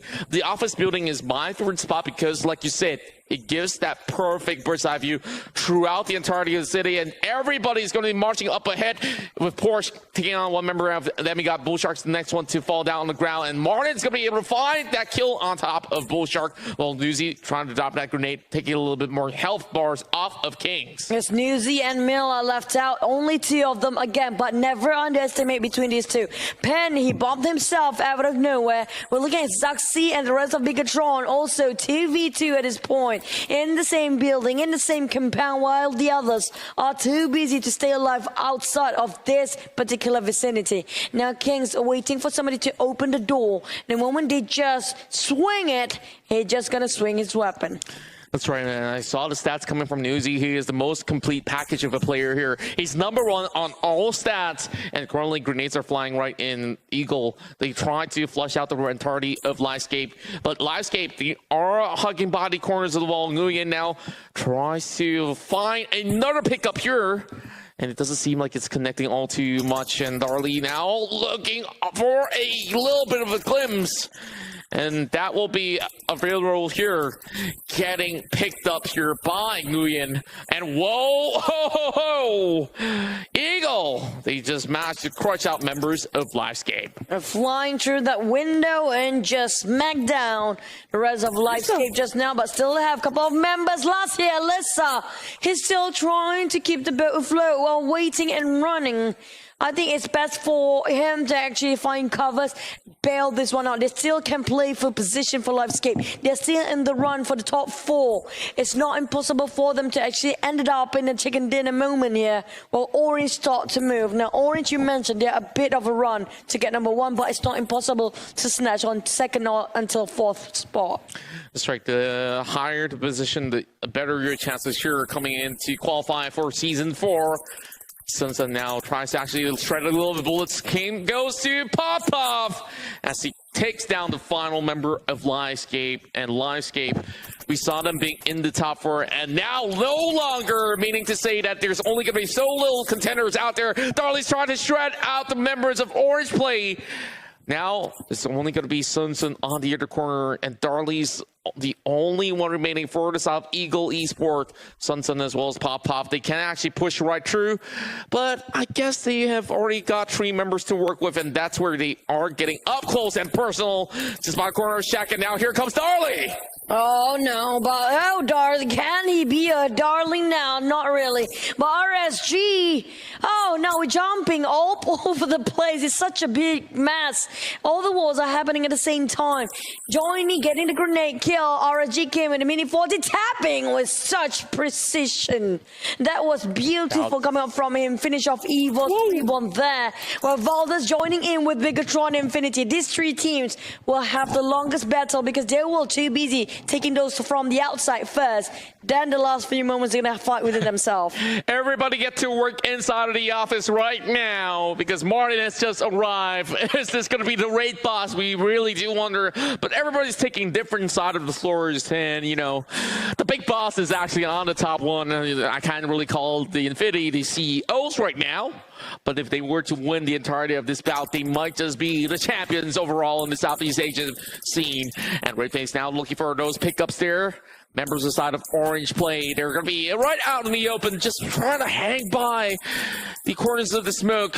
And Lizerk is trying to push them to get past these areas, and with this circle already shrinking right in, it's moving in towards the southern side of POCO already, and Zuxi is looking for an opportunity to just get by those slumps. Oh, still in the circle for that building. This is what I mentioned. They're taking the building. Those inside the building are the safest, no matter what team you are, as long as you're in a different floor. And they were so busy taking each other out for the ones that's outside. The ones in the building might be the last 2 remaining later for the chicken dinner. Now Valdez, they want to enter the building but did not enter because Bigatron and Infinity don't want them to be part of their housemates. That's right, and I guess these are going to be the noisy neighbors right now, having a little bit of shared compartments or departments of the office.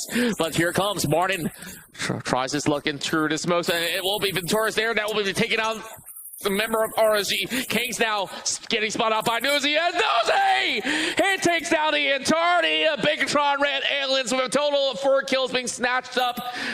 This is the downfall of the defending champions. While Evos Reborn, they're going to be having the ledges here as they hang on to those hills and having that perfect spot to just scout by. And they're just behind the blue zone.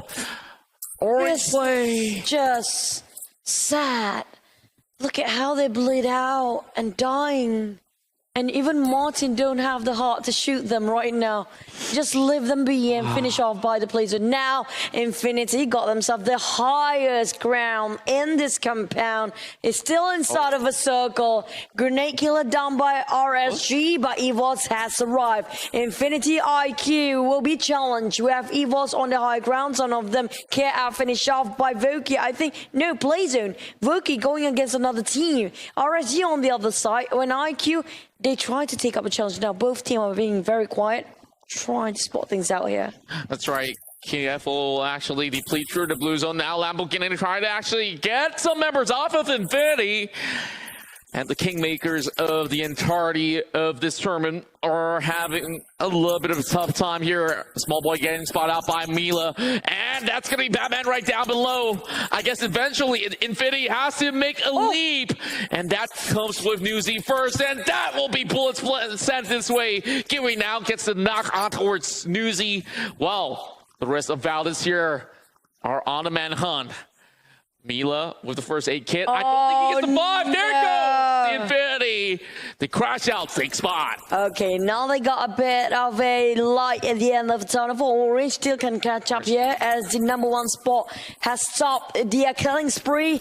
Now back to Valdez. Concept cooking up the nade, hoping to toss onto Small Boy. Seems to me a perfect angle, but can it toss over the door? No, it will be covered for now. Small Boy knows he not want to stay here anymore. It's And why is it actually stay stuck there?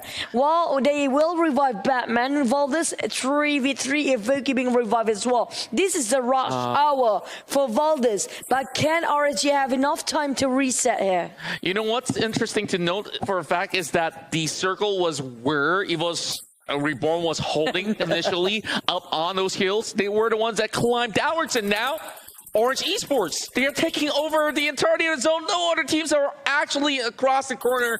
I guess Orange Play, they will have the last laugh if nobody spots them out. But the problem right now is that inside of the city, there is turmoil, and everybody tries to get right outside. Getting into it with the sun. 7 kills already for the side of Valdez Esports. Meanwhile, Lamborghini here just get a little bit of vantage point by the motel, and Skyman, the clutch player of Orange Play, is still at it. Live in PUBG Mobile is fair, the most fair of them all. Why? They give the unfortunate without any team members the circle at the last few minutes. Now Lambo finishing off with 1 knockdown for RSG Small Boys. Not being finished off! What a bomb coming out Gooey with a bang! Wiped out the entire RSG, decimated entirely. And look at the rest of IQ. They're fighting for the tournament lives here, and they're hoping to actually make the cut to be crowned as champions here. Redface now will have his life depleted, and that leaves only very few members for the side of BisdakReborn. There goes Orange as well. And now it's between Valdez, IQ, as well as Micro Boy all alone. Porch needs to climb up of that roof as well. Valdez Esports with a total of 11 kills. This is looking great of a chance for them to secure this big fat chicken dinner. Hot. The blue closing in, it's burning, and also a lot of Molotovs in an open area. Now Concept cannot stay put. He's edgy, he's jumpy, he's really snappy, because now they are the last member. Will this finally be the first chicken for Valdez? IQ still going for the top 2, playing the healing game. Valdez finally ending it with 1 chicken the entire tournament. Welcome back into the last 2 games of the grand finals, Valdez Esports. Wow, that was a total of 12 kills for Valdez Esports right there. And of course, they have finally secured a win after such a tough bout. You know, I'm looking at some tears already coming from the side of Choo Choo, because, you know, we're friends with some of these guys, and we know that this didn't come as easy as they wanted to be. So, of course, we congratulate Martin, Six, and every one of them for making it out inside of Miramar. So that means there's only gonna be 1 chicken dinner left before we count the entirety of this championship point for either side to take home the title. Oh, they really needed it. For the teams actually on the second page, including Valdez, they need this chicken more than anybody else, because they need the statement. They need to tell themselves they deserve to be here. They want to be. They used to be one of the most fearsome, most fierce team, most respected out there, and now they just came back, and it's a bit too late. Well, I guess at the very least they made their appearance significant throughout the Southeast Asia Championship over here, securing a chicken dinner at the very final day in the penultimate round, and there's only going to be 1 chicken dinner left overall. So we're going to be looking at some of the stats eventually, and well, the thing about this is that we saw so many of all these top teams, like even the Bigatron Red Aliens, having to struggle to face off against even Valdez. It goes to show that, you know, old rivalries do remain, but there's all these new kids on the block here just showing off the hunger, and the Infinity is one of those guys out there. This is the 12 kills that have been achieved by Valdez Esports with a total damage of 2,158. Oh man, that damage is quite high if you look at it. 12 kills in total. Do you think they can change a lot of stuff if they can get back-to-back that kind of performance with Chicken Dinner as well? Unfortunately for Valdez, the last maybe top 5? Top 5 is still going to be a little bit of a stretch, because we saw back in page number 2, that's where they were actually sitting around, what, 13th place or 12th placement. So it's still a little bit of a far-fetched call for us to say that, oh, Valdez is going to be marching up in towards the top 5, but we are liking what we are seeing, and on a good run, this is how Valdez actually looks like. We missed them. We missed them a lot. We missed this coming up from these guys. And just, you know, there's so many new bloods coming in this time. It's just so hard for them to keep up and adapt. And they even question themselves. You can see how they play. They are very hesitant, not like how they used to. And so many teams are having the same spot as well. So we're hoping the teams, down to the last Erangel game, that was the last Miramar. And taken by Valdez Esports. And I'm loving the fact that at least there's some sort of light. I don't know, Aura's kind of dropped way early on. So Infinity is still leading off the chart, maybe. That's right. I believe that the Infinity here, they have gotten quite a number of all those kills out there. Newsy really shredding down names after names, taking them down. But this time, we got ourselves a brand new MVP, and this will be Concept's debut as the MVP for this round, because he has done a truck ton of damage right there with 554 all by himself to secure 5 points out there for Valdez Esports. I just wish I can see them more. You know, it's very sad to see at the last 2 games. Finally, they got that tempo. Finally, they had got that balance between the kill and also the position. But sadly, it's not enough games to be played. We're down to the final Erangel. And Valdez, if you can't keep up, it's still a lot to wage here. We're talking about them can swap places. You know, every single spot that we've seen when it comes to the prize pool, every single one is different. Here comes the kill and damage stats. That's right, and we already talked about the highest one being Valdez Esports here that has managed to get a total of 15 points with the chicken dinner. Add on top of that 12 kills here, that will be some really good stuff. But if you look into the other parts of the leaderboards, we are seeing Infinity IQ with 1,800 damage being done with a total of 6 points, alongside with RG 1,700 perfectly flat out there. And Orange, they managed to secure a 3rd place finish, so this is looking relatively good.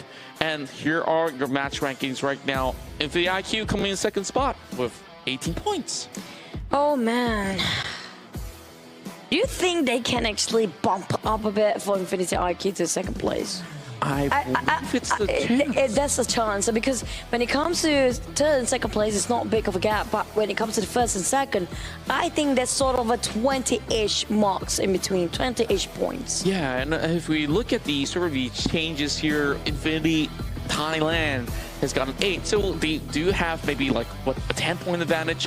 And if you actually count Evil's Reborn, I'm not sure if they will make it back towards that top 4 at the very least, because this time Aura crashed out with no points whatsoever, and same goes to Livescape. They were inside of that top 4, and I don't think they can retain it. They cannot afford having this kind of performance for the last one. Now there's no room for a mistake for the top 5, because it's going to be a huge risk for them. It's still the same 4 teams: Infinity IQ, EVOS Reborn bumping up. Well, definitely Livescape has been pushed down. It's going to be Aura on the run.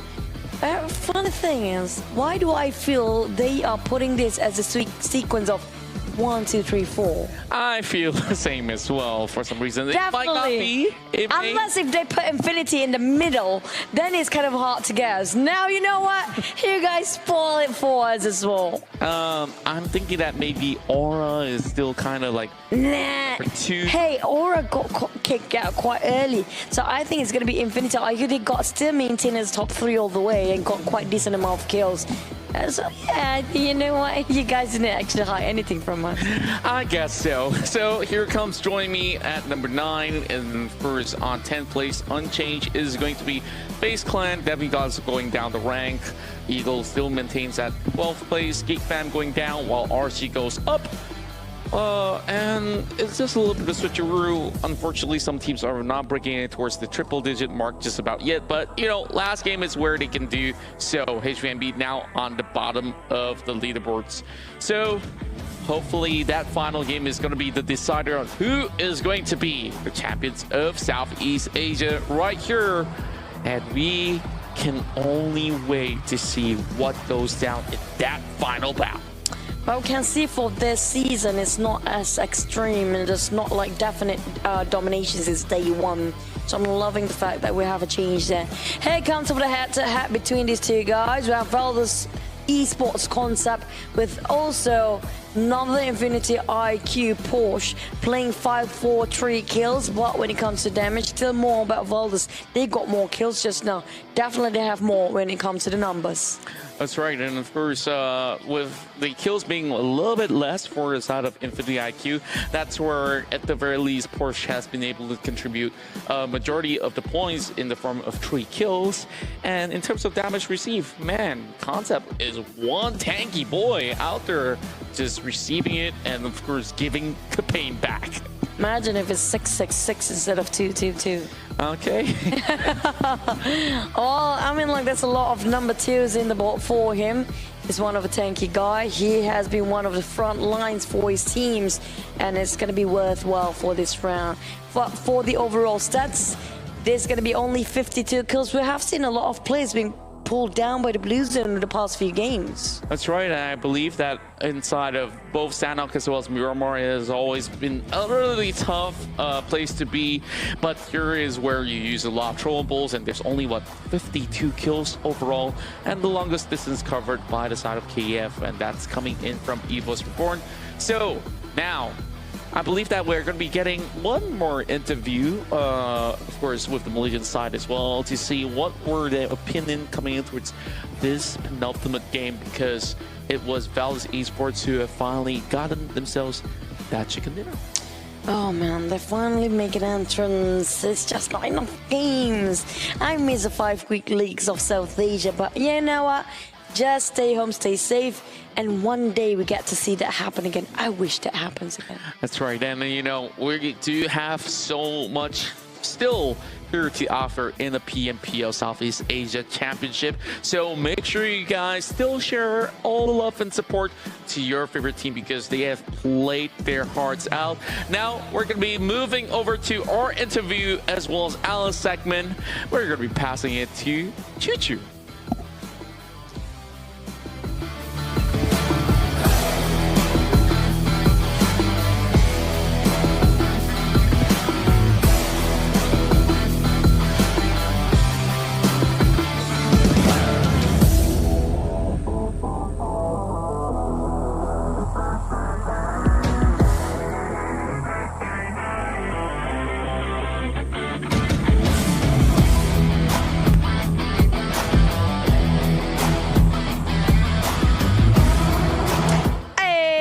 Flying all over the place. I'm so fast when it comes to switching my stations, but here I am again. This is Juju. I'll be your interviewer and your host, also your analyst here today. But we have RSG in the house. It's gonna be Ayman. Wow, the echoes is real. But Ayman, welcome back. Hello, hello. Can you hear me clearly? Yes. I can hear you very clearly. Okay. The sexy voice of yours, marvelous. So thank you again for joining us, Ayman. I do want to know your insights and about your opinions when it comes to South Asia Grand Finals here for this season. What do you think about it as a manager on the side of RSG? Alright, so ni kali pertama kita orang dekat C, and actually not just us, banyak tim yang baru yang kita boleh tengok dekat top of the league, banyak juga tim yang baru dekat atas.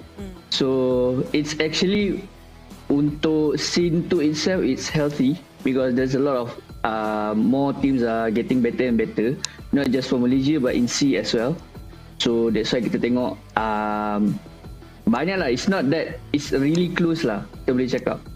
So yeah, it's getting better and better lah in terms of quality. So I thought you were going to say it's more healthy because we eat more salads or something like that, but I was wrong. Okay, when it comes to what Ayman said just now, basically dah berlawan ni kita nampak sikit kan macam mana nak nilai prestasi dan juga gap antara dengan Asia Tenggara punya tim yang lain. Jadi here comes the last one. What are your plans after this for RSG once you're done with the Pmpl South Asia Grand Finals? And are you guys going to celebrate? And you know what? Shout out for all the teams that participating this time. Yeah, not so much. I mean, like, For us, of course, untuk season depan akan ada banyak benda yang kita perlu baiki. We're gonna go jump straight into training, of course. Yeah, tomorrow is gonna be like rest day for these 3 days, and maybe we'll see. We're gonna get into training as soon as possible, definitely. Wow. Shout out for any teams, for all the teams this time. Your shout outs. First of all, terima kasih pada semua team yang compete untuk Southeast Asia kali ni. You guys give a very good fight and give a very good lesson experience to us. So hopefully we're gonna see you again in C Final Season 4. Okay, thank you so much, Aiman. Looking forward to any meetup soon. Hopefully we can cross the borders. See you again next time. Good luck, all the best for the last game. So that's it from the side of RSG. So basically they are also having, you know, getting in the experience, soak it in, and just learn from the best of the best in South Asia. So it's not a waste for them at all. They are having a great time, even though they're having a hard time to adapt and getting themselves into the run for the championship. But still, they're having a great ton of experience to learn from. But let's break it down for what happened in Marama just now, because we might miss some of circles. You get what I mean? We do kind of miss the circles sometimes to times. But Valdez is their first ever chicken dinner, and finally they make their debut. So we do know a person in the Valdez duo called Martin, and this is his mountain. Definitely that's why it's called St. Martin. I'm joking. Maybe that's a true law in the end of the day. But St. Martin is the spot for Valdez since the start, so they are right inside and center of the circle, so they don't need to move as much. But they do hop around a bit here and there to make sure they build up their loots, build up their weaponries and arsenals, to make sure they are more than prepared to have enough utilities to fight any teams that try to snatch their territories away from them.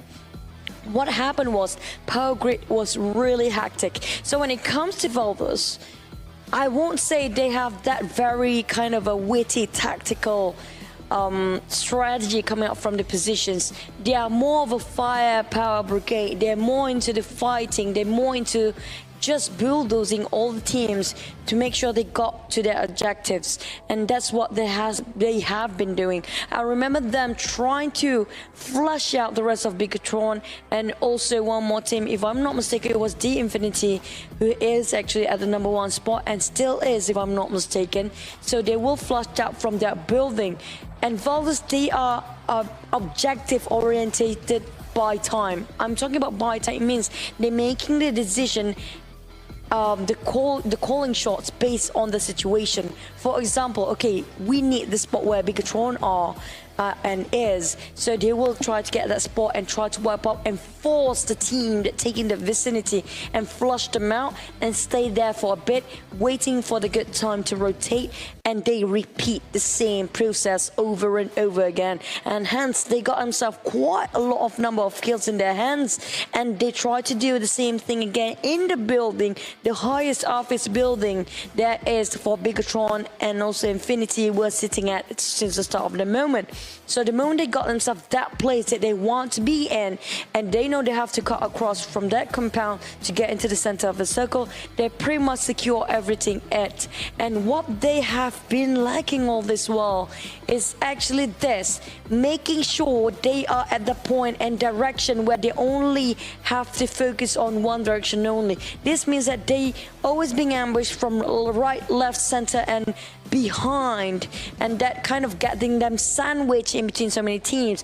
But this time they got it right. They make sure nobody else coming up from behind. They have to focus on what's only in front. They know which team to take down first, and they make sure that objectives will be successful without any fail, and hence finally landing their first ever chicken dinner. We've been waiting this for such a long time, but there's all left. It's just one more game, which is going to be Irenga. We have one more game to go, and you guys to stick with us. Let's just straight fly back into the Carter's desk.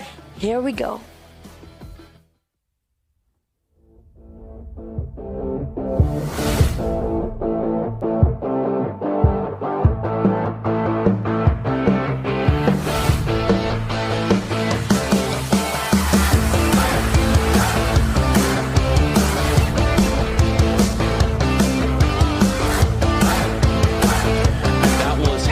Valdez has been able to take that win right there. And, you know, everything was pretty much spot on by Choo Choo, as we are going to be looking at the very final game right now.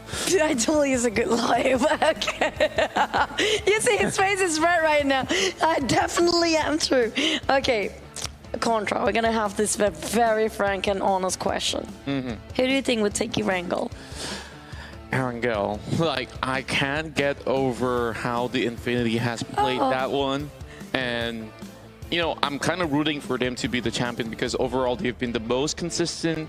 And you know, the question now is that there's also going to be another spot for number 2. And I was speaking to some of the casters that were in the other room itself, and they were saying that it's actually a 5-point difference between 2 and. Ah, stop spoiling it. I'm not saying which team.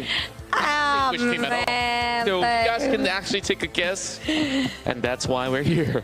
Oh, guys. Thank you, spoilers. I swear I don't want to go a movie if you ever ask me, or even I don't want to ask you because you might spoil the movies for me.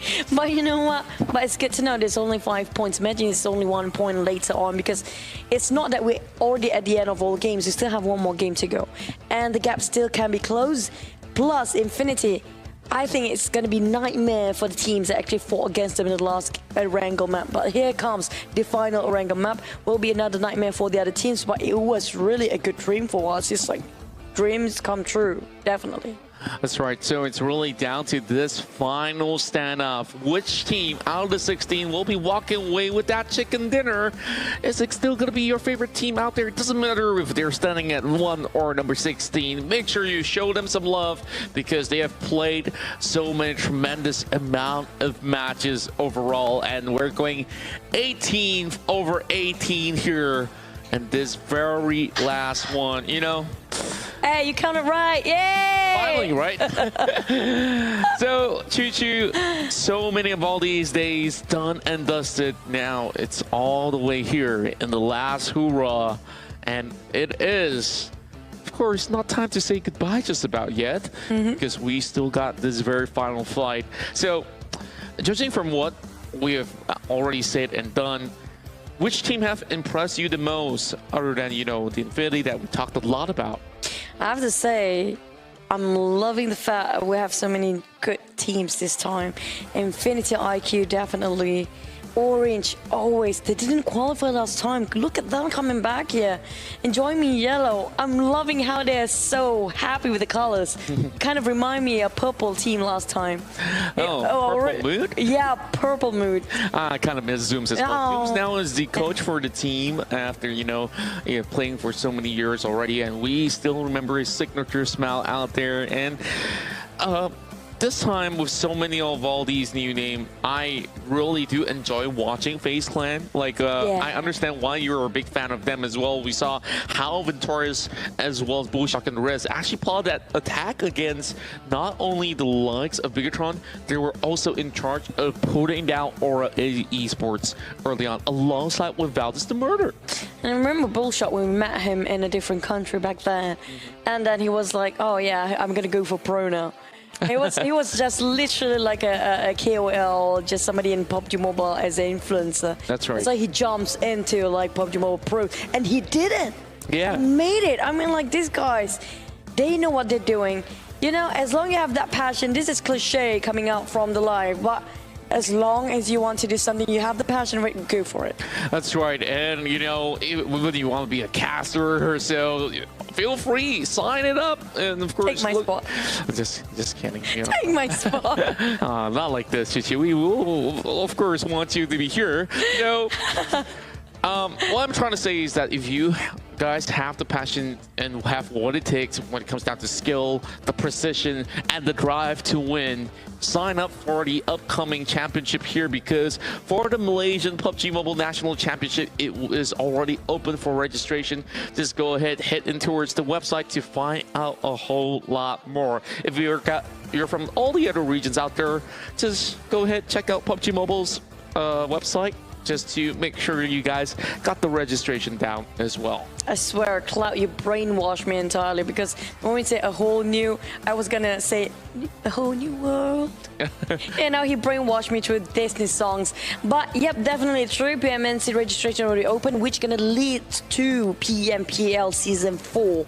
Now you have the chance, it's given to you straight on a plate, and all you need is to feed yourself to be better, train more. Because all these guys we mentioned about RSG, we have Kick Fam, and also Dingos, when being asked, they all have the same answer.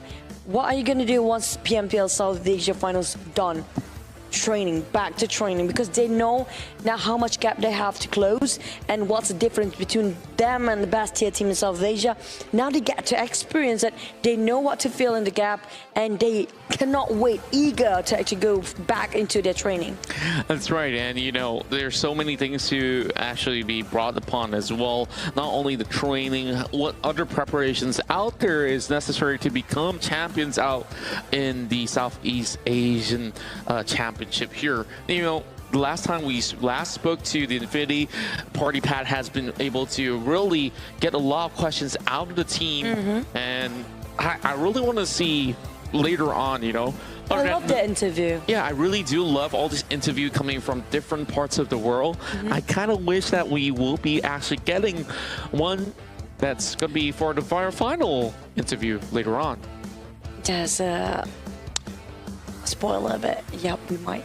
But you know what? I'm liking the fact also the Infinity, they can speak multilingual as well. So have you heard about Logan's interview back then? Yeah. I'm like, oh my God, it sounds, I'm like, oh, I understand every single thing this time. He speaks from his heart. I'm liking the fact that we can get the insight of the player, the IGL, even on the side of Patty, like the other regions casters, what they are thinking.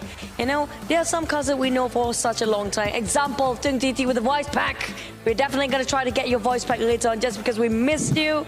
And also some of the Indonesian casters, Woofy and Pasta, shouting out for you guys. We miss you as well. Like, we've known this guy for such a long time. We kind of get the idea how they think. But we want to know the new casters or the casters that just joining this season as well. Yeah, I imagine we can get to see them in their interviews. Exactly. So I really want to, of course, hear all of your thoughts as well. Go ahead, give us some feedbacks down on the comment section right down below. What you guys want to get and what you guys want to see a whole lot more in the upcoming seasons or so.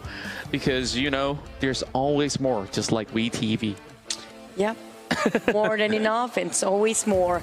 And you know, and that's kind of interesting. You guys can drop in the comment section below, like example, what do you want to have for next season in the grand finals, or even the, you know, the contents upcoming. Like, what kind of games do you want the players to play? What kind of ideas do you have for PUBG Mobile to have for skins even?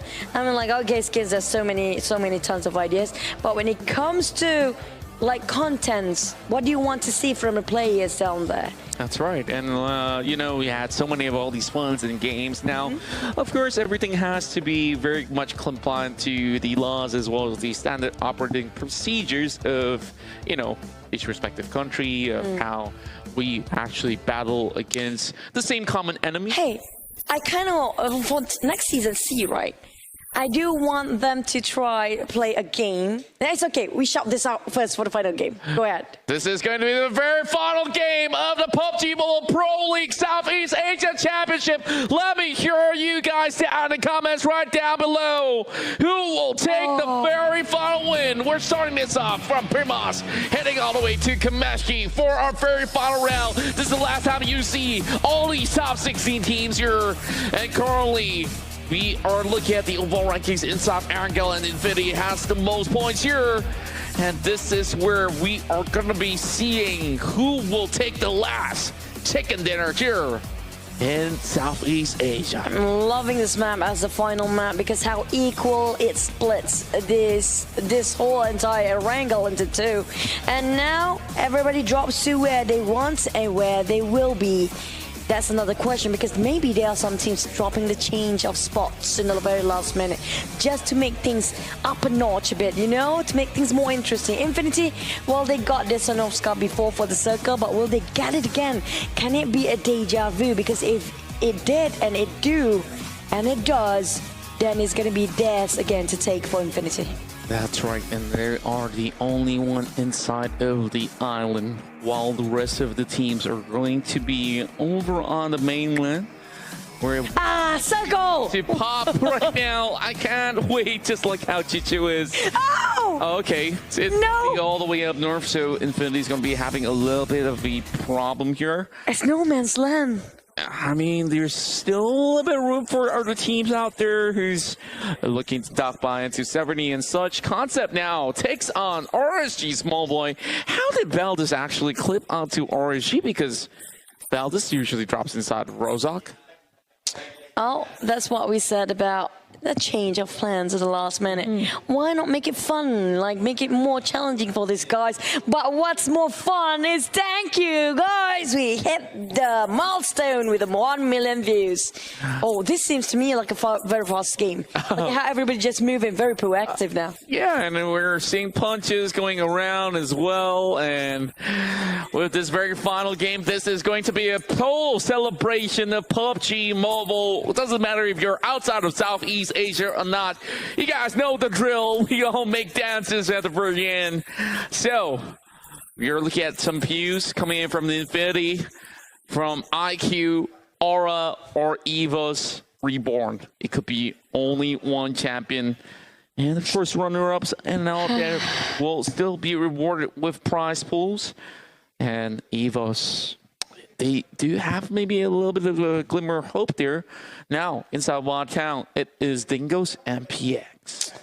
And also your Pmpl voice pack. We do see Tung TT. I'm going to buy just for that reason.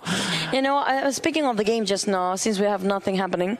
You know, it's fun to have, if one day we have an offline event, hopefully when COVID actually gone and nowhere to be seen, when there's two different regions of countries of players, having the headsets on, you know, like trying to read the lips or something, but they are learning the language of the other team. Oh, that sounds pretty awesome, actually. I mean, I'm like, imagine if the Thai players try to say something in Malay, and they don't even they don't have a clue about what they're saying, but they can pronounce it.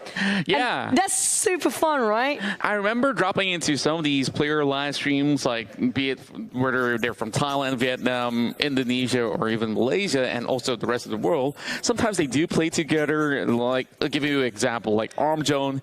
He sometimes play with players like Evo's VIP Yakuza, and they are trying to speak to each other in a certain language, whether it's the local ones or the ones that's abroad.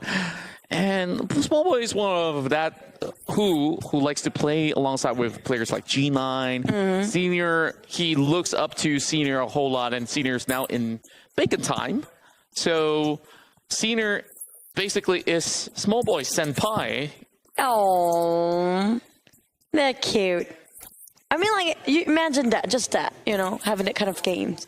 It's not just beneficial for the players to get to learn another foreign language. And also it kind of bonds the players between themselves. And we missed that kind of, you know, environment back then. They all were brothers. That's right. You know, Small Boy first met up with the rest of RQ Athena back in PMCO. Spring Split 2019. That's the golden year for some of the boys. So Small Boy, this isn't his very first time in Southeast Asia, but in Southeast Asia final, yes indeed. Definitely. And they were one of the top players back then as well for Small Boy. He was very young. He was legit small that time.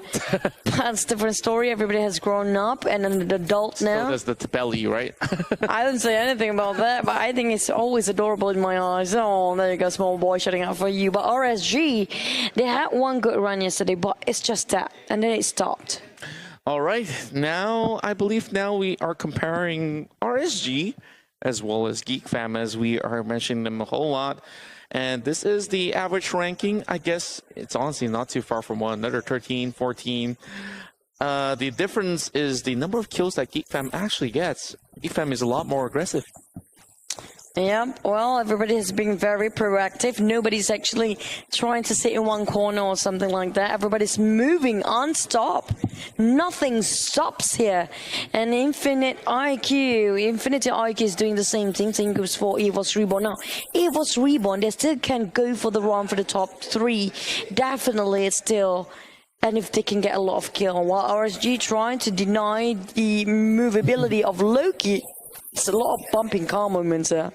Oh boy, they're actually chasing right in, and they know Loki is quite low on HP. He fumbles his vehicle. Okay, he's still kind of safe.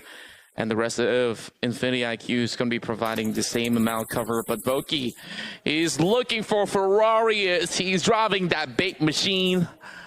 Yeah, a lot of swag all across. But RSG, they want to actually take the fight head on. Just out of curiosity, to ask a very random question here. Have you seen any vehicles inside of this game actually appears in reality? In reality, I believe I've seen replicas. Is it movable then? Usable? The last time we were in Indonesia, I'm not too sure whether that moves, honestly. That kind of moves, is it? I've seen that plane that flew above our head in the Malaysian Global Finals. We had a oversized UAZ.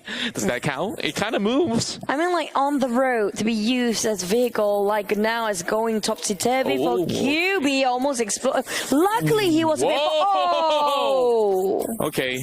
Spoke to you soon. QB's gonna be out for the count, I do believe. Concept.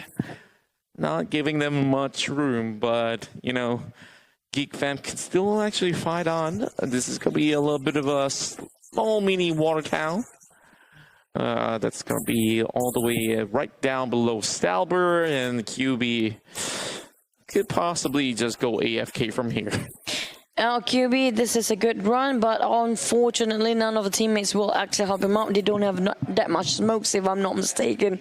Still in the early phase of the game where they still try hop from one compound to the other just to get their utilities. Now, there you go. Finish up with a DP28, if I'm not mistaken, by Concept. Now, RSG taking this compound.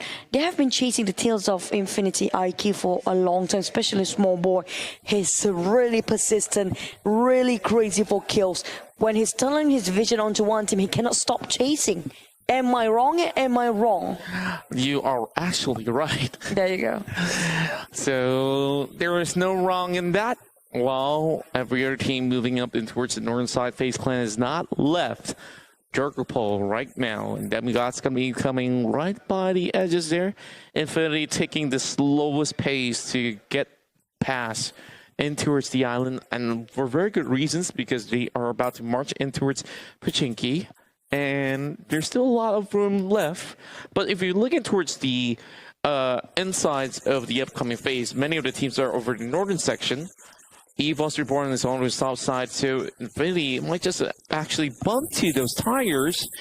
And FaZe Clan, right now, look at the bridges as they are trying to actually plan them down. Bullshark won't be able to clip them off, but doing just about enough damage. A pizza gun has to get a change for a bit, and no, you know the recoil is kind of hard to control from that distance. If you can shoot that, I'm like full respect, bro. Really respecting that. And Eagle Esports, on the other hand, spotting out Voki, now attracted way too much attention on the side of RSG. Infinity IQ before Eagle Esports now, maybe even join me in the yellow land of the Join Me team. And I guess joining me is going to be having more of a fun round for this time around. They are currently at number 9 position, but they can definitely bump their standings for more money inside of this grand finals. So Martin, he's going to be having a little bit of the red dot sign in hand for his AKM, but Geek Fam, they've already suffered enough casualties, but they're still facing off against Valdez Esports right now. And I always want to say Valdez the Murderer, and I guess, you know, Thai side will still, you know, don't mind about this same name that we usually called them back then. I remember way different name back then, though. Illuminate. Yeah, it was when they were at their peak and illuminating the whole scene of PUBG Mobile. It's a different, very different Valdez now. Back to 6, trying to pin down on Geek Fam. They are getting that momentum for now. Based on the last performance, they're on a roll. They're trying to go as aggressive as they can, pushing out a big statement out in the open, making sure they can finish this at least with a bang. They might get a very, very late start, but they're making sure they end it quite well. But this is going to be a double-edged sword they're playing. If Valdez make one step wrong, overstays themselves, one team who seems to me is hunting around the corner is RSG, will caught up to them. And I guess that Geek Fam just have to play this one very defensively. Out of packs of meds, I guess Snipes can contribute one first aid kit, and that's pretty much about it, as they are just proning inside. So this is still going to be very hard for Valdez Esports to push right in. Infinity has already got their way past some of all these areas. I believe they are on those hills where school usually would be, as they are still taking it slowly. Many of them are actually using this vehicle skin for their Dacia, and I understand why, because it looks exactly like a coupe. And you know what? I have another idea for PUBG Mobile. Here goes PUBG Mobile, $1 million idea for you. You know, maybe one of the, like for example, like one of the biggest town, like Pochinki example, right? Where they have one paint shop to change the skin of your vehicle. Hey, that sounds pretty cool, but you need somebody to work on those paint jobs, and I don't really know who's exactly in for that. But oh, we're going back to school, guys, for the very final bout here in Erangel. Good news for some of the teams that have not left, and that will be Dingoes and PX that are just by the edge of it. So I guess they're just going to be making a slight U-turn. Some of the teams here will be going for a fight, and Aura, they will have Rosie already pulled down by bullets. Pmpl now trying to shred them off. Jixie on the other side of the corner as well. Oh man, Aura is going to be having a lot of tough times here, and the flank has begun. Aura, the moment they lost their momentum in the last two games, this is risky for Aura to stay at bay. And now Dingo's making sure they can... Oh, a flying car in 2021. There you go, folks. Roadhog at the edge of a circle, but they have to go and ref. They will get knocked down. No mercy. The moment you turn your back onto him, he will be at his best. And now Jaxie trying to clear out the houses. And this is going to be him flushing out one member of Dingo's, which is going to be able with the help of Jaden. Jaden on the second floor, dodging out the grenades. That's really close. Bring around the corners. Pmpl really gritting his teeth there. Yeah, and he definitely has to hold on real tightly. Riff kind of committed a big mistake right there by chasing right in.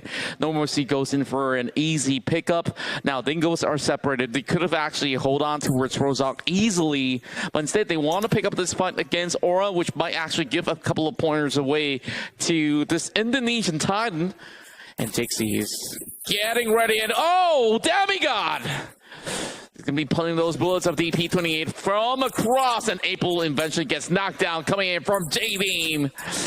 And Dixie securing those kills. That's the first one for Aura Esports, and Demigod still having Cry here to just get those bullets flying from across the sky. Cheeky guy.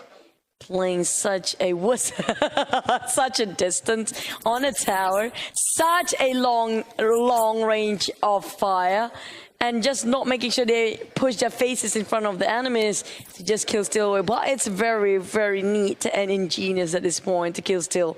But Aura finally shushed out Demigod from their vicinity just now, and now they're gonna jump straight into the party where the rest of Dingoes are. Same goes for Infinity IQ. Welcome them with open arms now. Is it gonna be the arms of death or arms of welcoming? Oh, definitely arms of grenades. They're coming up from Porch. Well, Infinity IQ still keeping the pressure on, including the blue zone coming in to help them as well. Well, Porsche has to actually abandon some of all these vehicles, but thank goodness there is still a couple of those Dacias to work around if they really need to do a little bit of a hard shift. And yes, they will be on those wheels to cut back in towards the southern side instead. Now, again, Demigods, they are going to be looking to pick up a few kills in the form of Dingoes and PX, because this is going to be the battle across those hills. And oh boy, I'm looking at Infinity here, getting some really good grounds alongside with Evos. BTRS has already got some corners here, and FaZe Clan, they got shredded up. Venturas are having so little HP, but Bullshark stops that party across, and now it's down to Logan. Logan does take down Bullshark as well. Infinity, they are looking to secure those kills. Cleans up shop, and FaZe Clan says goodbye. And we've seen another of them in the total of 18 rounds. Affairs want to bow down, and we thank you, FaZe Clan, for this season. Hope to see you more in the future. But it's going to be Infinity Triumph for now. That switch between the FPS and TPP, FPP and TPP, such a very swift switch between those guys, and making sure they didn't whiff any bullet. That's what's crazy. They didn't waste any at all. Heaps of bullets coming up this way for HVMB, taking on Aura. Now, Aura still have to run, but they cannot bow down way too early. Yeah, Aura, they have already got a little bit of a pressure going on for them. Now, RG is going to be holding in towards this compound here where they are already inside of the circle. All they have to do is just defend, and now we see Zuxi taking out Sane OP. And Bigatron, they've got some great walls for cover. Not for Snipes, though. He is going to be having so many of these bullets flying his way, even from his likes of Eagle, and that will be it. Geek Fam says goodbye at 15. How that he shot that from across the window, a very small space just now from Bigatron. But back to its Infinity, it's gonna be not beyond yet as Demigod coming out from behind, creeping in, and Infinity playing around the slopes of Hill of Skulls. They're just playing at the edge of a circle. They want this championship so badly. They're still playing it super safe, playing it slow, but at the same time trying to get more kills. They got 5 in the bag, while Kim trying to scout a peekaboo. There you go. Tap it out. Come on, Kim. He got almost there. Not connecting entirely, but still chuck out quite a number of HP from Bigatron. That's right. I guess it's a little bit of a shoulder shot on towards Luxie, so it's not going to be too much of a damage. Or maybe that's just a level 3 helmet that he's wearing right there. Oh, what? UMP 6x scope, and Marty actually knocks him down. Wow, what a spray control coming out of that player of Valdez Esports. Now, Pop is going to be having a few tosses overhead, and Join Me Yellow is not going to give them any sort of good time, as that will be a grenade kill. Pop still pretty much alive. Joseph now repositions. Astro's going to be picking them off. The wildcard side is having a war of their own, and easy. He tries to go in for a peek. He does get the knock on towards Pop, and this is where Astro needs to shine. And this will be it. We say goodbye to Orange Esports as well. Thank you for the show so far, as they have been phenomenal. 14th place finish inside of Arangel. Still a very solid run from them this season. I have to give credits for that. I'm loving how they improvise and progress so much. Now back to it, the Philippine. Demigod wham it out with Infinity and head on. Now Demigod, the only Philippines teams out there from the World Cup, coming to get the #1 to bow down. This is a big statement. If can they bring it to their knees. Logan, goodbye. It's gonna be Wham finishing off with a kill. That's the grenade killer on the side of Demigod. They're down to 2 men now. Again, Newsy and Miller. Newsy and Miller, you saw them actually shine the brightest when they earned lethal tag team to just take that chicken dinner by the very end of the previous Arango run. Now instead, Infinity, they're looking for a new home, and oh boy, Newsy's right now in the open. He's trying to open up a couple of holy smokes. HVND right down below, JV as well, right, and towards the corners of those trees. Kim, he tries to go in for the pick, and Zuxi's going to be able to find one through his crosshair. Now Kim tries his very best, but Macroboy's going to be able to look for Snaky. Concept's going to be the next one to fall as well. And Zuxi, he finds Easy of Join Me Yellow. Every name's popping on your screen right now. GE now looking for that grenade of his lifetime. Frankie with a DP28 looking for the kill. He was right across that knockdown person of the Ingles. I am Pro crawling out about for his life, but he still needs to save his mate first. But back about New Yen. Eagle Esports now taking a fight against RSG with the smoke. Once it's dissipate, the dust settle. It'll be a huge war, a more massive one to up to come. Now Kim trying to pin down HVMB, and they lost one member, which is Small Boy, who's been too persistent when it comes to chasing enemies. But Infinity still managed to finish off the Ingles down straight away. 2 men, but definitely have a huge firepower for Snoozy and also Mela. So right now, it is a little bit of a climb coming in for RSG as they are going on foot. There's a lot of bullets flying up in the air from all directions. Rift now hanging by a thread. Voki tries to actually pin him down. That might just be the very final member for the side of Dingos. As he's trying to heal up, Batman's going to be sniped down by Zuxi as he's going on the barrel. And Zuxi, speaking of him, it will be Newsy that brings down Batman, and Kim is going to be bringing down that sniper of the likes of Bigatron. Oh no, Sniper, not Dingos now fallen off the fray. Thank you so much for participating. And also thank you for Elra, who's being eliminated. Now no more the run for the top 3 and RSG. We are bowing down these legends who will be resting it out. Hope to see them again for the next season. But the number 1 sport is still Infinity because they are still in this game. Hold for a minute because there's also going to be BisdakReborn Definitely on that hill, so they are going to be challenging that statement for the moment. Now Nguyen is trying to fight it all out, spots out some members inside of the smoke of HBMB. Damn it out with Kevin. Oh boy, through the smokes with the micro Uzi. Now looking for Frankie as well. That's the last guy for HBMB, but Demigod having KVN. Frankie, getting it up. Frankie cooking up. Sees a perfect one. My God, a perfect Hoobie right on top.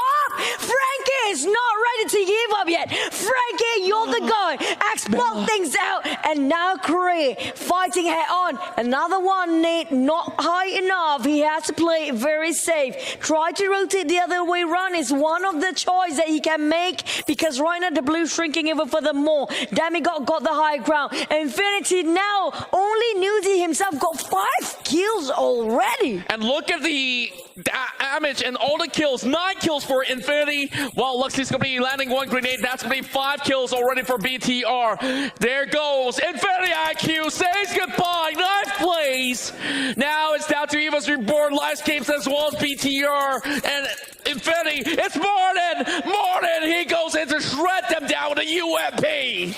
Oh no, this is gonna go crazy for Infinity again. They're still in the run or not, because right now we're talking about Livescape still barely making their first chicken, and now they are very close to it. And Demigod, thank you for being part of this, as well as Valdez, who just got their last chicken, now bowing on 7. We're down to Livescape versus Bigatron aliens. Literally just Zuxi left. Infinity still have this power duo going on. Newsy, he's so close to death. He needs to heal up. That con! He goes down. Mello with a great coverage as well. Infinity, is this doable? They're going to be breaking down the covers. That con is only in the red. Looking for Darley as well. And Eagle, they don't really have much place to hide with that grenade flying across. Newsy connects that grenade towards Napshin. And we say goodbye to Bigatron Red Alien. 6th place finish. That means there's still going to be these 4 teams. They are contending for that number 1 spot. This is a pure battle royale this time you're talking about, because it's just a rumble fast between these guys. Now Infinity coming up from one corner, try to pin down on Eagle Esports. They are the only team right there in the same compound, while the others are quite far apart across that hill. Evil's a bit busy against Join Me Yellow, while Evil still can win this, but I'm not sure if they have enough kill to overfit the rest of Infinity, who almost got 10 kills for now, 9 kills in the back. I'm just looking at the circle right now. It's going to be a little bit difficult for anybody to cross right by. But, you know, Evos does have the numbers. They have a total of 5 kills at the very moment. Mela, as well as Newsy, has been the most lethal tag team duo that we've ever seen. Is this going to be the same sort of glimpse? Because the last time we saw BisdakReborn having 4 members, they were still taken down by the likes of Infinity. But the problem now is there is a new challenger right down below, and that's going to be Eagle that needs to just hold on to that position. And Darley no. going to be having a little bit of a problem right there. Going to be having those smokes, but not for Mela as well as Nosy. Nosy gets spotted out by Redface. Oh, there you go. With the blue pressure ring on the backs, they have to force themselves to move forward. They have the buggy right in front. Would he take it for Mela? Because this is a high risk, high reward thing. And he definitely will give away his position the moment he hops in there. And they have all the quarter onto his side. Now, Eagle Esports might be in for the run this time. There he goes. He's trying to pin him down. Straight over. He passed by safely. He's straight to Windland. And Buggy didn't explode, but finished off by Nguyen just now. And that's going to be Eagle Esports taking out the Titans. I didn't know how did he actually see him through the smoke, but that spray connection was absolutely beautiful coming from Dakon. Yes, he did risk his life. Now there's only going to be so little members left. Snaky sticking it up. He catches off Lyzerk. That's the only member of the side of Join Me. Tries to actually clutch this one up. And KF, he's trying to spot where exactly is the last member of the side of Join Me. Yellow Evil's report. They're looking to secure their second ticket there for the very final day here of the Pmpl Southeast Asia Championship. My oh my, what they're closing, but will it be enough to actually take the #1 spot from the grasp of the Infinity? Seems to me very close right now. But you saw Infinity, they got double-digit kills. It was 10 points out there before bowing out, and that's not even the placement points just about yet. Top 5 does have a lot of points out there. It's definitely true, but we have to also take account of the games previously. Is it enough for the total roundup coming up from Evos? All their stats, all their kills, but there is still a chance down there. Congratulations, Evos Reborn. Finish it off with a bang. Coming up, it was really a fast, pretty much a Thanksgiving dinner for most of the teams down there. That was just a slaughter fest. Oh man, and that's the best way to close out the entirety of the 18 games that we have here in the Pmpl Southeast Asia rounds. And well, we have not known the points between these 4 top teams out there. So I guess I can't wait to see who are the ones to lift the trophy this time around. Now, you know, it hasn't been... It wasn't too long ago that Indonesia lifted in the form of Bigtron Red Aliens, as they have backed in maybe the most trophies of all the teams in Southeast Asia. But is it still going to go into Indonesia's side? Because right now, Evos Reborn has won that chicken dinner. Or would it finally return back to Thailand?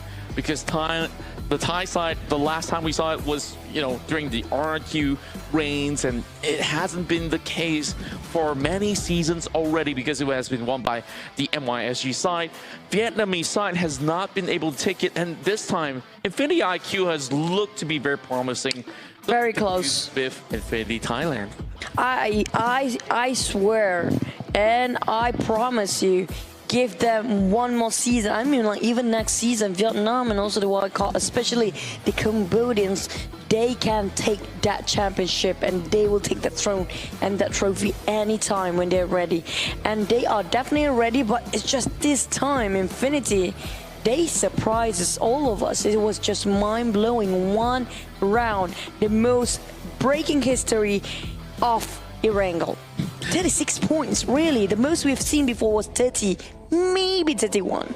I guess like the highest ever recorded in Southeast Asia. Remember, that was that round where RRQ. like, there was RRQ Tina with about 24, 25. No, it was BTR. It was 26. Was that? I thought it was like 21 or 23-ish. Yeah, there was a time that was just 26, and that thing itself, good old days. BTR has broken all the records because they got 4 back-to-back chicken dinners in the day. But you know, of course, BTR this time, unfortunately, they are a little bit too far off to defend that title.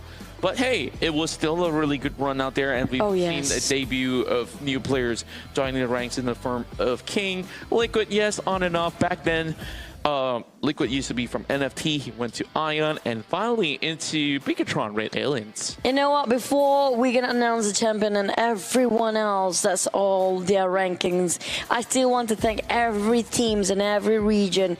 RSG, GeekFam, and Dingos MPX from Malaysia, Indonesia, Livescape, Aura Esports, Evos Reborn, Thailand, Face Clan, The Infinity, Voldas Esport, Vietnam, HVMB, Eagle Esport, Infinity, IK, and all the World Cups. But wait for it.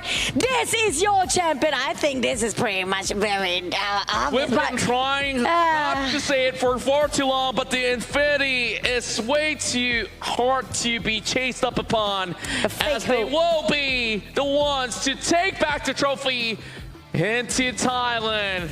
And you know, they have been the most consistent, and Snoozy, Mela, every one of their members out there has been the shining star of the show. This is the talent, like literally the legacy has been born again and it's coming back into Thailand. They starting with a new legacy back then from Araki Athena, jumping into Bigatron Ray Aliens. Oh boy, seems like we got a care package that dropped right in. These are your brand new champions of the PMPL Southeast Asia. They just left their seat because they are running to hug each other, celebrate. Well, there you go. Look at that, so cute. Literally, they rush towards each other and just find themselves. You guys, you are my family. They just cannot believe this. And you can see the trophies are right above their heads. The Infinity are your brand new champions of PMPL Southeast Asia Championship. Infinity and beyond. They went beyond and they got the trophy because they went beyond. It was insane. It was out of the world place, and this is just Infinity giving back to the Thailands the legacy they have been starting off back then, before jumping around the Indonesian, back to MYSG, now flipping it back to Thais. That's right. So we'll see who will be the next ones to be challenging the Infinity in the upcoming season of the PMPL Southeast Asia Championship. And we're still going to be having all of these